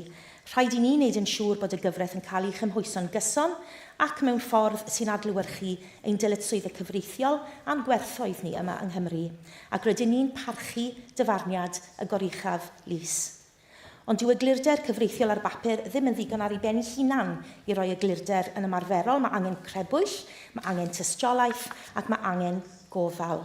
Mae angen I bob corff a darparwr gwasanaeth ledled Cymru sicrhau ei bod nhw'n cydymffurfio ar gyfraith, ac rydyn ni wrthi yn adolygu'r polisïau, y canllawiau a'r trefniadau gweithredu a allai gael eu heffeithio ac yn ceisio sicrhau bod penderfyniadau'n gyfreithlon. Rwy hefyd eisiau bod yn hollol glir am yr hyn nad yw dyfarniad y goruchaf lys fis Ebrill diwethaf I wneud. Dyw e ddim yn lleihau'r amddiffyriad presennol I bobl traws sydd ar nodwedd warchodedig o ailbennu rhywedd o dan ddeddf cydraddoldeb 2010. Mae pobl draws yn rhan werthfawr o'n cymunedau ni yng Nghymru ac yn parhau felly cael ei amddiffyn yn y gyfraith rhag dioddau gwahaniaethu ac aflonyddu. Mae hynny'n golygu bod gwahaniaethu, aflonyddu ac erledigaeth oherwydd bod gan berson y nodwedd warchodedig honno yn anghyfreithlon. Oni bai bod eithriad penodol yn berthnasol ac mae'r cod drafft yn dweud y dylid dehongli'r eithriadau mewn ffordd gyfyngedig. Dyna pam mae'r ffordd y caiff yn ei weithredu mor bwysig. Mae gan fenywod hawl I ddisgwyl y bydd ei hawliau ar sail rhyw yn cael eu cynnal, lle mae'r gyfraith yn darparu ar ei cyfer, gan gynnwys mewn perthynas ag urddas preifatrwydd a diogelwch. Mae gan bobl draws hawl i ddisgwyl eu bod nhw'n parhau i gael eu hamddiffyn rhag dioddau gwahaniaethu ac aflonyddu, ac i wybod na fydd gweithredu'r dyfarniad yn dod yn esgus ar gyfer gwahardd, diffyg parch neu driniaeth anheg. Fel gweinidog cabinet dros gyfiawnder cymdeithasol a chydraddoldeb, rwy felly am roi neges glir ei bod ni fel Llywodraeth yn rhannu pryderon y ddau grŵp yma ac eisiau gweithio gyda'r ddau mwyn ffindio'n ffordd ni drwy oblygiadau ymarferol dyfarniad y goruchaf lys. Mae'r cydbwysedd hwnnw yn bwysig ac mae cyfrifoldeb ar y Llywodraeth yw ymdrin â hyn o ddifri, yn gyfreithlon ac yn ofalus. Bydd cod ymarfer y Comisiwn Cydraddoldeb a Hawliau Dynol yn chwarae rôl bwysig wrth helpu sefydlu i ddehongli a chymhwyso'r gyfraith. Mae angen eglurder ar gyrff cyhoeddus a darparwyr gwasanaethau ac maen nhw angen sylfaen gadarn i wneud penderfyniadau a fydd yn gallu cael ei gweithredu yn ymarferol. Mae asesiad o'r effaith ar gydraddoldeb a wnaed gan Llywodraeth y Deyrnas Gyfunol yn dangos yn glir bod y dyfarniad o bosib yn mynd i gael effaith negyddol ar bobl sy'n cael eu diogelu ar sail arbenni rhywedd. Mae hefyd yn rybyddio y gallai newidiadau i'r cod yn dilyn dyfarniad y goruchaf lys gael effeithiau ehangach, gan gynnwys effeithio ar bobl anabal ac ar fenywod. Ac mae asesiad effaith camterfynol Llywodraeth y Deyrnas Gyfunol yn wneud pwynt pwysig arall. Bydd cost ariannol i'r gweithredu. Mae'n nodi costau sylweddol ledled y Deyrnas Gyfunol a Gogledd Iwerddon wedi gyrru'n benna gan newidiadau i gyfleusterau. Ac o ran Cymru, does dim ancymgyfrif ariannol o'r goblygiadau i wasanaethau cyhoeddus Cymru nac i Lywodraeth Cymru ei hun, a nid peth bach yw hynny. Rhaid i Gymru gydymffurfio a dyfarniad sydd â goblygiadau gweithredol ac ariannol sylweddol i wasanaethau ac i fusnesau yng Nghymru heb ddarlun clir o'r costau o wneud hynny. Felly mae'n rhaid i ni symud ymlaen yn ofalus, rhaid i ni symud ymlaen mewn ffordd gyfreithlon, ac mae'n rhaid i ni symud ymlaen mewn ffordd sy'n ymarferol i'r gwasanaethau mae pobl yn dibynnu arnyn nhw bob dydd. Bod cydymffurfiaeth gyfreithiol yn hanfodol, rhaid i'n hymateb hefyd ystyried ein dyletswyddau cydraddoldeb yn y sector gyhoeddus, ein hymrwymiad i urddas, a'n cyfrifoldeb i sicrhau bod yr hyn sy'n cael ei benderfynu mewn y gwyddor yn gallu gweithio yn ymarferol, mewn ysgolion, mewn ysbytau, mewn cyfleusterau hamdden ar draws gwasanaethau cyhoeddus. Felly, ydy mae'r goruchaf lys wedi egluro'r sefyllfa gyfreithiol, ond dwi'n meddwl bod y prawf go iawn i ddod nawr, y prawf go iawn fydd gweithredu'r gyfraith gyda sensitifrwydd, urddas a pharch i bawb, gan adlewyrchu ein gwerthoedd. A dyna'r safon yma rhaid i ni chyrraedd, dyna'r cyfrifoldeb ar ein ysgwyddau, ac rwy'n gobeithio gallwn ni gytuno ar draws y siambr hon. Mae dyma'r ffordd i droi dyfarniad cyfreithiol yn realiti ymarferol i bawb. Diolch i'r gweinidog cabinet. Diolch aelodau hefyd. Daw hynny a thrafodion heddiw i ben.